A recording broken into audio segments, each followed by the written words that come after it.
LaFleur's a genius. I don't. I hate that we always just look at, oh well, we beat them twice last year and it's going to happen again. Not so fast, my friend. Seriously, that's not this league. This league is meant to be with parity. I do think the Lions have the. I think they've got young talent that this thing could really go big time. But I don't know what James Houston's going to be yet.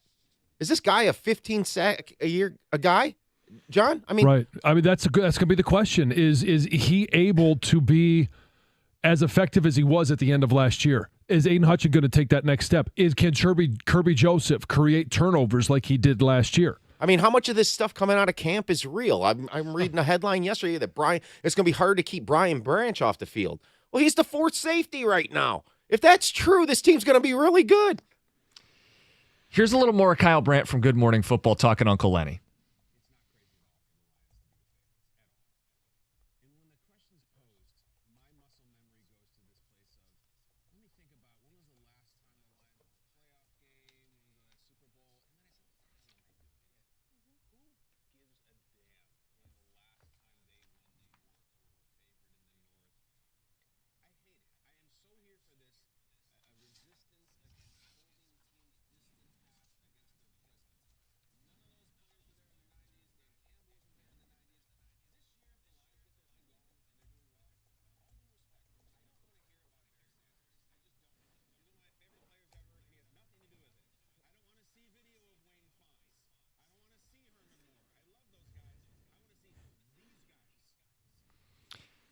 Belaboring the point that This is not about the past, this is about the present. A ticket texter says, I think what he's saying is like every movie when the story's based in Detroit, the opening scene is burned out, graffiti-riddled warehouses, and the city is only viewed through the prism of that opening scene.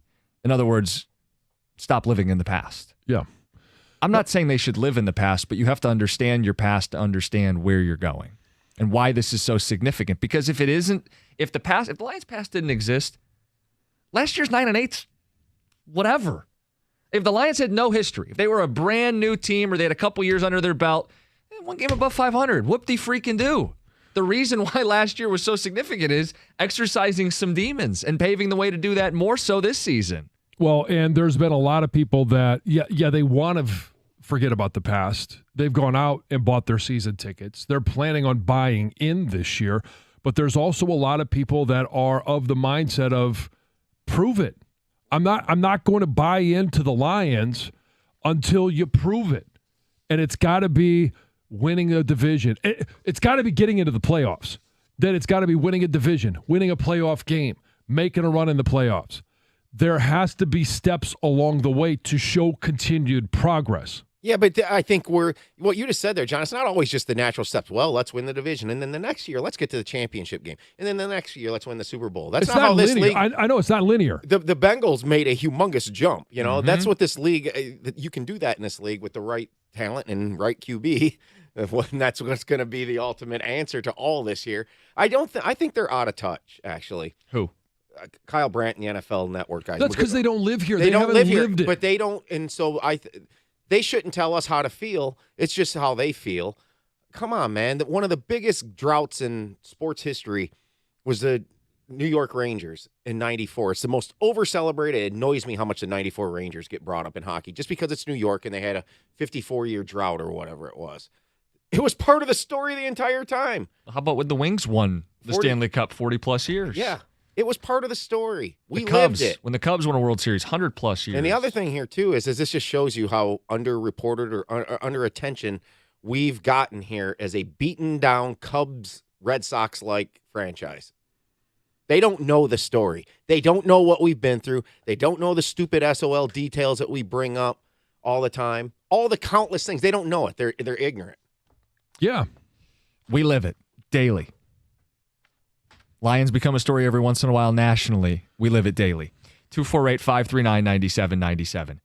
We'll keep taking your thoughts on it. How do you leave the past out of it? Is that even possible? Jameson Williams, big story for tonight. How much should he play? What do you want to see in general from the preseason? Lions and Giants, it's 97-1.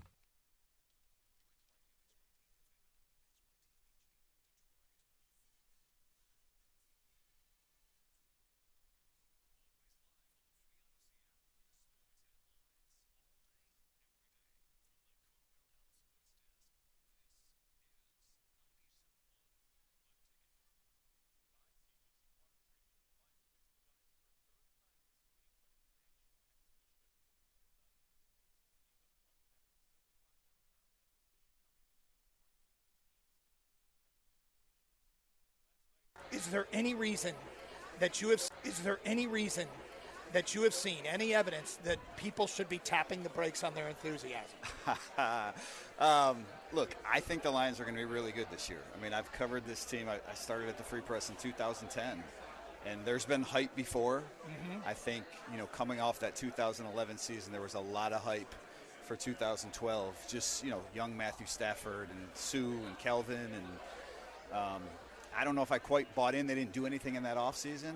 This offseason, they went for it. And that's the biggest difference to me. And so I don't know that they're a Super Bowl team, but I expect them to win the division. I expect them to get a home playoff game. And if that happens, you're a couple wins away from the Super Bowl. I mean, you're within spitting distance of the Super Bowl. So I'm not trying to. Wow, you were the first person to use the word Super Bowl today. Yeah. I mean, look, wow. So I don't want to say I don't think the Lions are a Super Bowl team, but it's not. It's a football Friday. The Lions are back. Kind of. It's a preseason game tonight against the New York Giants. Everybody's got something to watch for. To me, John, it's Jameson Williams. He is going to be doused with reps, according to Dan Campbell. He will be the most talented football player on the field as a first rounder. He will have reps. He will have something to prove. John, he should thrive. He should shine. He should excel tonight. Jameson Williams, to me, is the biggest storyline for tonight's game. He's going to be going against, just like the Lions, we're not going to see a lot of the number ones. We saw great competition, great reps, great work done at practice with the scrimmages between the Lions and the Giants for 2 days. You're not going to see a lot of the number ones. Jameson Williams is not going to be going up against top-end talent in the Giants secondary. So, yes, if you're doused with reps and you are a guy that is all the speed that Jameson Williams has, the quickness, the ability to create separation, he should go out there. And this isn't, to me, a matter of stats or numbers. I don't care how many times he's thrown the ball, targeted the ball. I don't care how many catches he gets, because it's going to be Nate Sudfeld or it'll be Adrian Martinez if he plays deep enough into the game. That's throwing him the ball. So, again, I'm not going to hold his numbers regarding receptions, yards, all of that stuff, because it's not going to be the same as it is during the regular season. What I want to see is how well does he run those routes? Does he create separation? And it's not he's got to be 6 yards ahead of whoever the corner is or the safety or whoever he's running against. It needs to be separation where I know if the quarterback throws a good pass, if they identify that he's open, that the ball, that he could catch the ball. It could be a 10-yard in route. It could be a post route, a corner route, whatever it is. I want to know that he's running those at the pace, at the depth, where he needs to be when he needs to be there. How much should he play? I think he could play into the third quarter. Okay. And I know everybody's losing their minds about that, but this is a guy that needs to develop, needs to get experience, needs reps. Dan Campbell said, I'm going to douse him with reps so that when he comes back after his 6-game suspension, he missed the majority of last year, wasn't able to develop. That's not his fault. What is his fault is the suspension that he has right now, and that he's not going to be back until week 7, and he needs to be able to hit the ground running. The only good reps he's going to get between then and now is the ones that he saw in practice against the Giants, the ones he'll see next week in practice against the Jacksonville Jaguars, and then the preseason games. John, you got to be careful. Anything with J-Mo could be a perceived slight for a section of this fan base. Yeah. Him playing more snaps is not a punishment or an indictment that he isn't a good football player. It's an understanding that he has to develop and he has to play football, even pseudo-football at the National Football League level at some point here. And because he's not going to play the first 6 weeks, give him an extra series, quarter, half, in the preseason to get him those reps that he missed. He didn't get any preseason games a year ago. 0. The guy has 1 career catch. Give him a little bit of a boost. Help him. Some people will say, John, you're going to play this guy into the third quarter with basically undrafted guys who aren't going to make the league. Yeah. And the answer is give him as many reps as you can justify. And okay, what if he gets injured? He rolls his ankle. He's got 6 weeks to recover. 8 weeks. Well, 2 in the preseason and 6 in the regulars. He's got 2 months to recover if he rolls an ankle. But what if it's an ACL? or an Achilles. What if a meteor hits the stadium? I mean, come on. Come on. If he's playing in the third quarter and tears an ACL or Achilles, those phone Then lines are going Stoney to be can cry on Monday about those it. phone lines are going to be lit up on Monday Sure morning. they will. And there's a risk anytime you go on the field that you could be hurt. And nobody wants to get hurt in a meaningless game. I get that. To me, there's a risk and a reward. I'm after the reward. I want J-Mo to reap the benefits of getting himself ready so that he can find success, that it adds to the success of the Detroit Lions offense and ultimately the team. I want him to move the chains. I'd like to see him get a couple, 7 to 25-yard passes and see what he looks like in that situation. Just because it seemed like a one-trick pony last year in the limited time he played, I want to see what's in his arsenal. I want to see him create a chemistry with maybe Nate Sudfeld a little bit, and let's see how Sudfeld looks with a stud on the field. I don't have a problem with him playing till halftime tonight. I think this is up to Dan Campbell. If Dan Campbell and Ben Johnson see what they want, then it could be the 12-minute mark in the second quarter, or it could be halftime. It depends on game flow. I don't want him coming on the field in the second half. I think you're starting to play with fire at that point. You could. It's really going to come down to what the coaches want to see from him. What do they want to get out of this? How many reps, how many times do they want him running routes? How many different routes, what different situations they want to see him in? And if it's 2 series and Sudfeld and J-Mo hook up a couple of times and he looks good, get him out. I have no problem with that. When Campbell says they're going to douse him with reps, that to me is for his benefit. Yeah. So when we say we want him to play quite a bit tonight, it is for his benefit. I don't think Campbell's trying to get him injured. I don't think Campbell thinks he's got to prove something to this league or anything like that. It's just what's best for the player. Preseason is not a penalty. No. Playing anytime you take the field as an NFL player, it's not a penalty. Well, you played some preseason games in your I day. played You've a ton gotten of injured in the games. preseason. There was a year where we had 5 preseason games. Played in the Hall of Fame game. Played against Denver. Marco Coleman was the defensive end. Tore my Achilles. I was given the choice at the beginning of that game, hey, do you want to get some reps in or do you want to take the night off? I want to get some reps in. And that's where I come from in the context of saying these guys need reps. Now, I have backed off on all of the starters, all of the number ones, playing in preseason games because the joint practices. Of the joint practices. And I'm not going to belabor the point of the value of those and the situations and the protections, but you do have those now a part of the equation, and the Lions have the great benefit of having 4 days of scrimmages against other teams, other looks, other players, other attributes. For Jameson Williams, it's about trying to get up to speed because of the time he missed last year, because of the time he will miss at the start of this year. You've got to get him up to speed, NFL game speed, and there's no way to simulate what it's going to be like in Week 7. Not trying to do that. No. Let's go to Kevin in Livonia. Kevin, good morning. You're on 97.1. Good morning. I think one of the big benefits about Lions getting all the national media attention is honestly the referees. Now they're hearing that the Lions are supposed to win. I mean, how many times did we get a call where that's a Lions call? This is what started the is it a catch, isn't it a catch? All the bad calls against the Lions. I think, we might see a few turn our way. Well, hopefully when the NFL does give the scripts of the games to the officials, that the Lions are the benefit of. Everybody's human, you know what I mean? Everybody's I agree. Human. I agree. When now that they know, hey, man, these guys are good, they're supposed to win. For 50 years, it's just the Lions. It doesn't matter. I mean, they have integrity, but they're also human.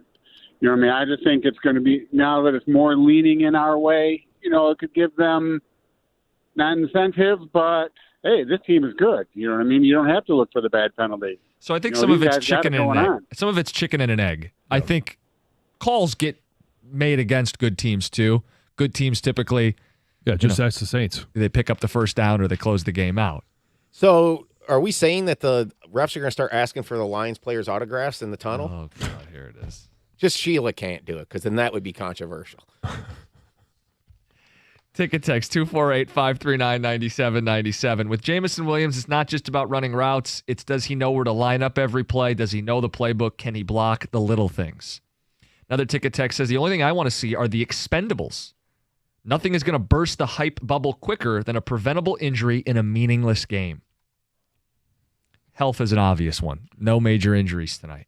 Yeah. If J-Mo gets hurt in the third quarter, he shouldn't have been gambling, reads the ticket text. And this next one says, I think you're missing Kyle Brandt's point. He's not saying leave the history of the Lions out. He's saying start this as anew. I think they go hand in hand. Yeah, he's saying don't throw the easy SOL in there if things don't start off. If they start off 1-1, if they start off 1-2 or 0-2. I think SOL, if it happens, if it's a moniker this season, they would earn it. I'm not going to be quick to throw it out there. I don't think many people are going to be quick to throw it out there given what they did last season. But, John, if they, God forbid, if they start 0-2 or 1-3 or 2-4, like, yeah, what do we tell people? Don't be disappointed. Oh, no, they'll be disappointed, but understand. And this is where I'm hoping that the Lions, especially the young players, have learned that it's 17 games. You add them up at the end, and that determines if you win the division or if you are a playoff team. And it goes to two things. Just because you start 0-2, I understand the stats and how it's hard to overcome that. Doesn't mean you're out of it. We saw the Bengals prove that. But it's also how important each and every game is. You can't go to Minnesota and be up 10 and lose that game. And my bigger thing is with this in the past, it's okay, it is on-field misfortune, but it's more off-field. Or just like whoever would have thought, like Titus Young would have had the serious problems that he had as a human being. Right. You know, it's one thing for him to, maybe show flash and then bust as a player. But it's that extra add-on stuff that I'm still wary of, the cosmic SOL part of this. I don't believe in curses. I really, really don't. But if there's one I would ever believe, it's this because of some of the absolute ridiculous things that have happened to this franchise in my life. I was thinking about this yesterday. We're talking up a little bit of C.J. Gardner-Johnson. Yeah. When it appeared he had been injured, you had people ready to run for that SOL button. So I get what Brandt's saying. Like, at the first sign of adversity, don't sound the alarm. They ran for the SOL button when Jameson Williams was suspended for 6 weeks because it was something that was off the field. It was didn't see it coming, couldn't predict it. And then, it was Gardner-Johnson going down. It was, the end of the season, this big-time free agent that we signed, one of the short up the defense, and it was Crimea River, it's the same old Lions. Well, it's not. Right. In the past, Gardner-Johnson would have been out for the year. In the past, Jameson Williams would have actually gambled on NFL games. And missed the whole season. There's a world where Gardner-Johnson gets a pick six in week one and we're all going, could you have imagined if this guy had blown out his knee? Or if he makes a big play late in the season, we're going to go, could you imagine how differently things would have been? You do need some breaks to go your way. I mean, just like the Jets and the Lions on Monday Night Football. But the other thing, the football aspect pick of six. this, the football aspect of this is that, if somebody like that got hurt, what if he was? Like, I still wouldn't say, oh, no, the season's over because the football side they have depth. Yes, that's the big, and everybody's been talking about it. And it was early enough in camp. If he had gotten hurt, you could not make the excuse at that point in the season. Obviously, you want health from tonight's game. What else do you want to see from the Lions? 248-539-9797. 9:35, I got to hear it from John. Michigan's biggest threat in the Big Ten. Is it Ohio State or somebody else? It's 97.1. Hey, you've heard me talk about injury attorney David Femininio, and I've told you when you get injured in Michigan, you get David and get paid. Well, David has informed me that there have been recent changes in the law that allows victims of slips or trips and falls to recover. So here is what you need to know. If you've been injured in a slip or trip and fall within the last 3 years, you may be able to recover financially for your injuries, but you must act quickly to preserve your rights. So if you have or you know someone who has been injured, you need to tell them to call David Femininio at 855-65-CRASH or go to his website, getdavidgetpaid.com. That's 855-65-CRASH, getdavidgetpaid.com.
clearly believe they're going to 20.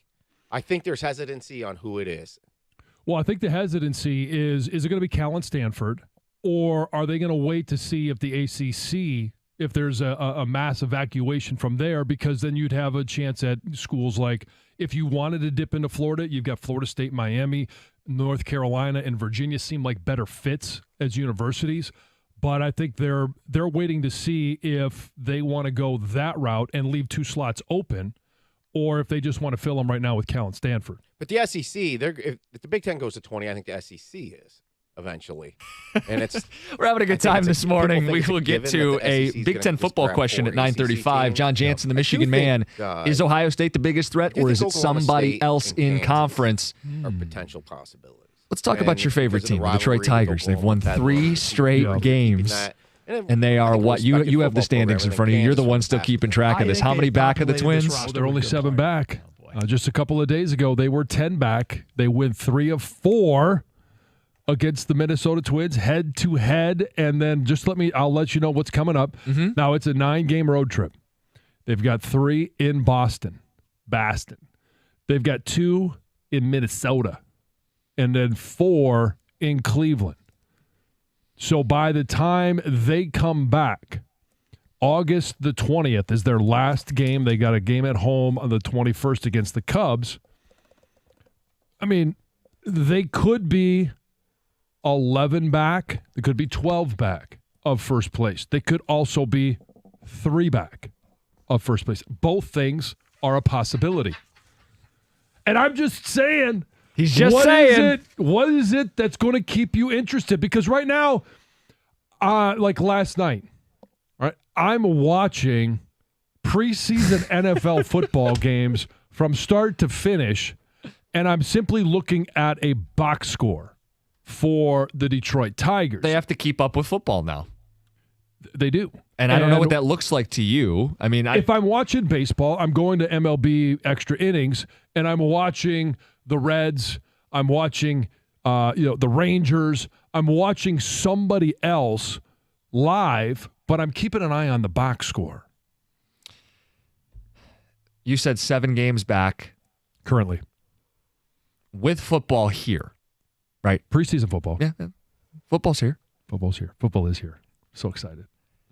I feel like they got to be within like a game or 2 for me to dial back in. Okay. Right? I mean, I'm just trying to be honest for me. I mean, maybe it's a different number for you out there in listener land, but for me, like within a game or 2, and then I'll kind of be forced to get back into it. It's clear I just want it more than you did then. Oh, there it is. Because if they get to 4 back at some point in the month of August here, and it's really going to have to be in the next 9 games, because following that, they're going to host some teams, but not easy teams. They got the Cubs. They've got the Astros. Yep. And they got the Yankees. Okay, so then what am I even going to get excited for? No, what you just painted the picture is maybe they whittle this thing down to 4, only to have it balloon back up to 8 or 9. Those games are all at home. Okay.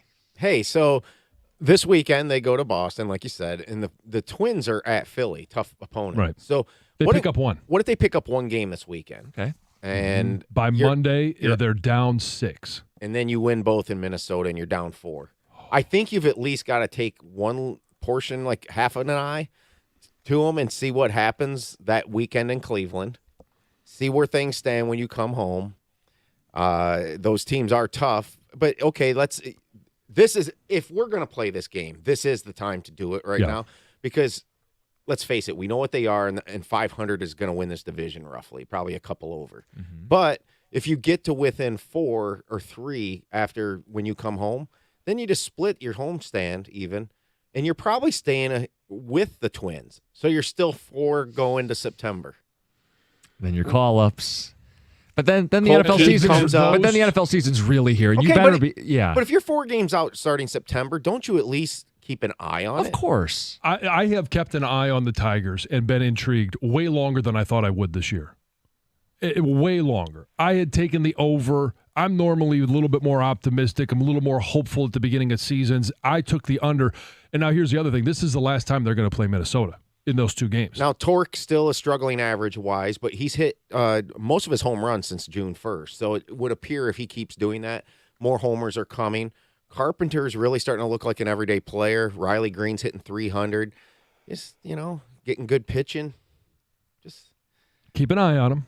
Never know. They're 3.5 back a second, 7 back a first. In a division that's awful. They're 3.5 back Cleveland, and Cleveland is 4 games under 500. I was just saying, how many back? Come on. By the way, you said you were watching preseason football last night? Yeah. Your thoughts on C.J. Stroud real quick? He got rattled like a rookie quarterback's going to get rattled. Took a 15-yard loss on a sack where he could have thrown the ball away. Threw a bad pass following that, which was an interception. And then after that, it was happy feet. It was afraid to pull the trigger. It doesn't mean that he's not going to have a decent rookie year. I don't think rookies should start at quarterback. I think there should be, if you have that ability, and quite honestly, Houston does. Davis Mills has some experience. Case Keenum has some experience. They're not going to go from worst to first. So allow your young quarterback that you just invested the number 2 overall pick in to develop, to learn. Don't make him gun shy. Don't make him wonder, can I complete a pass in the NFL? I think he's going to be just fine. Last night is not an indication of what he's going to do as an NFL quarterback. It just is an example of what happens to young quarterbacks. John says, don't give up on the Buckeye. Okay, we got Heather with the news. So the Lions and McDonald's are partnering up for the 2023 season to offer fans a special deal the day after game day. So according to McDonald's, this is just McDonald's of Michigan. This is not McDonald's nationwide. Fans can get a buy one, get one free Big Mac deal if the Lions make a field goal during the game.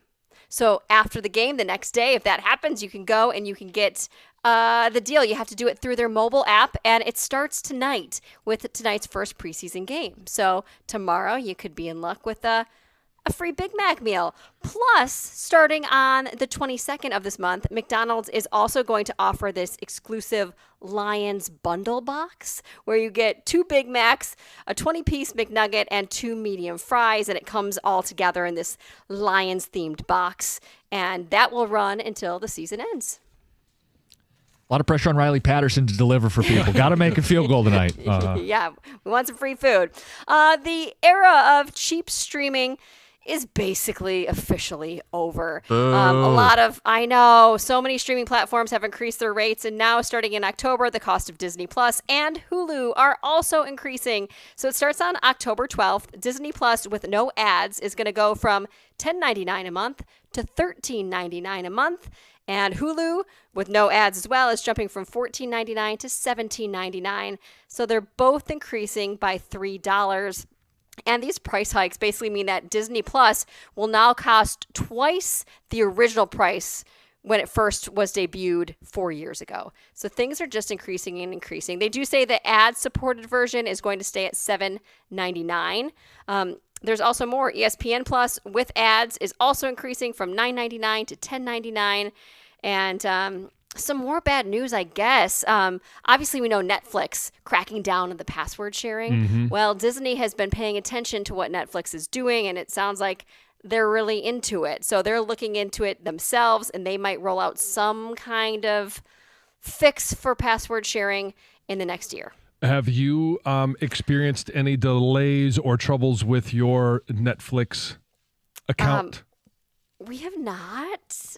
Okay. No, Have you? I keep waiting. No, I don't for share my password. Oh. Yeah, we are a shared password household, and I keep waiting for it to happen. And I keep thinking, when is this? I mean, the bills don't come to our house. We do split the bills with my mother-in-law. Like she doesn't pay for it all. We give her money for it as well. So we split the cost of a subscription. But unless something has happened on her end, I mean, we have not had any interruptions. So it's all good here. I'm just waiting for the day I can no longer watch Netflix. So we'll see when that happens. This is pretty wild. Kentucky's largest school system actually had to cancel school after the very first day because of their bus system.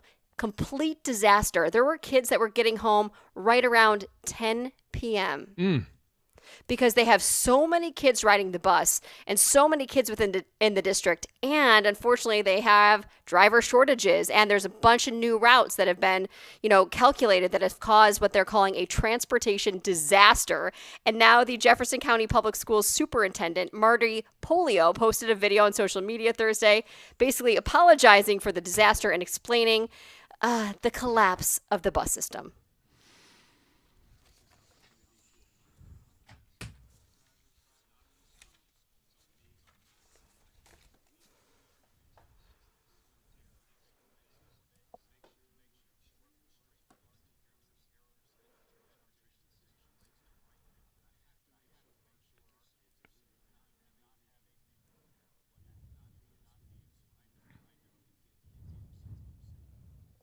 Getting home at 10 p.m. after a full day of school.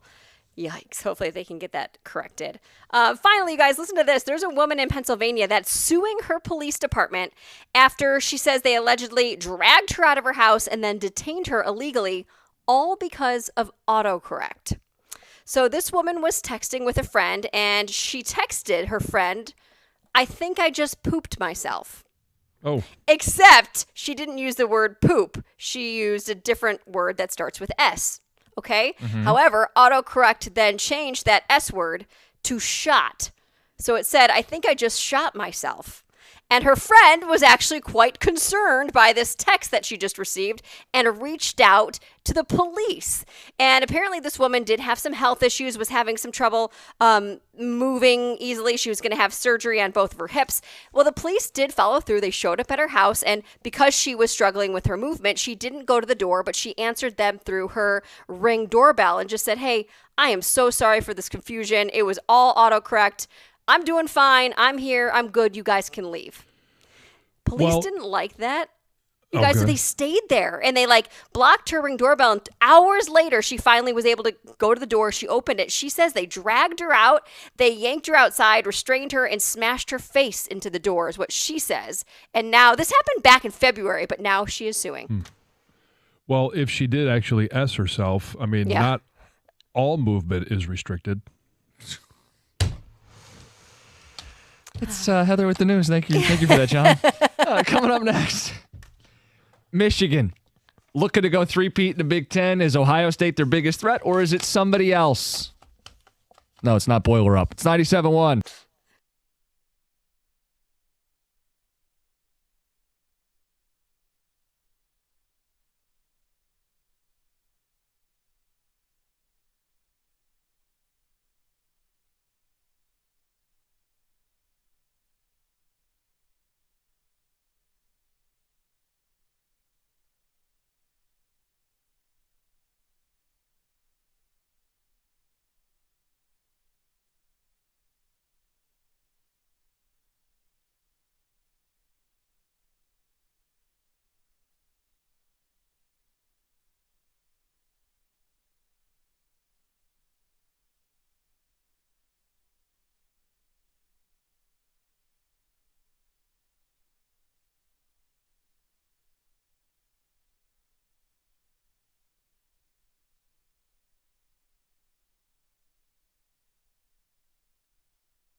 John, Michigan's biggest rival is Ohio State. The game that has most decided the Big Ten in recent years has been Michigan versus Ohio State. Is that the case this season? Because I would make the case it is not. Make your case. Ohio State is replacing a first-round quarterback. They're replacing a pair of tackles to protect this new quarterback. Their head coach, most famously, has been born on third base and has not advanced home, has yet to win a Big Ten title. Might I interest you in a Big Ten coach who has won a Big Ten title? James Franklin of Penn State. The Nittany Lions will host Michigan in Happy Valley. And while It's not a night game and the whole spectacle of a whiteout at night, it is still a place that Michigan has struggled, losing 2 of the last 3 in Happy Valley. The one win was against a 7-6 Penn State team, and it came down to the wire. This is not expected to be a 7-6 Nittany Lions team. This is a preseason top 10 team who brings back 4 of 5 offensive linemen. That's a big deal, and you know that. Sure. 2 really good running backs, and a majority of the front 7 that led the Big Ten in sacks a year ago. Would I not make the case that the Big Ten goes through Michigan, Penn State, through Happy Valley? You could make that case. He's thinking about it. No, you could make that case. I disagree. I think it's still Ohio State. And to bolster your argument just a little bit, I'll talk about the offensive line. They've got one left tackle, Olu Efeshinu, who is really good. This is the first time we've heard about offensive lines at Penn State being good before, and they've kind of always underproduced. This offensive line, I think, is absolutely legit. You've got 2 freshmen, now sophomore running backs who were successful last year in Singleton and Allen. You've got a defense that, even though they lost, Joey Porter Jr., he's obviously now with the Steelers, Jair Brown. You've got a very talented defense, especially a front 7. Abdul Carter, I think, is going to be very good. Isaac and Chop Robinson, one of the great names in college football this year.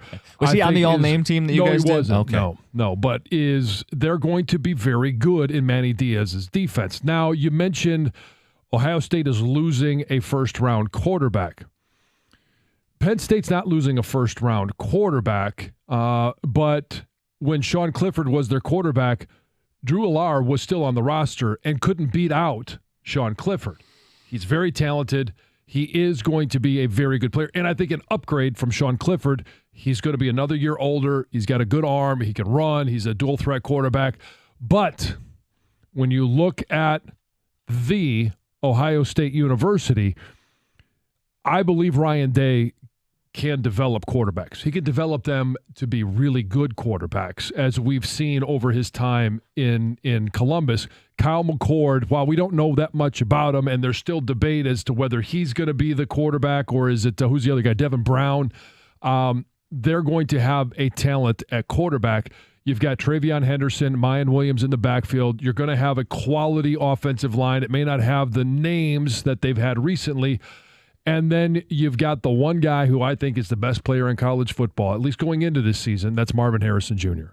Defensively, you're going to have, I think, a quality defense and one that's going to be super aware of everything that Michigan is doing in the run game, the pass game. Jim Knowles, their defensive coordinator, he doesn't want to go 2 years in a row because he wasn't there 3 years ago. He doesn't want to go 2 years in a row getting lit up. Last year in Columbus, this year in Ann Arbor. I think it still is the biggest obstacle for Michigan is still the Ohio State University. We talked about it a little bit on Cash the Ticket in our Big Ten preview. Penn State, do not sleep on them. Do not discount them. I know we're used to it's James Franklin and Letdown City. Well, James Franklin's going to have to find a way to put the pom-poms down and actually coach in a big game. He has struggled against top 5, top 10 opponents. It's been clearly documented, and he is as good as it gets. He's very Tom Allen-esque of clapping on the sidelines, rooting his guys on, running up and down the sidelines, cheering them on when things are going well, when things aren't going well, and you have a team that hits a tight end for a big play. How do you respond? How do you recover? They haven't been able to do that. So you tell us, 248-539-9797 as we get closer, not just to the NFL season, but the college football season. And, John, I know you're counting down the days. Oh, I can't wait for both regular seasons to begin. Couple ticket texts. We brought up the Tigers briefly and the idea of what do they have to do to catch your attention, especially with both the NFL and college football, like here. I mean, like practices, preseason, the run-up is here. The Tigers are going on a 9-game road trip. Ticket texter says the problem is they're not a team that can whip off like 6 in a row or 8 of 10. They're not a team built to go on long win streaks. And another ticket texter explains why. Says, guys, have you looked at who's coming up in the rotation? Matt Manning and Joey Wentz. Manning, 19 runs and 24 hits allowed in his last 16 innings, and Wentz has been awful too. They don't have the horses to contend. They don't. I get that, and I'm not really expecting them. It's somewhat of a tongue-in-cheek discussion that we're having that they're 7 back when they were 10 back a few days ago. They won 3 out of 4 against the Twins. But what I am excited about is I still look at the box score. I want to know, what did Riley Green do? What did Kerry Carpenter do? What did Spencer Torkelson do? When do we see guys brought up from the minors? AJ alluded to it. Like, what's the roster going to look like through September? Yep. When that September 1 finally rolls around. Couple more on the Tigers. This one says, let's assume you have to be at least 500 to win the division. When was the last time the Tigers were at 500? Exactly. I've no point this season. I've said all year long, the worst would be 79 wins that would win this thing. And again, that would be the worst division winner in the history of Major League Baseball. We've never had a team sub 500 win a division.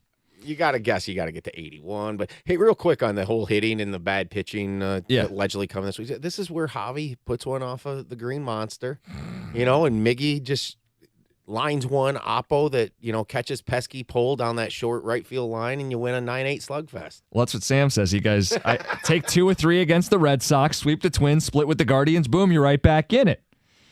Easier said than done. And a little positivity. A ticket texter says, I don't know if you guys saw, there's an article out talking about some of the Tigers baseball draft picks and where they stand. I brought it up to you before the show. Max Clark, talk about top 100 prospects. He checks in 15th in all of baseball. So there's your bright spot. Better days ahead, I guess. Hopefully. 248-539-9797. Coming up next, remember last year the Niners had that musical chairs at quarterback? They did. And they got to a point where they're like, hey, Christian McCaffrey, maybe you have to throw passes as our quarterback in the NFC title game. We'll tell you who they were ready to call should they have made the Super Bowl.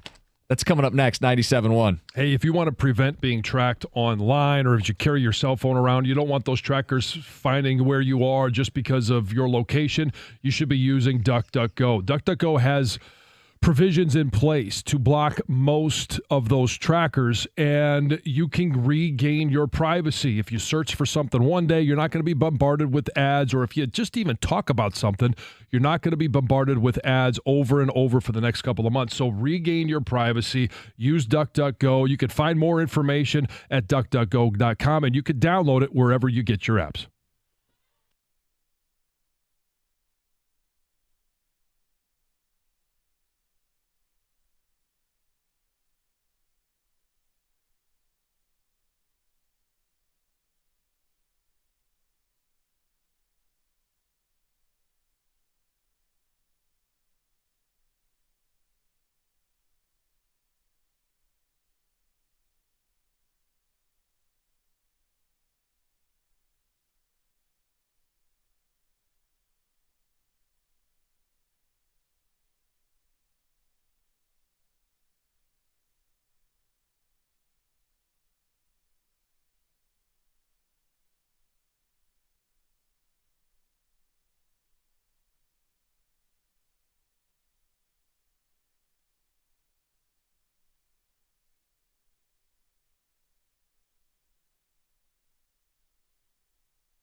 Let me make one thing clear here. I do have faith in Yzerman.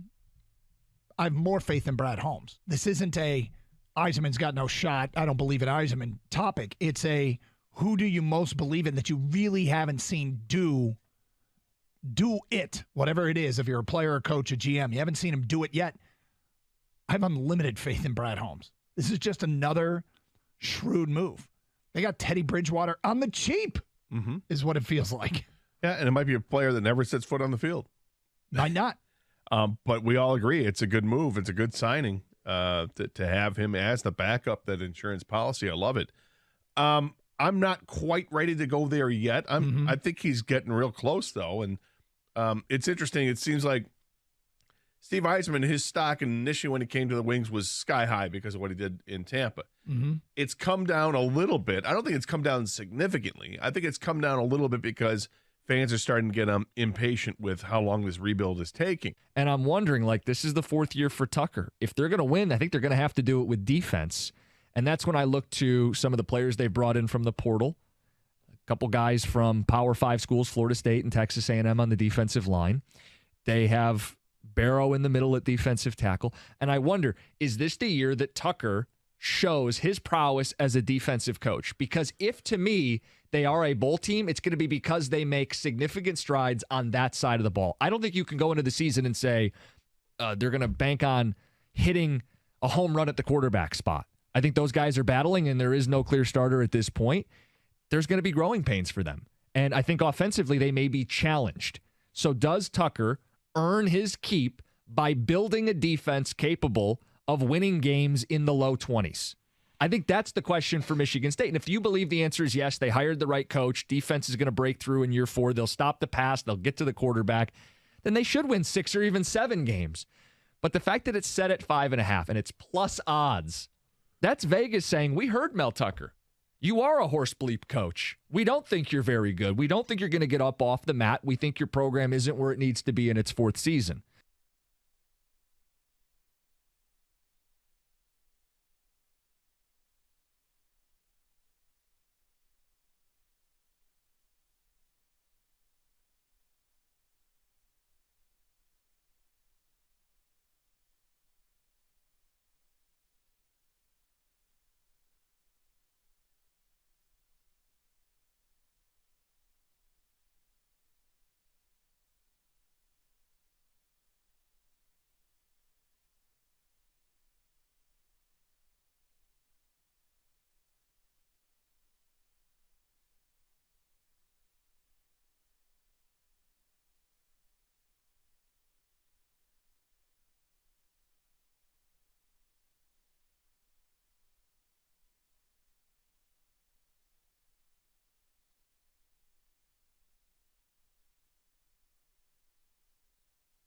But I just think the adding of Teddy Bridgewater, there's not just, the fact that they're getting a quality backup. I mean, their best backup's in Sean Hill. It feels like it's a position that they have blown off and gotten away with not having a quality, veteran. Like you want somebody who can win you football games on a Sunday, not somebody who can win you a division. I mean, that's great if you have a backup that can win you a division, but guys who can win you a division typically are starters elsewhere. It's funny. We have such fond memories of Sean Hill, the Sean Hill era. Yep. He was 3-7 as a starting quarterback with the Lions. Yeah, but typically, I think people remember it as it wasn't his fault. Well, right. I think you're right with that. I mean, because those were some really bad teams. Well, it was actually the one year in 2010. That's when he got all his starts with them when he was 3-7, and then didn't really play a whole lot the last 3 years when he was a Lion. But it's back tonight, preseason game number 1, Lions and Giants, a necessary step for the real deal. On another hype train. Catch it on the station tonight. Is soaring. 7 o'clock kickoff between these two teams who've been practicing against each other. Yep. They got most of the good stuff out early in the week in the periods where you could set aside red zone and 2-minute drill. We'll figure out who plays later tonight, but we do not expect any of the prominent stars to play on either side. Doesn't mean there aren't roster battles. Doesn't mean it's not kind of football to get excited about. John, I mentioned last year, NFC title game. San Francisco 49ers had to dig all the way to the bottom of the depth chart and potentially tap Christian McCaffrey to play quarterback. Yeah, it's some injuries. Yeah. So Garoppolo and Trey Lance and then Brock Purdy and Josh Johnson and then back to Purdy, who couldn't really throw. Kyle Shanahan has come out and described their plan, who QB5 would have been should they have advanced to the Super Bowl. He says Phillip Rivers would have been the starting quarterback in that game against the Kansas City Chiefs. Not surprising. I mean, we've heard time and time again the Phillip Rivers scenario of he hasn't played since 2020 of making a comeback sometime during the season when there's been an injury. And if you don't have, you've gone through the list of all your quarterbacks and you're down to, what was it, Josh Johnson? Mm-hmm. You would much rather have a guy come off the street who is a career, 65% completion percentage guy to try and navigate a single game, as opposed to Josh Johnson, who is nowhere near Phillip Rivers or the way Brock Purdy was playing or Jimmy G when he was in there. You want to give yourself the best chance possible, and it was going to be somebody off the street. I would have loved to have seen this. Like, this would have been so fascinating to just. Rivers hadn't played since January of 2021, which was a playoff game. 2 years removed from the sport, 41 years old. Wasn't it at Buffalo? And they almost won that game. Like, I've always been a Phillip Rivers fan. Look, he just makes that one throw every so often. But, he's an extremely intelligent quarterback. So in a one-game scenario, game manage it, don't throw the dumb pick, and run the football. It would have been fun to see that game play out.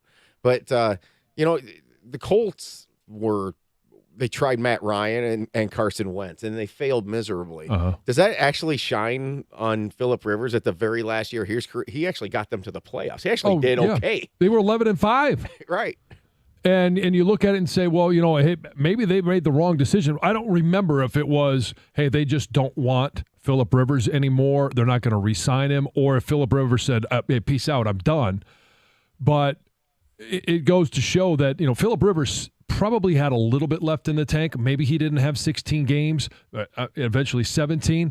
But for a guy to be able to come in and play one game, and I guarantee you this was a plan that they had hatched long before. Yeah, that's what Shanahan says. Is basically this has been an ongoing conversation from earlier in the season, that if they needed him in a pinch, quote, he was prepared to. He said, we talk about that stuff throughout the year. We would have had to seen how it was for the Super Bowl, but that was the plan most of the year, that they had been in contact with Phillip Rivers. And this whole thing, just the Niners roster, if they don't end up winning a Super Bowl here in this Shanahan era, that might be the most talented roster to never win one. Seriously. Think about what they did. With as many bites at the apple as they've had, too. They got there with Jimmy G. They almost got there with Brock Purdy, Mr. Irrelevant. Seriously, they didn't need very good quarterback play. I think that's why they brought in Darnold. It was kind of just like, hey, we might be able to plug and play. Yeah. How would it have gone? Let's say they win that game, which, by the way, the Eagles, I think, were better even with Brock Purdy in that game. But let's hypothetical. This is what this is.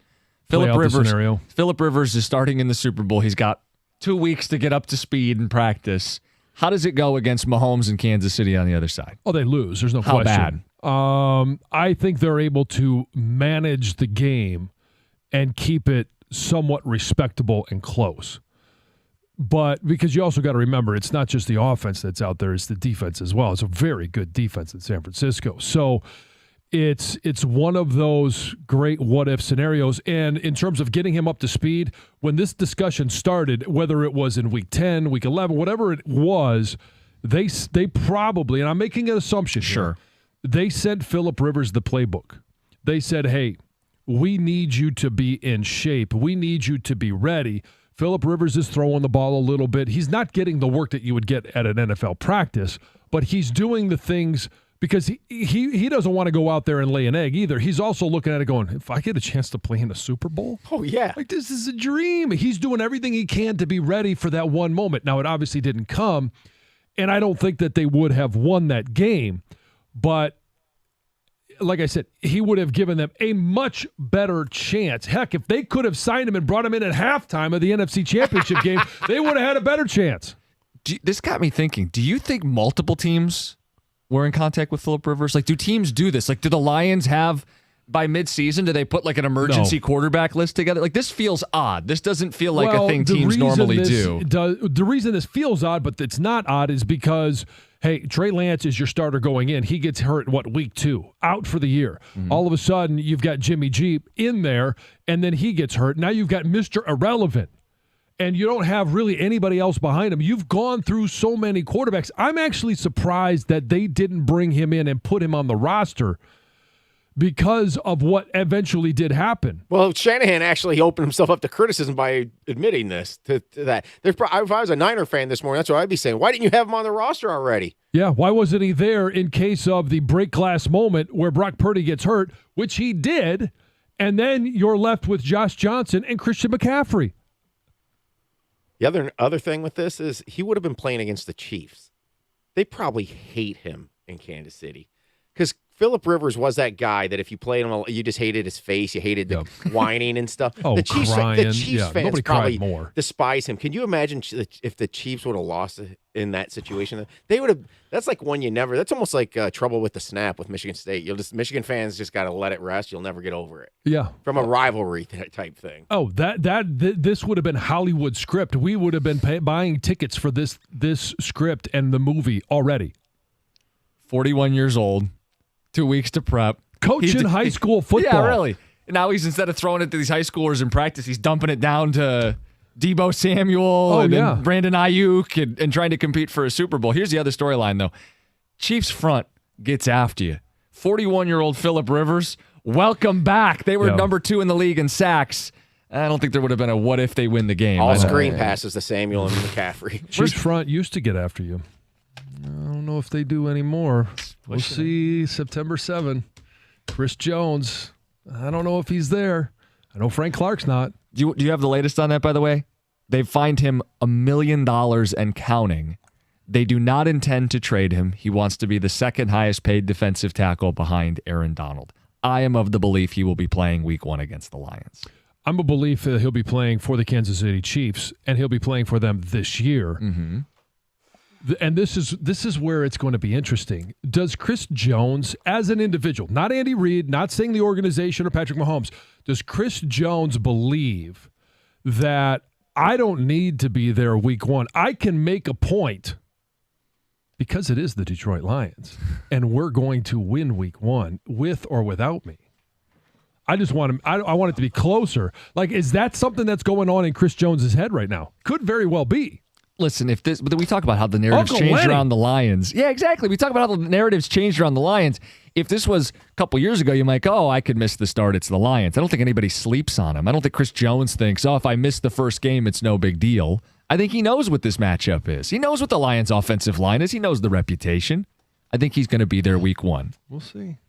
We'll see. Changes the game. He doesn't want any of that smoke. Then there's that take. I mean, come on. You're going to sit out. You're going to sit out at least for that first game because you want nothing to do with that Lions offensive line. That's right. You want nothing to do with it. You guys are in football mode. I love running it. Scared. They're running scared. I mean, it's amazing. They're the champions and they're terrified. Yep. As they should Absolutely be. amazing. Yep, they should be. Love it. I didn't predict the Lions to go out there and win. We're getting a little carried away. What do you guys got today? The Y9 Omaha 4-Down Around League Blitz thing back at 10:30 and tons of Lions preview. All right. But I thought we discussed last night with texting what we're going to talk about. Oh, God, this guy. Oh, yeah? What is it? Wingenter, the answer in the 7th inning. There it is. 248. All that and more. Only 7 back. Let's go. Stop it. 97-1.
I apologize. You can't be slowed down by that. I'm slowed down by what? The pop-up ads? Yeah. Yeah, I got to figure out a way to. Come on, man. I'll figure this out, how to block these notifications. Anyway, I apologize for the snark.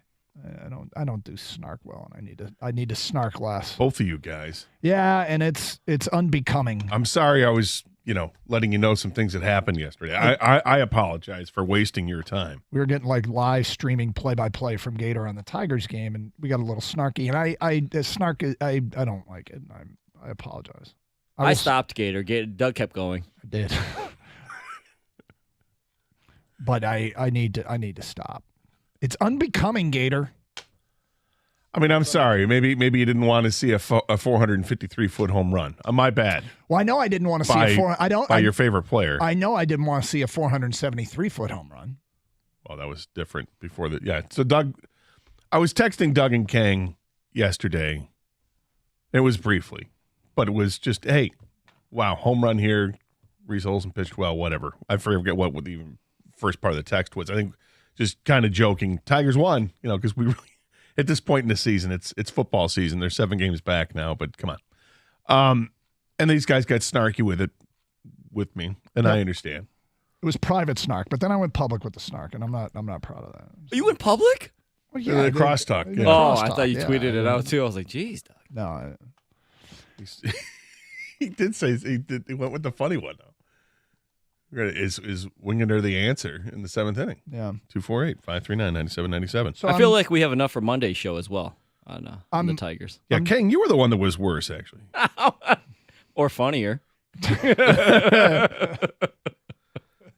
Which is typical. I mean, all I did was you started the text because you informed us that hey, football questions tomorrow. Hey, can we not do this on the air? I just said I don't want to do snark, and you're like going to read. I'm not going to read. I won't read your snark. All the snarky text. I'm going to read Kang's snark. I'm not going to read your snark. Thank you.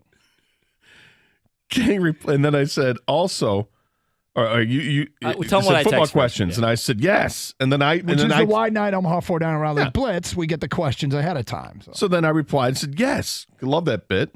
And then I also said, Jesus, 453-foot Riley Green bomb. And Kang responds with, well, scratch the football questions. And then I'm like, well, only 7 games back, baby. Kang goes, scratch Lions Giants talk.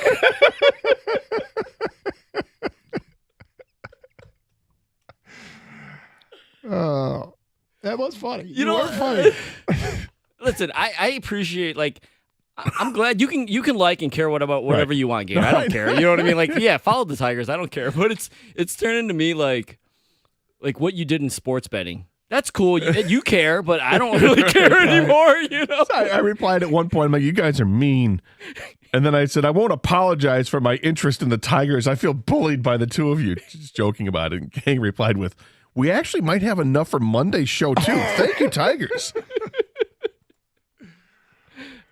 Oh. Yeah. Well, again, we can all joke with each other. We're joking. It's fun. Yeah, I mean, I'm interested. I'm still interested. Well, I'm very interested in Riley Green hitting bombs and Torque hitting bombs and Carpenter hitting bombs. And Reese Olsen, who I keep calling Riley. I don't even know who Riley Olsen is. Reese Olsen, a good outing. Well, and so this morning I said, have you seen the home run yet? I said, no. So then you looked it up and saw the highlight, and it's a great highlight of Riley Green's bomb if you haven't seen it. Yep. And then the next highlight that comes up was, what was it? So Mountcastle? Was it Green's home run was 453 feet, and then Mountcastle from the Orioles hit one 479 feet. And so I clicked on that highlight to see this 400, because you want to see where it lands. Yeah, relative to the fence. The whole point of a monster bomb is to say, wow, the ball landed there? Yeah. And the Baltimore broadcast, while the ball was in flight, cut to a shot of Mountcastle running the bases, and you never saw it land. No. And then the replay, they cut away early. And I'm like... And then they describe where it's landing as the ball, as the show in the highlight, and then they cut away again. They're like, that's in the park. And I'm like, And I'm thinking to myself, like the park across the street? What are we talking about here? But They even brought in like the sideline reporter, and she's like, "Oh, it landed by the flagpoles, fellas," as they're showing it again, and again they cut it off. And I'm screaming, "Let's see it!" So now I hate the Orioles. But anyway, yeah, good for the Tigers. Good for the Tigers. But we got football and the Wide 9 Omaha 4-down Rally League blitzing. It will swing around the league. But more importantly, Lions play tonight. And I got a weird question. Do people, because of this year, because of the anticipation, because of the excitement, because of feeling like we might be going to a land we've never gone before in many of our lives, are people going to, I'm going to say the indoor voice, watch the whole game tonight? Like, this is a preseason game, but will you actually sit down? Because it's supposed to be a deep team too, right? So are people going to watch or listen or pay attention to all 4 quarters to see that depth and to see what they're bringing to the table? Have we reached? Because I got to tell you, I think I've taken in, there's been, 3 preseason games played so far? I've watched 8 quarters of football already of other teams. And I was thinking to myself, is that correlated to my anticipation for this coming season? Well, the Lions are different because they're our team. Yes. I have to tell you, I lost interest last night real quick. As soon as C.J. Stroud left the game, I didn't really care to see what else was going on. And I started watching the beginning of the Seattle Minnesota game and lost interest in that quickly as well because it's not our team. Yeah, I hear you. When it's our team, it matters, right? Yep. But I can even anticipate tonight. I mean, I'm going to the game, so I'll probably stay for the whole game because it's, our job and stuff. But I could see that it's different for tonight, which what typically you have my interest because of who's going to play. Quarterback-wise, I mean, we're not going to see Bridgewater, right? We're not going to see Jared Goff. We're not going to see Hendon Hooker. I don't know if we're going to see Jared Goff or not. They haven't made an announcement on that, have they? So Dan Campbell basically said the last time he met with the media, I got a plan, but I'm not going to share it. You guys can guess. So, and I don't think he said anything since then. But now, could it be, hey, first half goes to Nate Sudfeld, second half goes to Martinez? Very well could be. I like the running back depth. I'm looking forward to see. And then this is what's going to keep me into it, though, right? It's watching Mo Ibrahim run. That's what's going to keep me into it. It's seeing, okay, how many reps is Jameson Williams going to get? Well, he's going to be playing in the first half, not in the second half. So what am I getting out of the second half? Well, I want to see other guys. Hold on. You're saying he's not going to play in the second half? Jameson Williams? Yeah. I doubt it. Do you think he's going to play in the second half? Jansen wants him to play into the fourth quarter. And I actually want him to. Yeah, but there's been no announcement on that. I know. It's B, just, of course not. It's my own feelings. I would play him into the fourth quarter. He's got to get ready for football. Okay. He's got these 3 preseason games that I think when game 7 hits, I want Jameson Williams to be as ready as he can possibly be. Doug, do you think he's going to play 4 quarters tonight? I hope so. Do you think he's going to play 4 quarters? No, but I think he might play into the second half. It could, because of the Dan Campbell quote that they are going to. What was the quote that we're going to inundate him with reps? I can't remember the exact quote, but he said that's one guy that we are going to give a ton of reps to. Yeah, I'll be surprised if he has the shoulder pads on in the second half. I mean, you can get a ton of reps in the first half. I don't know, but if the Lions offense keeps going 3 and out, if Air Sudfeld never gets off the ground, then maybe. But we'll see. We'll see. I don't know what that quote means in terms of how it manifests itself in playing time for him. Well, I'll be looking forward to see how my interest is kept up in this game in the second half, because who's left for me to really look at? I feel like these rookies are all getting a chance to start. I mean, there's a lot to glean out of tonight's game, and we will get to some of that coming up. 248-539-9797. It's Carson Anderson, open lines on a Friday, 97.1.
clearly believe they're going to 20.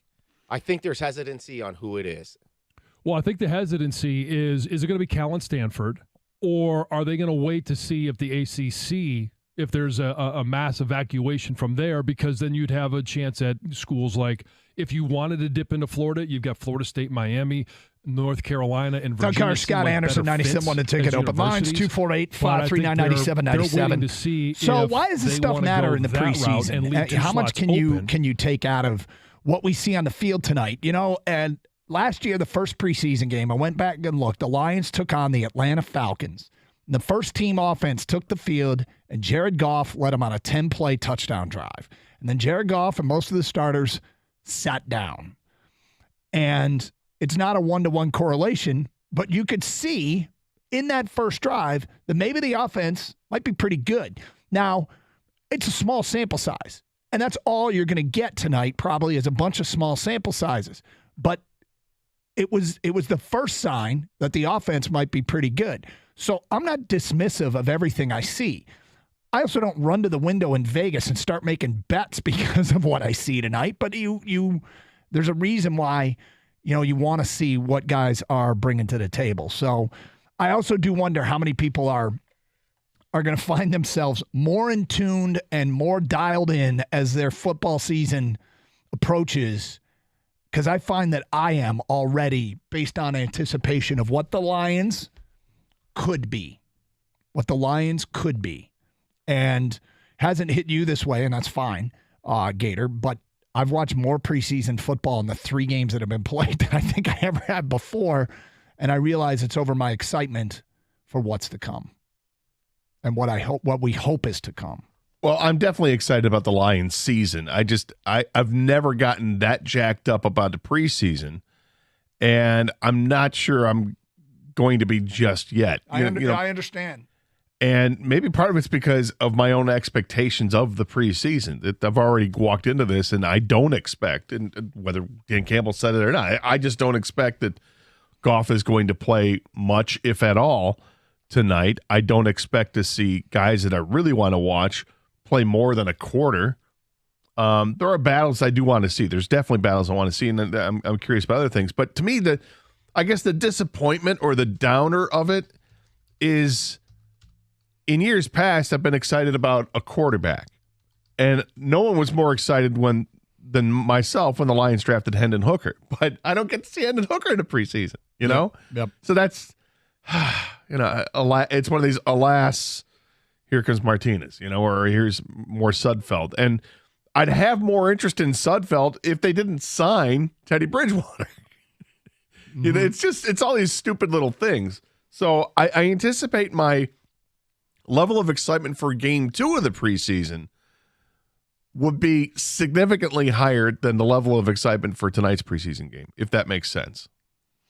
Here was by the way, regarding playing time in the preseason, Dan Campbell said for Jameson Williams playing time, it's going to be huge. It'll be imperative. We're going to douse him with a ton of game reps. He needs that.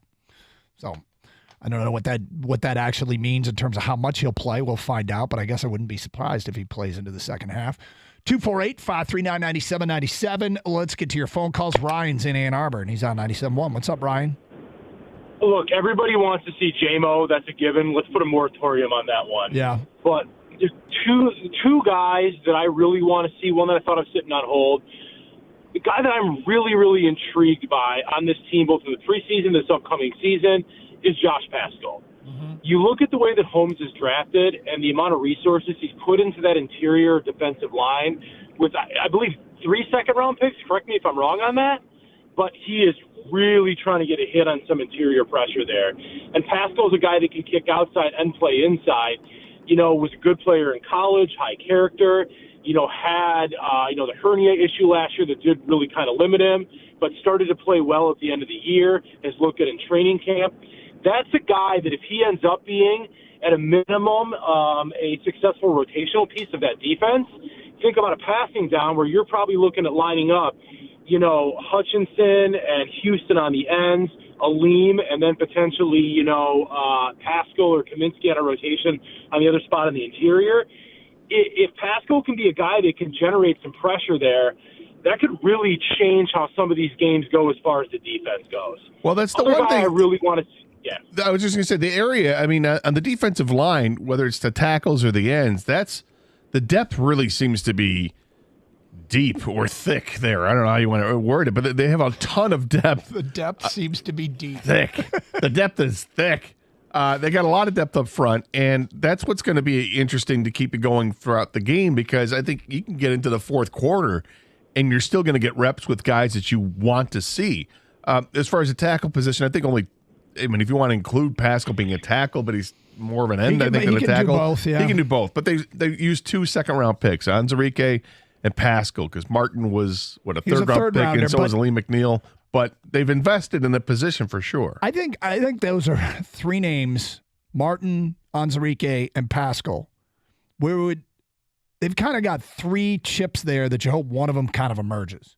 And they all are guys that the scouting report, or what we're hearing, is all very encouraging. It's time to see it on the field and see who really is the player in there, because they could use it. They could use it. Well, Onwuzurike is one that I'm definitely looking forward to, because we haven't seen him. He's been on the shelf for 2 years. Yeah, and unwrap it. Let's see what he's got. Do you feel healthy? I don't know, if they've got him on a pitch count, so to speak, but I think all these guys are, because of the depth of the position, they can just rotate him in and out as much as they want. But could you see Onwuzurike or Pascal playing into the second half? Yes. Yeah. Yeah. I mean, look, to sometimes the best quotes are the most simple ones. Jim Harbaugh said, one of the ways to get better at football is by playing football. Yeah. And so, like, the idea of keeping guys on the shelf that need the reps, I want to see those guys play football. There are guys that don't need the reps. Goff doesn't need the reps. Right. Penny Sewell probably doesn't need the reps. Taylor Decker probably doesn't need the reps. Onwuzurike, Jameson Williams, Broderick Martin, guys like that need reps. Get them up to those live reps against in games, get them up to speed so they're ready to contribute during the regular season. And you know what? Guys do get hurt playing football. And if it happens, it happens. But I'm not treating them like they're China dolls until you put them in a regular season game. Let's try and get them up to speed. Let's go to Tim. You're next on 97.1 The Ticket. Hi, Tim. Yeah, I've been listening. I'm following right along with you. Broderick Martin, Levi, and I'm going to throw another name in there, Houston. And Rodrigo, hate to say it, but it just seems like Houston and Rodrigo, they're throwing them under the bus like they started last year. They're not going to start this year. And I'm saying to myself, Houston, he got 8 sacks last year, and you're going to sit him on the bench? That's what it sounds like. I don't think it sounds. Do you think it sounds like that, huh? I just don't agree with it. Yeah, I guess I'm sorry. I don't think it sounds like that to me. To me, it just sounds like they're going to rotate guys in just to keep them fresh, and Houston's part of it. Well, that would be great, but I have to see it for myself. And I'm not really sold on Harris yet. They say it, but I got to see it for myself. So when you get back and are we going to watch the game tonight? I'm going to watch it for myself, and I'm going to make my own decision on it. Yeah, absolutely. But 2 years ago, Harris was pretty effective. He had 7.5 sacks 2 years ago, and then he got hurt. So he'll have the opportunity. Just like I think Houston's going to have an opportunity, because as good as Harris was, statistically, Houston was better. He did it in half the games and had more sacks. If you watch Houston, there's nobody that has a faster first step off the ball than that guy. Well, I kind of trust that the coaching staff will play him an appropriate amount in the regular season. Like I'm not quite sure where you heard that Houston was going to be benched. Houston may not be a 3-down edge rusher, but I would suspect, I don't even know what a snap count was last year. I expect his snap count to go up significantly this year. I haven't heard anything that leads me to believe otherwise. Have you? Kang, did we miss something? Is James Houston on the outs? No, but we all know where he was drafted, positionally or in the draft, and how deep, how late he was taken. And then we know also there's depth there as far as Pascal and other guys on that defensive line. I don't know if people really believe. We talk about people believing in Goff. Mm-hmm. At least he's got some kind of resume. Houston, he's only had that last year to show anything. but it was the second half of the year, and he started the year on the practice squad. So how much did the team even believe in him to start the year? Now, of course, you can get better, which he obviously did, right? Can he continue to build on that? I haven't heard anything he's like out, but I think, I think he's got to prove himself every day, though. I think you're right. He does, and I think that they're working him out more and as not just a pass rusher, but actually working him as a true linebacker as well. He was getting reps there too. So trying to expand his repertoire and not just be this one-trick pony you bring in on 3rd and 12, Last year, Lions played 1,136 defensive snaps. James Houston played 140 of those. I will be floored if he doesn't play more. And I mean, there's been some talk about consistency from Dan Campbell about James Houston, but my takeaway has not been that he's in the doghouse or about to get benched. No, I think, if anything, they're excited. Yeah. They're excited. They've got a real rotation of guys they can get after the quarterback that they're going to keep funneling in, and he's definitely part of it. But I think there's a piece of the fan base that thinks maybe, is this guy Kerry Hyder? Is this guy, they've had guys that kind of come in and do something for a half a year or a year, and then you never hear from him again, or they move on because they're just not that guy. Now, is James Houston that guy? Maybe different because this regime drafted him, but there's also that chance that, maybe that was the best. He had a flash. I just feel differently because, okay, it's a short sample size last year for sure, but he just picked up where he left off with college. I don't know if it was senior, but his last year in college was insane how productive he was. Like I forget how many sacks it was. Wasn't it over 20 or something like that? It was a crazy, crazy productive year that he put up with Deion Sanders. It was amazing. So, I kind of was excited to see him play last year. He got his opportunity. Boy, did he shine in those games. His win rate was huge as a pass rusher, and you start looking at those analytics, it's going to pay off for him. Straight ahead, the Y9 Omaha 4 Down Around League Blitz thingy. Swing around the league. Next, a nice M1.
Doug Hirsch, Scott Anderson, 97.1 The Ticket.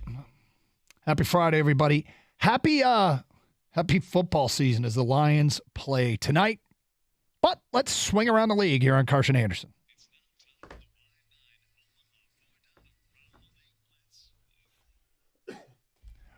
Kang has a bunch of questions. Hopefully we have a bunch of answers. First one, man. Well, we did it last week when you were out, but so it's the first one for you. What? First one for both you guys. All right, together, I mean. Yes. Oh, no. Oh, yeah. It was really good, so make sure you're good today. Right. Make sure you. God, it's 2 days in a row, you guys hurting my feelings. All right, who's receiving here? Gator can. All right, Gator, because you're receiving. Sounds terrible. All right, the Colts announced that rookie quarterback Anthony Richardson will start the first preseason game this weekend over Gardner Minshew. They will battle it out for the rest of the preseason, though, to find out who should start week 1. Right now, Gator, who should start week 1 for the Colts? Well, full disclosure, you guys know I'm a Minshew guy. I love the talent that Richardson has. But the only way that I'm going to start Richardson is if he's clearly better at this point than Gardner Minshew. Does he know the playbook? Can he identify defenses? Is he on time with his receivers? I mean, he'll start soon enough, right? Because he's got all this talent. But you don't have to throw him out there while you have a veteran who knows what he's doing at this point. So I'd probably go with Minshew for a little bit, and then at some point you're going to feel comfortable enough with Richardson that he's got a full grasp of what's going on that he can play. I feel like you need to know, is Jonathan Taylor playing? Because Jonathan Taylor is in a contract dispute. Then he showed up. Then he hurt his ankle. Now he's left and is rehabbing on his own. If Jonathan Taylor's not playing, the Colts aren't playing for anything, in which case the Colts probably should play for next year and just start Anthony Richardson and have him take his lumps. And yet, if Taylor is playing, I mean, they're over under 6.5, so they're a long shot to win anyway in the AFC.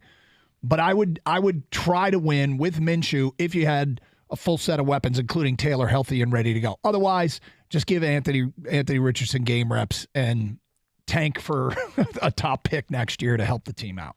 Anthony Richardson, no matter what. Day one starter, no matter what. He needs the reps, guys. He just only had 13 college starts. It's just not enough. His sample size is so small. We all know he showed out the combine. Athletic, traits are off the charts, but he needs to learn as a quarterback. And the only way you're going to learn is to actually play and get game reps. I think he's mentally going to be strong enough we know it's going to be a bumpy road. It's not going to be easy. He might, if he throws enough, he might challenge for that all-time rookie interception record. I don't think he'll throw as much as Peyton Manning did his rookie year, but he needs to learn and he needs to play.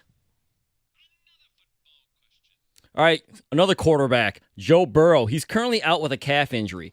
Jamar Chase had later stated that he wouldn't mind if Burrow just sat out until week 5 just to be 100%. Burrow is supposedly on track to play week 1, but if you were the Bengals, would you ever consider sitting out Burrow until week 5, even if healthy, just for extra precaution because he means that much to the team? I wouldn't, and the reason is the AFC is absolutely loaded, and you know what is going to be very, very helpful for a team is a first-round playoff bye. They're trying to win the Super Bowl. That team has big goals. So I wouldn't be extra precautious with them because I think getting a first-round bye and not having to play a dangerous first-round playoff game in a deep AFC is significant. So I would not coddle him and I would not hold him out because I think the regular season means something to these AFC contenders, being a number 1 seed. With all due respect, unless Jamar Chase is attending medical school in his offseason, kindly let the doctors tell you what Joe's status should really be. I mean, schedule is a tough one out of the gate. And he may miss those games, but he needs to be ready as soon as possible. And you don't want to put him out there unless he can do you don't want to put him out there if he can do further damage to the calf. But if the doctors deem that, no, he's not going to hurt it anymore, it's just going to be a pain tolerance type thing or whatever, when he gets the clearance to go for it. Trevor Siemian's his backup. That's not good. That's not an ideal situation to have there in Cincinnati. Perhaps they should have invested in somebody who's now on the Lions. Nate Sudfeld? That's right. Well played. All right, well, for me, whenever he's 100%, and I know they are in a stacked AFC, Doug, but he's that important to this team. And if they have to come back from a hole, or whether it's, 1-3 start or whatever it is, then so be it. So if he's 100% by week 1, start him week 1. But if it's not till week 5, I'll wait till week 5. Unfortunately, yeah, Trevor Siemian is going to have to hold down the fort until then. But you have no shot if you don't have a healthy Joe Burrow. And I just don't take my chances. I understand what Jamar Chase was saying. All right, Justin Jackson of the Lions just retired at the age of 27. Running back Sony Michel retired at age 28 this year. Receiver Jalen Hurd retired this year at 27. Fullback Monte Podbum, retired at 23. And Jabari Zanega retired at 25, defensive end. These all happened very recently this year, like I said. What, if anything, do you make of all these early retirings before the age of 30? Look, football is a violent, dangerous game, and you want to be able to walk away and enjoy a high quality of life when your career is done. So to each their own, but these are basically backups for the most part, and you see the reward isn't worth the risk for these players. So I get it. Burnout is also a real thing with football players and athletes in general. When you've been training so hard for so long, you just at some point you're like, do I really want to keep doing it? Plus the punishment is real, and the long-term consequences are generally a scary prospect. I totally get why these guys would do it. First Barry, and now Justin Jackson. Oh, boy. No, I don't make anything of it. Jim Brown in 1966 walked away from the game at the age of 29, right in his prime. It's been going on forever, and maybe a little bit more because we're more aware of it. But it is what it is, man. It's a tough way to make a living. But the reasons are different. It's a damn rewarding way to make a living, but it's a tough way to make a living. And guys, I don't think the game is changing to the point where it's going to impact our enjoyment. But yeah, I don't make much of this. I do make something of it. I think that you're going to see more and more of this as we move forward. I think players are being more educated about the long-term ramifications of playing in the NFL now.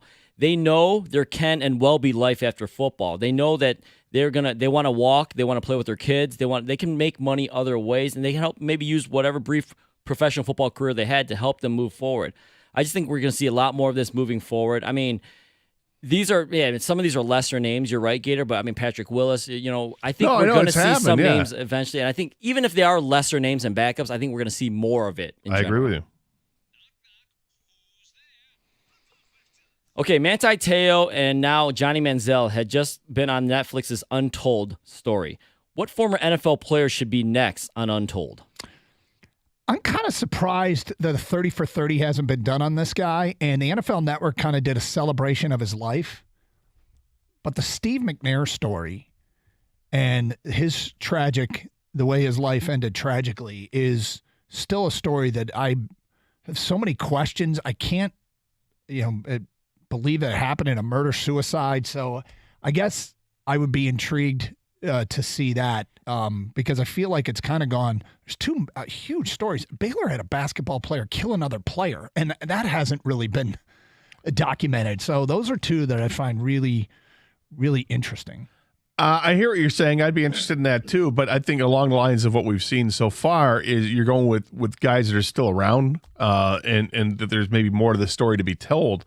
So I'm going to go with former Alabama linebacker and 49er draft pick, first-round draft pick, Reuben Foster.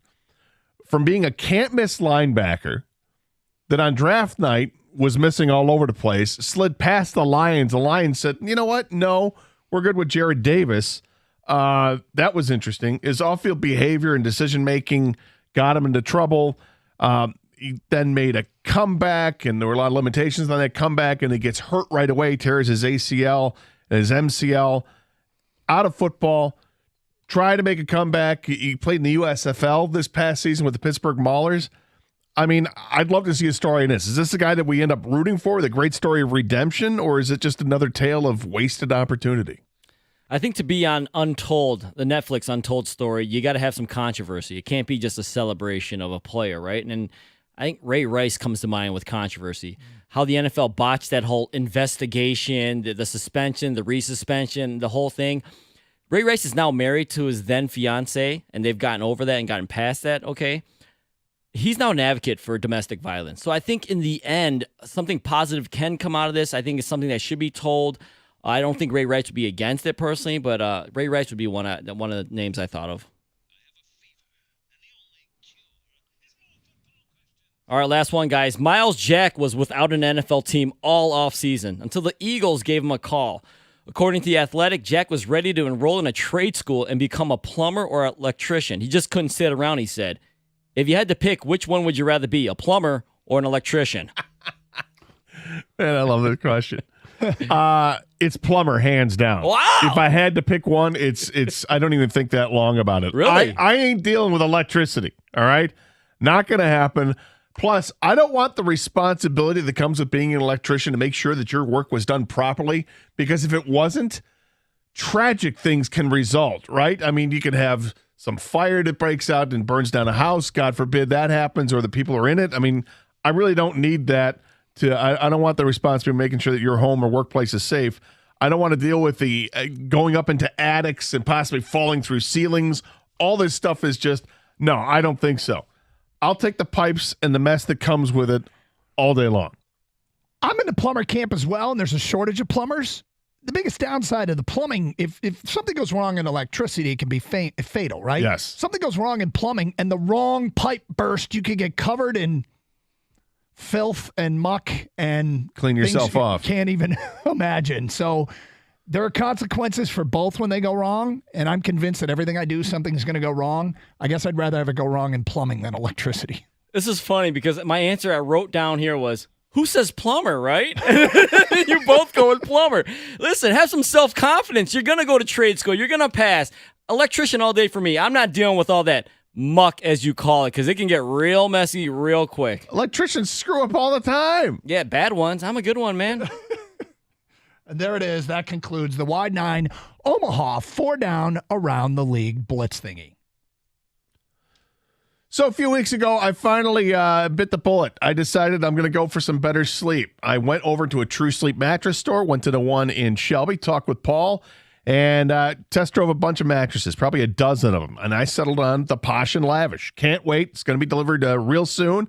And I'm really looking forward to getting that great night's sleep. Now, True Sleep has reasonable pricing for high-quality mattresses. Check it out yourself. Find your perfect sleep system at True Sleep. It's Michigan's largest Nectar dealer. They're located in Troy, Warren, Shelby, or Lake Orion.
Let me make one thing clear here. I do have faith in Yzerman.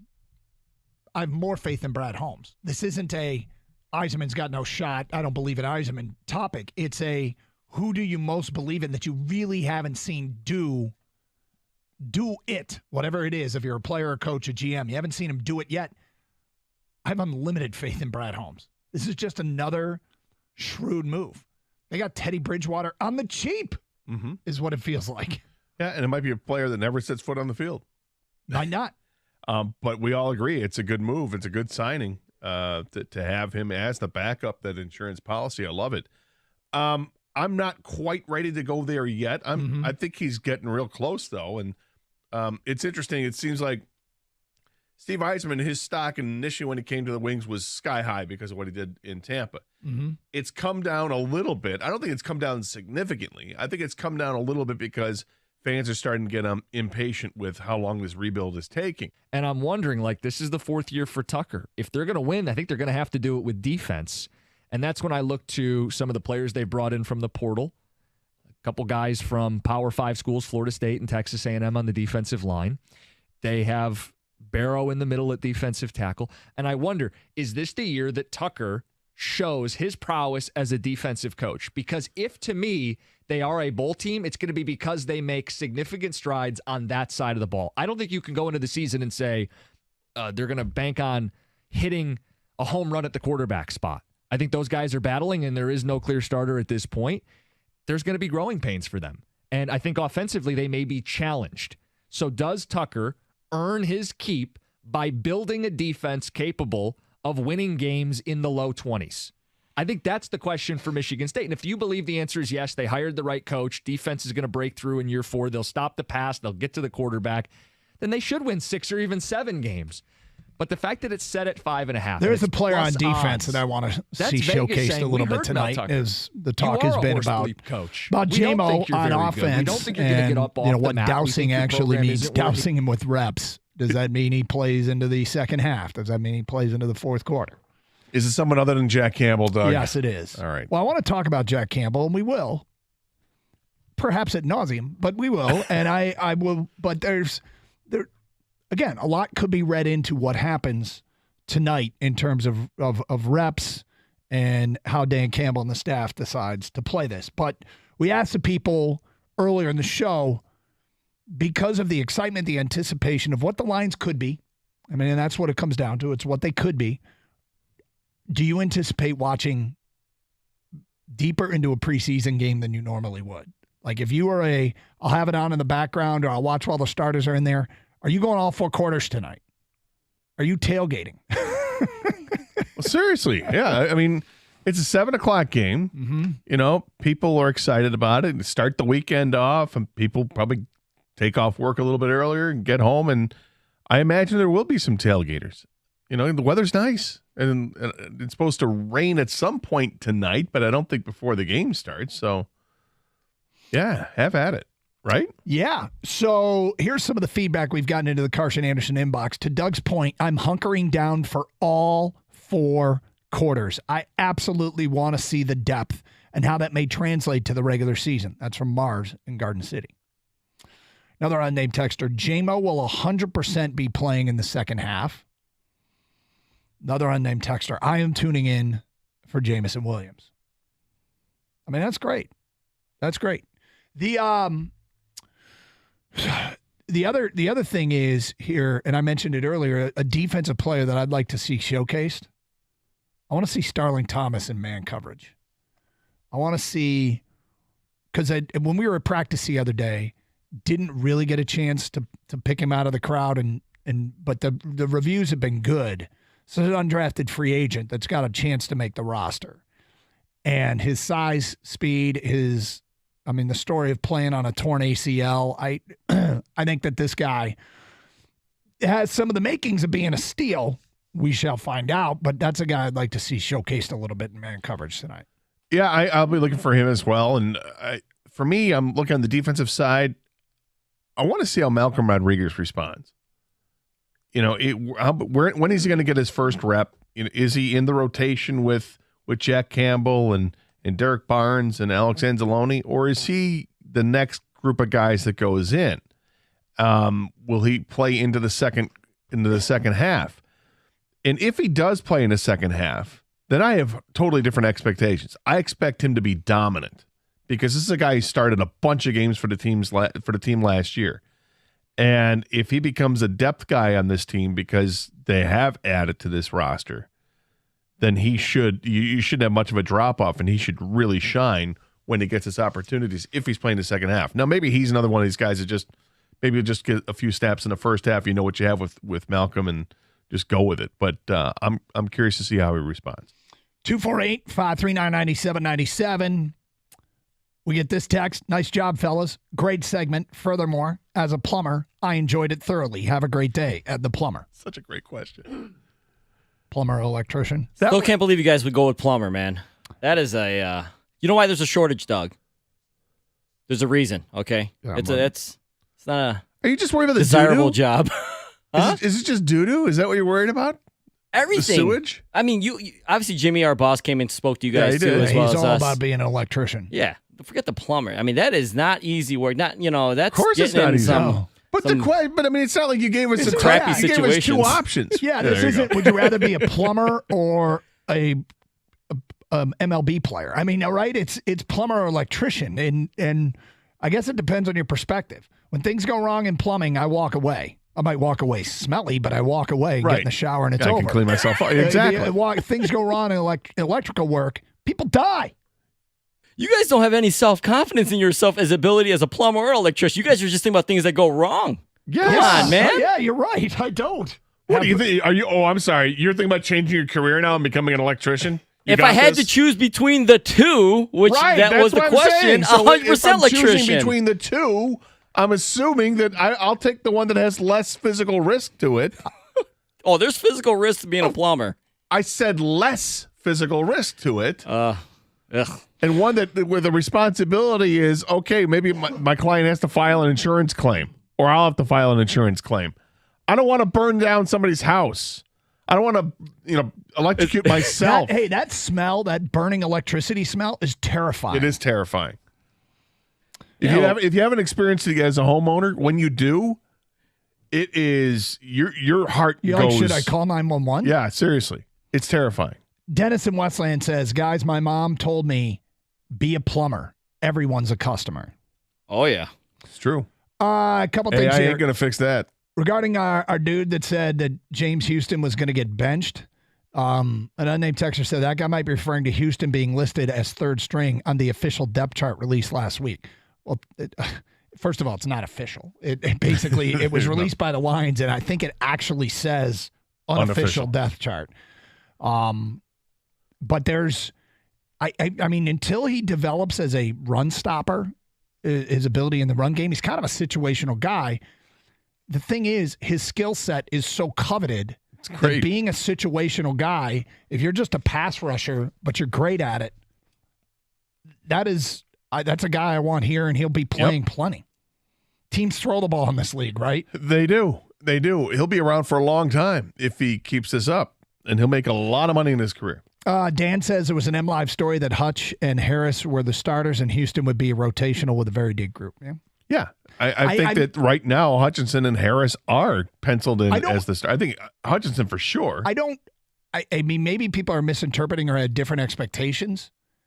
I envision James Houston's role on this team is to be one that grows this year, but still, he's got a ways to go to prove that he can be a run stopper and a pass rusher, which is what the elites are. So if he's just a pass rusher, fantastic. Well, the other thing is good. It's not just, he's not even, if you look at ESPN and their depth chart with the Lions, he's not even listed as a defensive end. He's listed as a strong side linebacker. Yeah. So don't be surprised if you see a passing down, like it's 3rd and 7, and they've got Aiden Hutchinson, Charles Harris at the edges, and then, look who's there. There's James Houston outside of one of those guys on the edge, ready to crank in on the quarterback. LMAO, I've been a plumber for 30 years. Every time I'm working on a job with other guys, I say, if I could go back and do it all over again, I would be an electrician. Chris in Albion says, Doug will be a garage door installer. We've had some garage door issues. Yeah, I've got garage door issues. Scott writes in, untold story, Antonio Brown. Yeah, that's one that's writing itself. Kind of is. Maybe you want to give it a little more space because there's still more to tell of that story. Mm-hmm. Didn't he get kicked out of the Arena League? His team got kicked out of the Arena League. That's the latest. I think I don't want his story to end poorly. No. But it's not trending in a good direction. That might be an interesting one to watch and to do a untold on. We got a text here, Gator, that says, it's kind of calling Doug out. He wouldn't wear remember the ring situation, the wedding ring? Yeah. It would be in muck, and Doug would not, who refused to wear it even after it's clean and sanitized. And now we're going to believe this guy's going to bathe in muck essentially at some point here as a plumber. If the alternative is to be an electrician. Down to the alternative, yeah. You're just so you're kind of a germaphobe, right? I am kind of a germaphobe, yes. I feel like that would outweigh and outrank whatever the other job is. It doesn't even matter, electrician. Well, I mean, like paratrooper or electrician. Then it's. I mean, these are the choices you gave us. Yeah. Trying on someone's shoes or a plumber? Tough call. All right, straight ahead, Gator. I want to know if you'll take advantage of this offer. We'll get to that at 11:02. Plus your Lions phone calls and feedback. Carson Anderson, 97.1.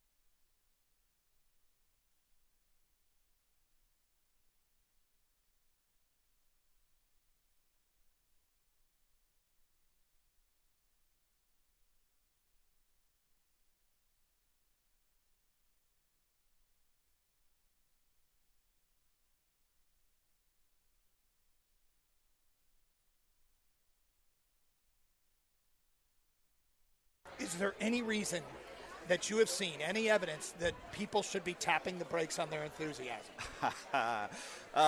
Look, I think the Lions are going to be really good this year. I mean, I've covered this team. I started at the Free Press in 2010, and there's been hype before. I think, coming off that 2011 season, there was a lot of hype for 2012. Just, young Matthew Stafford and Sue and Kelvin. And I don't know if I quite bought in. They didn't do anything in that offseason. This offseason, they went for it, and that's the biggest difference to me. And so I don't know that they're a Super Bowl team, but I expect them to win the division. I expect them to get a home playoff game. And if that happens, you're a couple wins away from the Super Bowl. I mean, you're within spitting distance of the Super Bowl. So I'm not trying to – Wow, you were the first person to use the word Super Bowl today. Yeah. I mean, look, wow. So I don't want to say I don't think the Lions are a Super Bowl team, but – it's not that unreasonable that people have this belief that, wow, we're getting closer to that, I guess. Here are the defensive players that were amongst the list of 10 players who stood out early in camp. 1, defensive back Brian Branch. First-round talent that dropped to the Lions in round 2. Branch has come to Allen Park with a chip on his shoulder and something to prove. Branch is already working himself into first-team reps with his ability to play both in the box and cover equally well. If Branch continues on his trajectory, it's going to be hard for defensive coordinator Aaron Glenn to take him off the field, especially on passing downs. Okay. That would be useful. That's very useful. And I know Gator subscribes to this, is the guys in the secondary seem to always get hurt, and they get hurt often. Yep. Whether it's for a play, a week, or a month, you have to have depth there. And if you have quality depth, that's huge. Because going against someone's What happens in a game, Doug, when a starting cornerback goes out of the game and they replace him with someone off the bench? That guy he's covering immediately gets targeted by the other team. Okay, so to have Brian Branch or anybody, Jerry Jacobs, whoever it is, ready to go if they don't start, that's huge. Also off the defense, who else has stood out? Defensive lineman Aiden Hutchinson. Hutchinson focused on gaining strength and polishing some movement skills this offseason, and the results have him looking like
Carson Anderson, 97.1 The Ticket, open lines 248-539-9797. Great to be with you here on a Friday. Lions play tonight. Gator, I saw this. Did you see the new the new promotion going on with the Lions and McDonald's. No. Starting with tonight's preseason game, every time the Lions make a field goal during a game this year, fans can get a deal to buy one Big Mac and get a second one free the day after the game. Oh, 2-for-1 Big Macs if they make a field goal. If the Lions make a field goal during any game, including tonight. When you read that, did you say, whoa? I did not, because it impacts me zero. Did you? Oh, I said go sign Robbie Gold, is what I said when I read that. Right. Golden Arches. Mm-hmm. Oh, my God. Gator. It just writes itself. Yes. It's brilliant. That is brilliant. Yeah, it sounds like a good deal for McDonald's fans. Mm-hmm. Right? I mean, I think it's quite possible they could kick a field goal every game. Yep. It's possible. Yep. It's a lot of Big Macs. How you feel about it? Would you do it? I haven't had a Big Mac in years. Mm-hmm.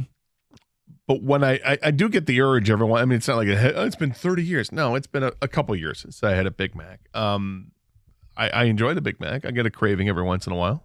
Mm-hmm. Yeah, although this requires, I'm guessing you have to have an app. The BOGO Big Mac deal is available only on the McDonald's app the day after Lions games if they make a field goal. I don't know. We'll see.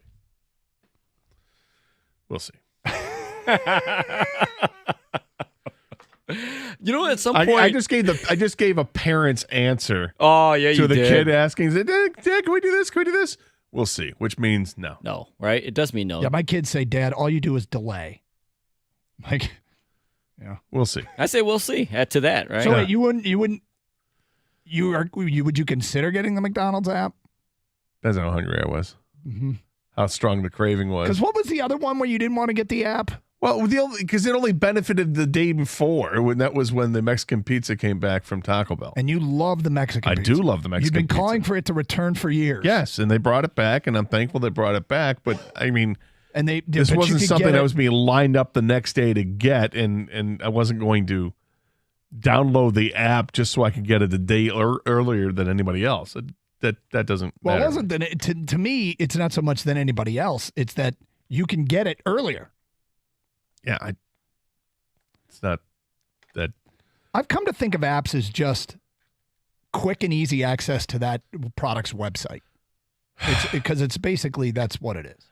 I think of them as something that's draining the phone. It's something that allows for more things to be tracking on my phone. And don't need to do it. It feels like it's another password that you got to come up with. It's something that when you change phones, when you re-up your phone, that you got to reload all that information again. And rather not. I'd just rather not. Kang, is this his direct deposit, his new direct deposit? Yeah, sounds like it. But I download apps all the time. I shouldn't say all the time. I mean, I certainly have a number of apps on my phone. I do it begrudgingly, but I do it. Yeah. But as far as McDonald's is concerned, no. You're not going to do it for a Big Mac. No. I think he's only going to do it if he was forced to. Like if they said, hey, no, there is zero chance you can get a Big Mac or fries or cheeseburger unless you have the app. That's the only way he's going to do it. Otherwise, if he can still walk in there and be like, I'd like a cheeseburger. Like COVID and Chipotle. I had to. He was I had to. I was so pissed. I'm like, are you serious? I could walk right in. There's nobody in there. And I could simply let you know what I want them. No, sorry. We just do online app orders only. Oh, it's ridiculous. Now, fortunately, you can go back in now, but I still have the damn app on my phone. Well, you can delete it. I can. Oh, look, I used an app this morning. I went to Tropical Smoothie Cafe this morning. TSC? I used the app. Made it easier. I don't know if you know this, but you get rewards points. This is true. But it was easier for me because I, ordered from my house and then just went and picked it up on the way in. Some of these other places, it's just quick enough. I can just go through a drive-through. It's fine. Okay, fair enough. I wondered if you'd take advantage of it. And you're right. It is. You do have to order on the app to get the buy one get one BOGO deal for Big Macs. You won't because you don't eat red meat. Yeah, I was thinking about maybe getting the app though because the kids, if I want to get the kids, it is 2-for-1 Big Macs. It is 2-for-1 Big Macs. Kang, you down with this? I already have the app, so yeah, it's going to be an easy non-transition because I've already transitioned.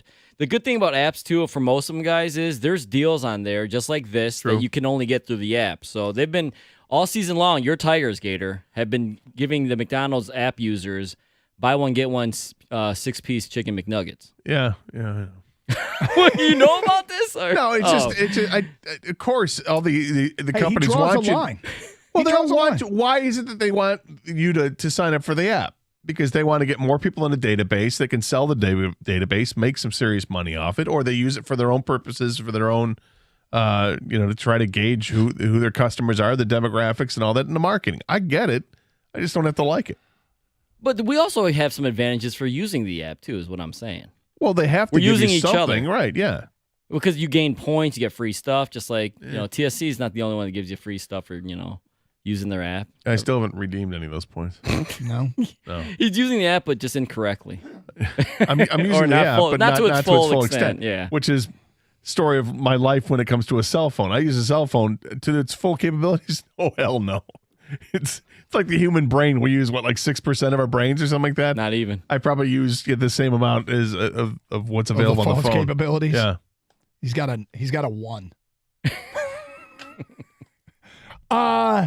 Does McDonald's think our kickers suck? That's from feedback. Well, so what are who is it Wendy's that has like the free curly fries for Tigers? No, if they was get Arby's. Was it Arby's? Yeah. Arby's, yeah. Dude. Arby's the free curly fries if the Tigers score 3 runs. You think curly fries come from Wendy's?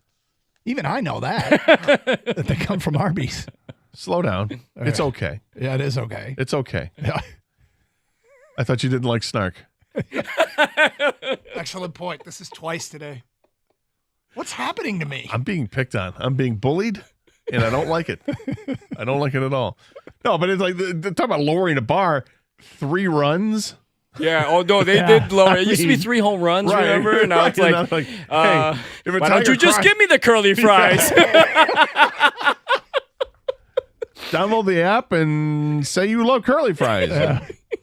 Watch this game. Free curly fries. Wear a Tiger hat. If someone gets tackled in the Lions game tonight, buy one, get one free. Dan Campbell says the word man. Name a tiger. That might be hard sometimes. Might be. There was a stretch. 248-539-9797. Let's get back to your phone calls. Mike is next here on 97.1. Hi, Mike. Hey, Doug Gator. Hey, Mike. Hey, I was calling in about. I think maybe McDonald's does think the kickers suck, and I'm a little worried about the kickers. Quite frankly, that could be something that could platoon the season if you don't have a quality field goal game. But also, I wanted to comment about the app there real quick. Another downside of these apps and why they want you to have the apps is the apps are constantly pushing that you pay on the phone, and they want you to have your credit card information stored in that app, and then they have your credit card information, and it's a lot easier for you to buy stuff.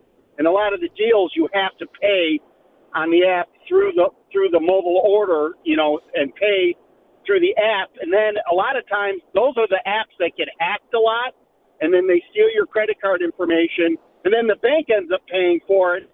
But, McDonald's still makes a bunch of sales, even though if it gets hacked. And that's why I don't like them. Well, anytime you purchase anything online, you run the risk. And that's just life in 2023. I'd like to ask a question.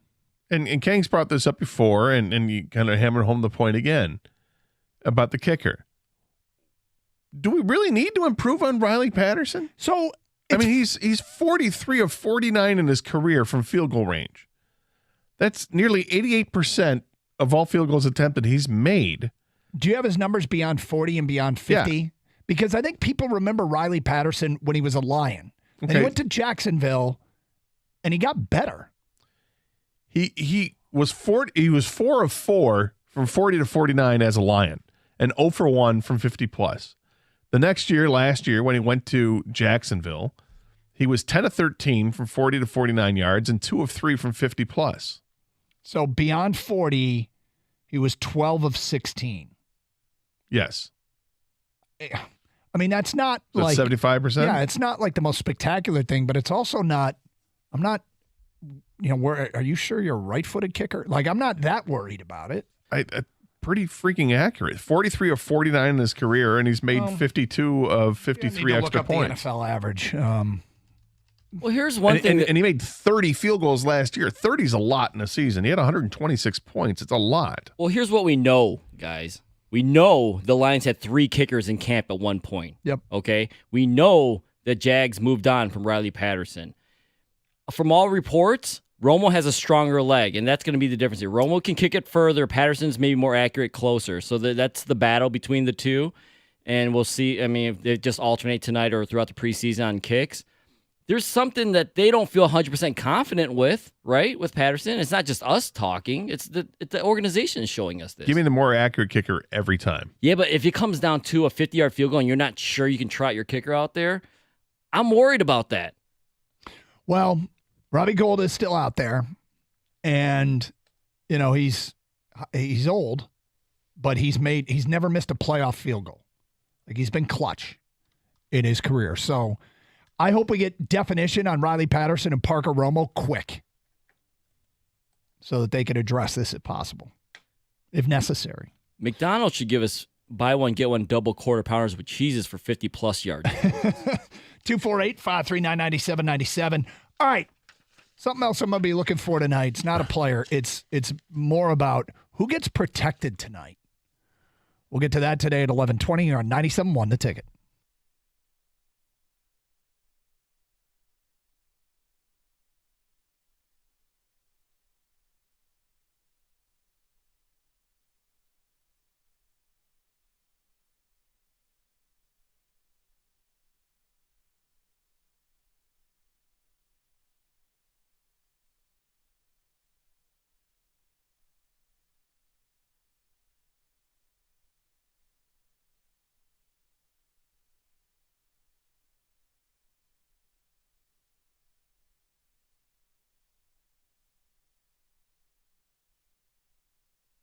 And I'm wondering, this is the 4th year for Tucker. If they're going to win, I think they're going to have to do it with defense.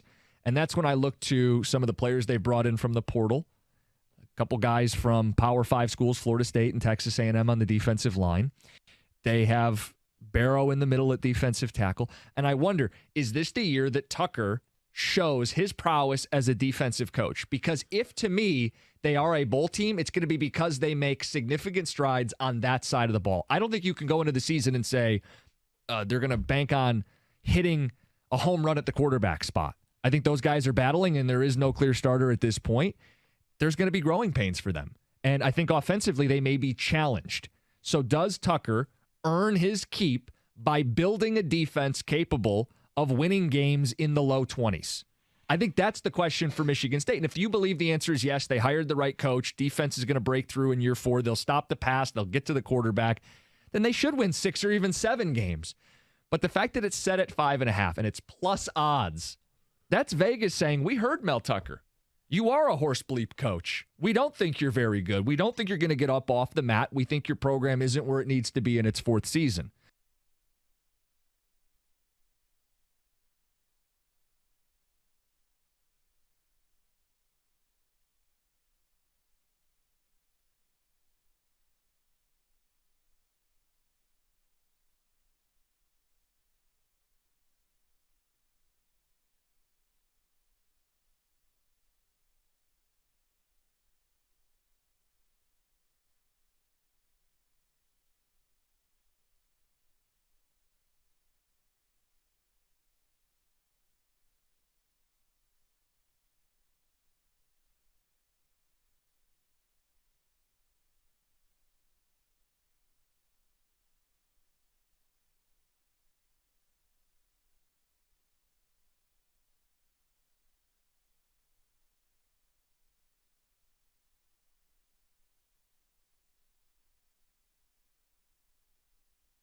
But I just think the adding of Teddy Bridgewater, there's not just, the fact that they're getting a quality backup. I mean, their best backups in Sean Hill.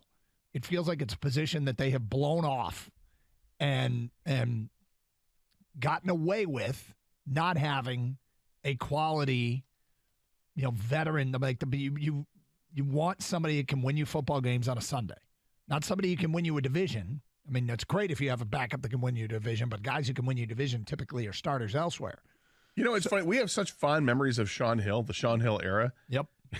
He was 3-7 as a starting quarterback. Doug Karsh, Scott Anderson, 97 won the ticket. Hope you're doing well. Typically, I think people 248-539-9797. Well, right. I think you're right. So, with that, I mean, because those one thing I'm going to be watching for tonight teams, is it was actually if the Dan one year in Campbell 2010. That's when decides to 3-7, and then not play didn't starters, really which play is a possible. whole lot the last 3 years. Like Goff isn't taking the field, and Penny Sewell, Taylor Decker, and Frank Ragnar.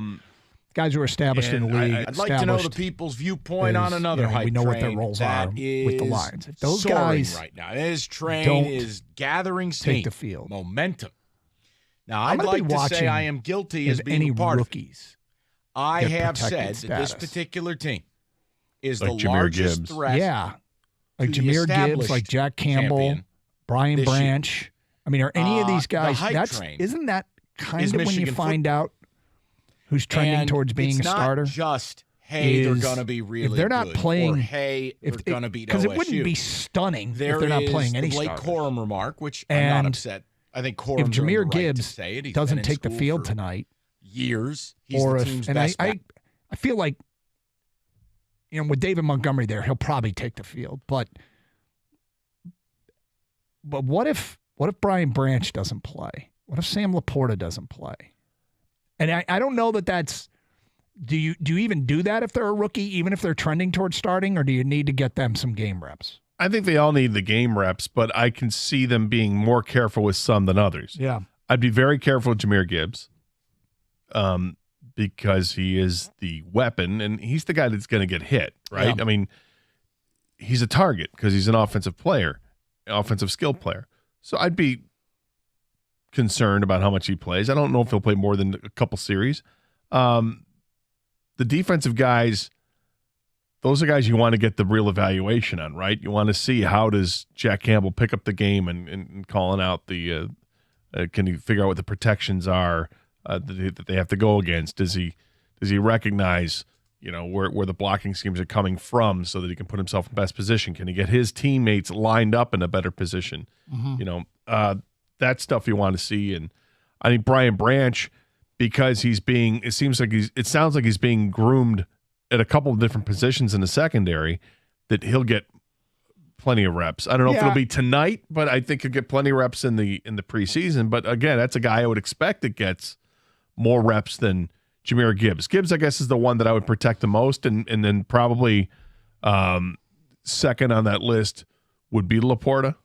Yeah, again, offensive guys. Yeah, because I suspect all the rookies are going to play, but it also wouldn't be stunning if they're benching starters if they just don't play anybody who's tops of the depth chart. And they might not have many of these guys. You think about, do they know who their best tight end is right now? Do they already know it's Sam Laporta, or do they need to see it in a preseason game? They probably need to see it in a preseason game. Do they know that Jack Campbell should be starting? They probably need to see it in a preseason game. Brian Branch probably need to see it in a preseason game. So I don't know that any of those guys have already proven after 13 practices. It's probably pretty difficult to prove that you're a starter after 13 practices. But someone who might get a lot of reps tonight, it'll be fun to watch, is James Mitchell. Yeah. Tight end, who's a pass-catching tight end, a lot of upside, but, was hurt and coming out of college, and took a while before he got to see the playing field, but can be a weapon in the passing game. He's all healed up. Saw a little bit of him in the practice while we were out there the other day. Made a couple of nice plays. So I'm excited to see him.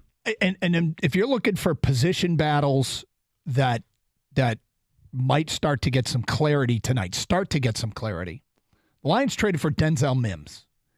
And Denzel Mims' career with the Giants has kind of been, it feels like it's been underwhelming. The Jets, right? The Jets. I'm sorry. Yes, the Jets. It's been underwhelming, and it's been a disappointment. But he is hoping for change. We're hoping for change of scenery success here in Detroit. Dylan Drummond has come in as an undrafted free agent and blown everybody away. Denzel Mims versus Dylan Drummond might be something that plays itself out tonight that feels like a position battle. It feels like someone could get a leg up by going out and having a good game in the most telling thing that they have done so far, an actual football game. Antoine Green in that mix as well. Yeah, it sounds like he hasn't exactly excelled so far. So this is where you have an opportunity to shine. And when we were out at camp and Dave Burkett joined us from the Free Press, there was we didn't really talk about it, but it was one thing he mentioned. He mentioned that Josh Reynolds hasn't had a great camp, or at least he hasn't really, shown up like you would expect, but he's got such a history with Jared Goff that you would probably assume he makes the team, but maybe he doesn't because he's getting longer in a tooth and the Lions are trying to find more options, guys that younger, stronger, healthier, whatever the case may be. Well, so we don't see every snap of practice, but Mo Ibrahim, when I looked over there, looked pretty good. The undrafted free agent running back out of Minnesota. They did, with the loss of Justin Jackson, where's Jamar Jefferson in this mix in the backup running back? Benny Snell was just signed. Craig Reynolds. Ozigbo, Craig Reynolds. Craig Reynolds is probably, it feels like it'd be the number 3 running back that job would be his to take. Mm-hmm. But he actually has to take it. And, practice squad eligibility might save Craig Reynolds because they might want to try and keep all the backs, not all of them, but many of them, and so they can slide an Ibrahim to the practice squad. Well, this is where it gets interesting because if the depth is where I think it is on this team, they're going to lose players. They're going to have to cut players because you can't. There are going to be some guys that they can't sneak on the practice squad, and even if they try to, the other team's going to want. But guys that they actually have to cut because they're more veteran players, they're going to cut some guys that are going to be picked up by other teams. This is not a Lions team of the past where, nobody wants our guys. Nobody wants our guys. The way that this coaching staff has developed some of these guys from the practice squad and turned them into players on this roster, like a Jerry Jacobs, I think that gets recognized throughout the league. And, okay, look what are the Lions doing? They have to make a tough decision on this guy? Well, let's take a look at him. Yeah, there's going to be a lot of position battles, of course, and that's what preseason's about. You guys mentioned all the running backs. That's why I don't personally need to see Jahmyr Gibbs out there. We obviously know he's making the team. To me, he's like a Ferrari, a sports car. I don't want him dinged up at all. Get through the preseason healthy, rock and roll week 1. You're not taking the Ferrari to Target. Exactly, yeah. We're going somewhere nicer, Doug. Yeah. Not for returns, right? Yep. We're going to buy stuff if we take the Ferrari out. You guys got some returns this week? Yeah, of course. Yeah. I did some this week, man. Always. So, but as far as the other rookie, the other first-round pick, Jack Campbell, I actually want to see him a lot. I want to see him out there against other pros. I need him to get reps. I need him to get ready for the season because that's my pickup truck. He's going to get dinged up anyways. He's going to be hurt. I'll do returns with him. I'll go to the Home Depot, whatever it is. Jack Campbell needs to play. One more point I want to make on the receivers. The good thing for them is that film doesn't lie, right? Yep. We go back and watch the film after tonight's game, and the coaching staff will know if a guy was open or if he wasn't open. You may not show up on the stat sheet, right? Jared Goff isn't going to be, I don't know how much he's going to play, if at all. Let's assume that he doesn't play much at all. So now you've got Nate Sudfeld and Adrian Martinez at quarterback. Neither one of those guys has been great. So I would just say let's not going to look too much into the stat sheet afterwards and looking at it. Look, I can't believe Antoine Green didn't catch a single pass. Well, doesn't mean he sucks.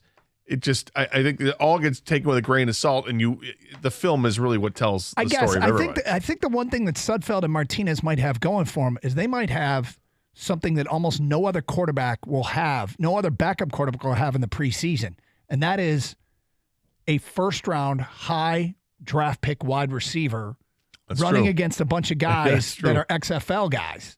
And so if Jameson Williams is being doused in reps, like Dan Campbell says, and you've got the Giants playing backups and guys fighting for spots on the roster, Jameson Williams should be running wide open. Well, if he gets in that, I guess I started to agree with you in the first part because they'll get an opportunity to play with Jameson Williams. Or at least one of them, I think, will get a chance to play with Jameson Williams because I don't think we'll see him in the second half. But nonetheless, typically in a preseason, if you're a Nate Sudfeld type, you're not getting an opportunity to work with the first unit. Nope. And here you will. He might. 248-539-9797. More of your phone calls and feedback coming up. Also, some insight on the fall of the Pac-12, where they really made a massive mistake. We'll get to that today at 11:32 here on 97.1 The Ticket.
Is there any reason that you have seen, any evidence that people should be tapping the brakes on their enthusiasm? Look, I think the Lions are going to be really good this year. I mean, I've covered this team. I started at the Free Press in 2010, and there's been hype before. I think, coming off that 2011 season, there was a lot of hype for 2012. Just, young Matthew Stafford and Sue and Kelvin. And I don't know if I quite bought in. They didn't do anything in that offseason. This offseason, they went for it, and that's the biggest difference to me. And so I don't know that they're a Super Bowl team, but I expect them to win the division. I expect them to get a home playoff game.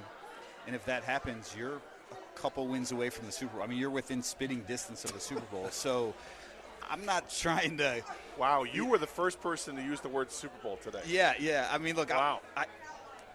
So I don't want to say I don't think the Lions are a Super Bowl team, but it's not that unreasonable that people have this belief that, wow, we're getting closer to that, I guess. Here are the defensive players that were amongst the list of 10 players who stood out early in camp.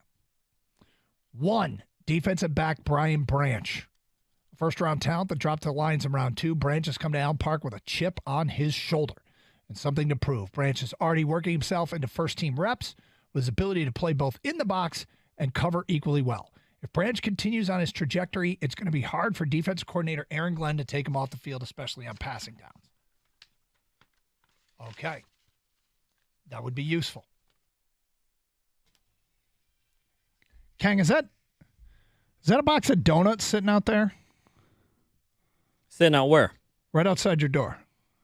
I did not see. I haven't stepped out yet. Go take a look. See if All right. there might have been a food drop here. I thought I heard somebody mention the word donut, and that might be of great interest to you guys. So just saw the box. No interest in a donut? No, I'm not really a donut guy, although some of those Krispy Kreme, pumpkin spice, pecan, maple glaze, that just, you take a bite of it and you can almost smell the leaves turning. Like it just reeks of fall. If it's one of those, I might have to have a bite. Oh, Kang brought the box behind the glass. What do we got there? I brought the box because I'm not sure exactly what they were called. Gator might know better. So you're going to show. They're not donuts. Okay. Kang is opening the box and tipping the box. Can you see it or no? Oh, those like I'll show the camera. Almost like a streusel? Yeah, like they're like sliced kind of gator. Do you see it? I can see it. I don't know. What do you call this gator? You're a pastry guy, right? Like I said, I don't know. It looks like it could be a streusel. How we feel about Streusel? We Streusel fans here? Yeah, no, it's. I mean, it's all I'm good. not, but Yeah, it's. Looks good, smells good. Yeah, I may have to try that. You want me to bring it in? Why don't you take a bite? Try it on the air? Sure, I'll try it on the air. All right, I'm walking into you. Radio stunting. This is Radio Stunting 101. Free food drop, eat it. What is Pastry? it? Don't know. Yeah. Eat it.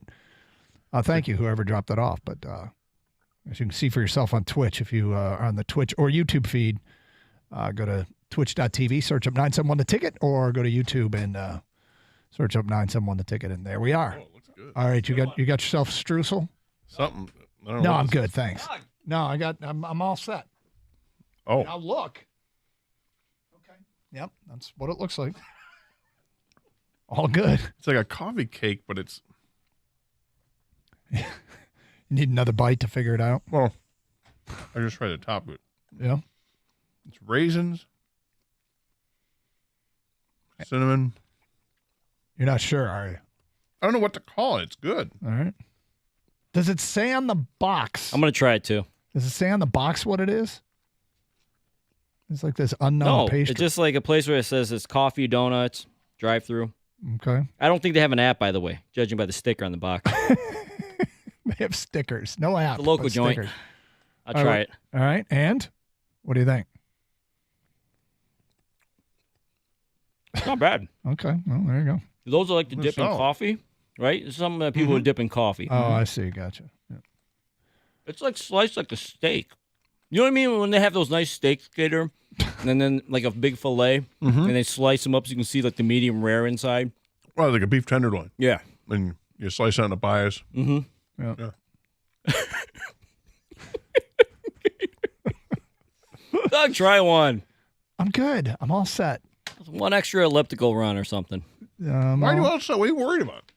I got my lunch right here. I'm ready to eat. Doug always tells me a moment on the lips, a lifetime on the hips. Mm-hmm. Yes, He's that's got my that motto. tattooed on him. That's my motto. No, I just don't. That's on his tramp stamp. Yeah, I don't right. really like super sweet stuff. It's not super sweet. I don't think it's It's super actually sweet. not that. All right, well, maybe. You like raisins? I don't mind raisins. You like cinnamon? I do like cinnamon. There we go. Let's get back to this Pac-12 thing I mentioned. According to a story that is being written by John Canzano, who is a columnist that covers the Pac-12, he said back in 2022, the Pac-12 got a $30 million per school offer from ESPN. It included all the conference's media rights, including the Pac-12 network, but the conference presidents and chancellors believe they could do better. The board instructed the commissioner, George Kliavkoff, who's taken just a PR beating in this thing, to reject ESPN's proposal and make a lopsided counteroffer. The commissioner should have pushed back and managed expectations in the room. He should not have he should have been more tuned into the eroding media landscape. So Kliavkoff followed the orders, and the consequences were grave. The source said to me, quote, "You know what we told ESPN after their $30 million per school offer?" Me, what? Source, we said we want $50 million per school. Me, what was ESPN's response? Source, goodbye. And they ended up with what, $23 million per school from Apple TV on a streaming platform, and There's a lot of contingencies with that, right? yeah, and look, the Pac-12 made a play for Texas. A decade ago, Texas said no. There's many forks in the road that eventually led to the Pac-12 disintegration. I'm And it's amazed. sad. I really am amazed that the Pac-12 has been this clueless about TV deals. I mean, they've got a couple of schools that are based in Los Angeles. This is like the media capital of. They had a couple of schools, Right, and they lost them. Yep. You've got brainiacs from Cal and Stanford. No. Let's go back. Let's talk about the brainiacs from Stal and Canford. Stop with the snark. Yes, with from Cal and Stanford. You have brainiacs from both universities, and they can't figure it out. They completely botched this. And they continue to botch it. Yep. It's really incredible to the point now you're going to have some schools completely left out. I don't know what they do at this point. I don't know if what happens a year from now, how different is it going to look 5 years from now and 10 years from now? Are we going to just keep reshuffling the deck until we figure out what the right formula is? And you know what it's going to end up being? We're going to end up going back regionally anyway. Yeah. Could be that way. I don't know. There's so many things wrong with college football right now that they have to iron out. And then they got the story with the Iowa State football players and the Iowa football players that more players have been. Please take note, Michigan and Michigan State. Please educate your players. Indicted on gambling, not just gambling on their own teams in their own games. And this is the major fear that everybody has had about college athletics for forever. Yep. Is that college kids can be influenced to the point where they can throw games. Yeah. And that's a major concern. And when you find out players are betting on their own games, well, there you go. You start walking down that path, and it's terrifying. And this is just another, stone on the road that leads to bad places for college football. There's a meme that got out with the Pac-12 logo, although it says Pac-4, Conference of Champions. Underneath it says the premier tri-state West Coast college football conference. Founded in 1915 in Portland, the Pac-4 features fierce rivalries, proud tradition, and an easy travel schedule. Our teams, underneath, the headline is our teams. Underneath it says, some NCAA teams are right here at the Pac-4. Pac-4 in action. Year after year, the Pac-4 provides some of the athletic action you would expect to see from an athletic conference. While our games might not be on TV, you can enjoy them in person at any one of our 4 convenient locations. These exciting images were taken with our new camera. Well, I'm looking forward to Big Ten icons, Steve Entman and Dan Fouts. Right. That's what I'm looking forward to. Pac-4 playoffs. Congratulations to the teams that qualified for the 2024 Pac-4 postseason tournament. From the Pac-12 North will be represented by Oregon State and Washington State. The Pac-12 South will be Cal and Stanford. All right, let's get back to your open line calls. 248-539-9797. Sam and Ipsy are 97.1. Hi, Sam. Hi. Hey. I have a question, and I've never been able to ask this question because the Lions have never been able to control the tempo of a game like they can now, I hope. And how much does the score and the L and the W matter for this game to maintain the hype? And if it does really matter, then wouldn't that determine a lot of who they're playing? Because what if the score's tied at the end and all they have to do is put in some better players? I mean, will they put them in, or will they be more concerned with preserving their bodies? If you're asking, are they going to sell out? I'm really asking. I understand what you're asking. Are they going to sell out to try to win the game tonight, to try to keep momentum going, or no? They're not going to sell out. You're going to look at the starters are going to look at out.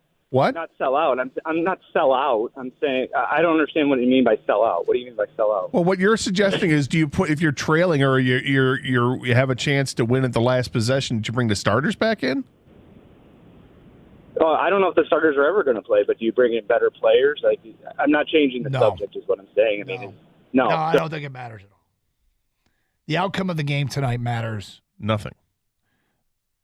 I mean, I'm not even sure. Like, I hope they play well. I hope that the guys that we need to be good players look like they're going to be good players. But the score of the game at the end, does it have an effect on the regular season? No. Does it have an effect on the people playing in the game? Yep, potentially. Well, you mean the people that are on the field? If it's tied and the Lions have the football and Adrian Martinez is backed up against his own goal line with 60 yards to go to get into Parker Romo field goal range, does it matter to those individuals? Yes. Does it matter in any other way whatsoever? Right, No. but are they going to switch up and say, we need Jameson Williams out here at this point in time? Not in the first preseason game.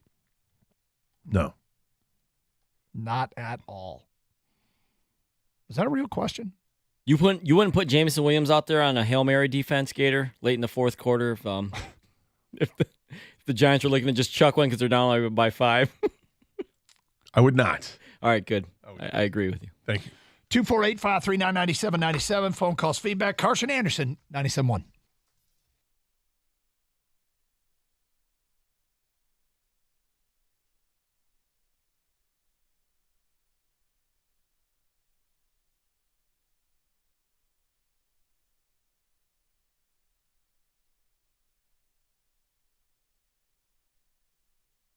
I think they have populated this roster with good players.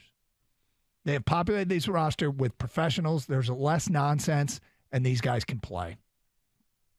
Dan Campbell has kind of set the tone for the culture, and Brad Holmes, who built draft boards with the Rams and did a great job without first-round picks for Les Snead, setting up picks in second, third, fourth, fifth, sixth round, and helping that team. They basically drafted well and supplemented with huge moves. Brad Holmes has come here, and he has drafted well. I fully believe that. And I think this is going to be one of those seasons where when the final 53-man roster comes out, there are going to be some painful cuts. We're going to be like, oh, I didn't think they cut him.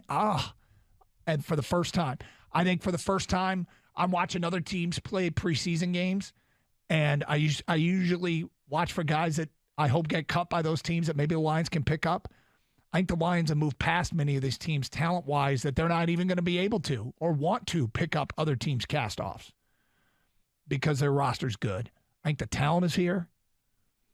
And, there's some prove it to it. There's some prove it to it. But, my God.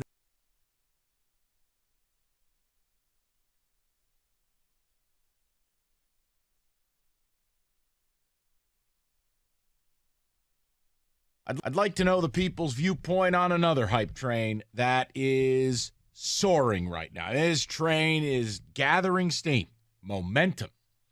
Now, I'd like to say I am guilty as being a part of it. I have said that this particular team is the largest threat to the established champion this year. The hype train is Michigan football. And it's not just, hey, they're going to be really good, or hey, they're going to beat OSU. There is the Blake Corum remark, which I'm not upset. I think Corum's earned the right to say it. He's been in school for years. He's the team's best back. He is the bell cow. And he said it's national championship or bust. I don't have a problem with it. You have the national media. Michigan. Okay, normal. But, boy, we have audio today where I went, okay, timeout. Just a quick TO. And it is one of the most unbelievable things I've ever heard. But then I checked.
We don't do shout-outs here.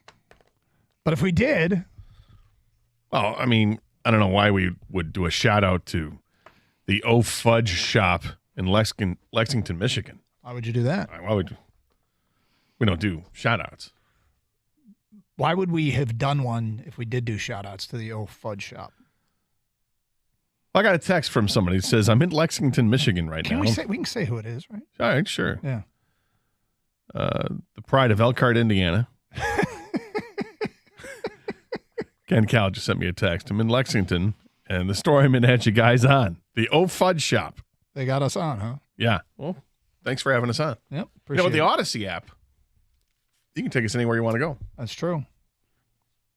If I did a shout out, I'd do one to RK, Buck, Cranny, KQ, and Nate. They're on a road trip, and they sent me a picture. Nice. Yeah. But we don't do shout outs. We don't, so I'm not doing it. So sorry. Tell me you don't love this headline. Netherlands has its equalizer thanks to Stephanie van der Graget. Is there a name that just screams Netherlands more than the last name van der Graget? I mean, you start with Vander, and you got it. Yeah. Van der Graget. Vanderhof, Vanderhoot. This is Stephanie van der Graget. Good for her. 248-539-9797. Coming up shortly, Gator, we're going to need 10 texts. Oh, boy. So get your phones ready. Hey, God, we're going to need you here in a minute. But yes, Lions in action tonight. It is a Lions question, and we will need 10 texts for that Lions question. They're playing tonight at home, Ford Field. Feedback coming in regarding the Lions. I got season tickets. We're going to the game and leaving at halftime. In previous years, there's no way we'd go to a preseason game. Oh, really? So my man's got season tickets, or Famale got season tickets. They're going to the game, but they're staying a half when they never used to go to preseason. It's still preseason, not worth watching the full thing, but first half with starters, sure. Tailgating for a preseason game, I don't know. Sounds skeptical. I'm surprised people don't look for any excuse to tailgate. So I almost never get to do it. Right. It is so great. Yes. I feel like that's one of the part because of our jobs that we miss out on. Tailgating is so damn great. This just in. I know the rest of you are like, no crap, Doug, but I enjoy the shopping for the tailgate. Every part of it's great. The setup. Yeah. When somebody says they got a generator, oh yeah, and I got a satellite. I mean, it just when it comes together. Breakdown sucks. Oh, post tailgate. Yeah. Well, it's when not time to go into the game. That part sucks because you got to break it all down and put stuff away, and maybe you had some sort of grill or griddle and it's still too hot, and then you got to be the one that sticks around late. You guys go ahead. I'll wait for this thing to cool off. Mm-hmm. Yeah, preseason, regular season, postseason, tailgating is awesome. Yeah. That can be sometimes the best part of the whole day. Brian in Monroe says, Gator is smart not to use many apps. If he did, he might suddenly get a lot of spam calls. Yep. Don't want that. Don't want that. So I did. Nobody gets more spam calls than Scott the Gator Anderson. Last night, for the first time in forever, I answered one because I was expecting a phone call, and it was from a number that looked like it may have been legit. I answered it, and they started, pitching something else. And I said, wait a minute. My caller ID said that you were blank.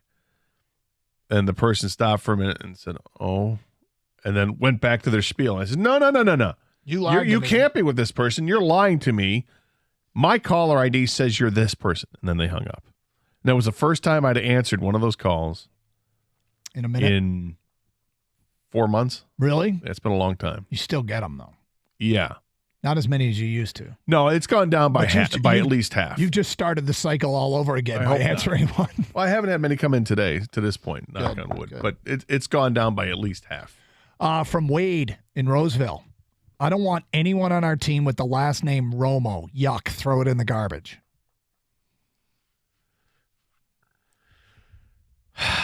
He doesn't. I don't know. Tony Romo, I know he bothers a lot of people. It doesn't bother me that much. No. Gator, bother you? Yeah, it kind of bothers me. Free stuff. It got to be too much. It was just too much of the stuff. I know, but I'm saying, would you have a problem if our kicker's last name was Romo? No, okay. that's a little bit much. That's too much. All this. Free stuff and reward points are worth it for the apps. That's from an unnamed texter. Gold would be awesome. It would be like the Prater move, but now on a much better team. If Holmes is able to pull that move off, that could be the final piece. All right. So Robbie Gold last year played all 17 games in San Francisco. Yep. He made 27 out of 32 field goals, which was a lesser percentage than what Riley Patterson made. He also from 40 40 yards plus. He made 9 of 13 field goals from 40 yards plus. He was 2 for 2 from 50 plus, 7-11 from 40 to 49. That was also a lesser percentage than what Riley Patterson made. Robbie Gould's 40 years old, and I think going to be 41. Well, he'll be 41 in December. He's never missed a playoff kick, though. Okay. And I mean, Parker Romo or Riley Patterson can win us over, sure. But if you ask me right here, right now, the Lions have to make a 48-yard field goal to advance in the playoffs. I'm taking Robbie Gould. Yeah, and don't forget, Gould was kicking half his games in San Francisco. It's hard for a ton of kickers to kick out there. I know, I get that. Yeah. I worry about somebody that's 40 years old, and you're still expecting them to be really good. And when you got a guy who's 23 who has made a really high percentage of his field goals already in his career, we really need to change that up. Look, I'm going to guess Riley Patterson wins this job. And Riley Patterson, you said he's 23. Mm-hmm. You know, at that age, you could still be adding leg strength. Yes, like he's not done perhaps developing. Well, and I don't know what his leg strength is. I mean, we know it statistically he, only kicked a couple of field goals from that distance. I don't know what he normally does. Feedback coming in. I don't like how Doug seems to be picking on Gator today. I love Gator and feel like he's not being treated with dignity and respect by Doug. That's from Greg and Ypsilanti. I mean, for somebody who preaches treat people with respect, I'm getting very little of it from you. I think you're both right. I don't know what's gotten. I haven't slept well the last couple days. We've offered you pastry. You have offered me pastry. Not ultra sweet pastry. Well, let's be fair. I did kind of bring it to your attention. And I appreciate that. So I did do that. Hopefully that made up for some of it. I don't like the snark that's come out of my mouth today. I don't know where it's come from. The deep recesses of my mind. Paul and Trenton says, Doug and Gator, you think Stanford and Cal will end up in the B1G? No. Why not? I mean, if you want to get to 20, that's an easy way to get to 20. What about that? Like, doesn't everything about them make sense? No, the only thing that makes sense about it, it's an inflated sense of worth is bringing in two really good academic institutions, but it does nothing athletically for the conference. Neither did Rutgers, but it introduces them into a new TV market and a big one so at that. So the market, I get that point too. Which, by the way, is driving 95% of the decisions is TV. Does it make any sense that they weren't invited?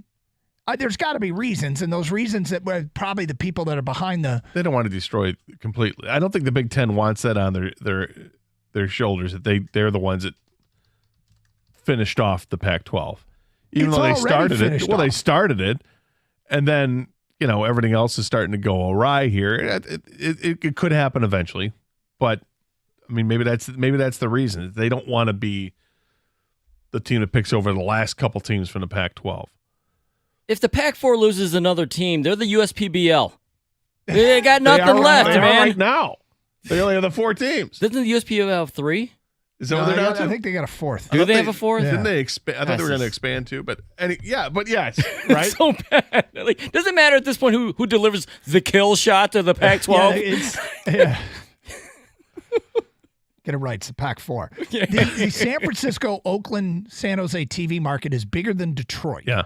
So I don't know why they weren't invited. I really don't. It's a huge TV market. It's a huge TV market, but does that TV market care about Stanford or Cal? Does Los Angeles care? UCLA plays in front of 30,000 fans at the Rose Bowl. No, that's true. So I find this to be perplexing. And yes, the conference presidents would absolutely puff their chests out and say, Stanford and Cal, 2 of the best academic institutions in the country. Well,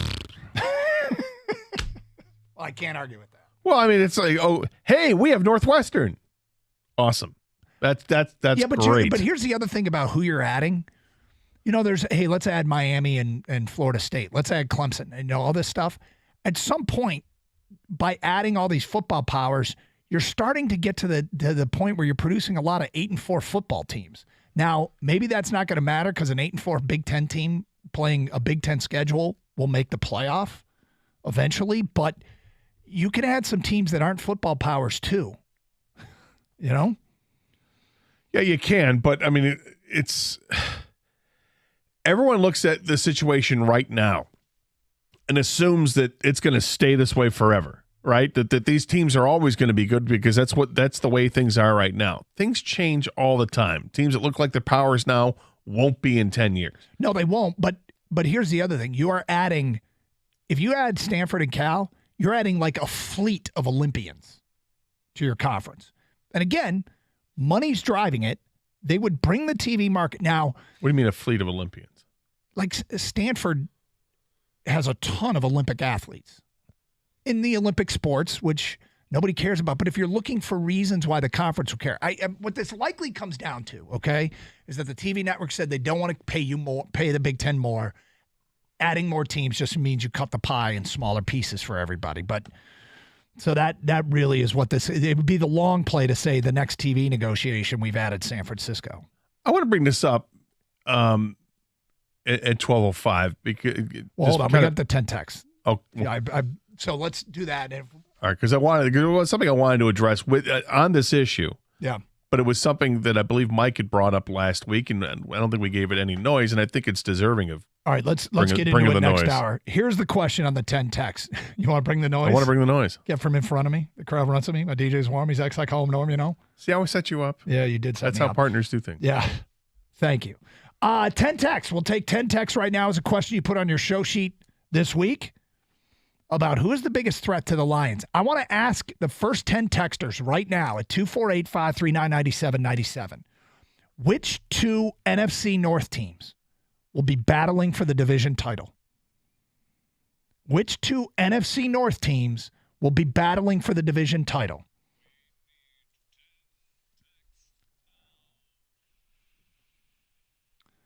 Oh. Thank you, God. First 10 texts will get read on the air. Make sure you sign your name. It's Carson Anderson, 97.1 The Ticket.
Happy Friday, everybody. Doug Carr, Scott Anderson, 97.1 The Ticket.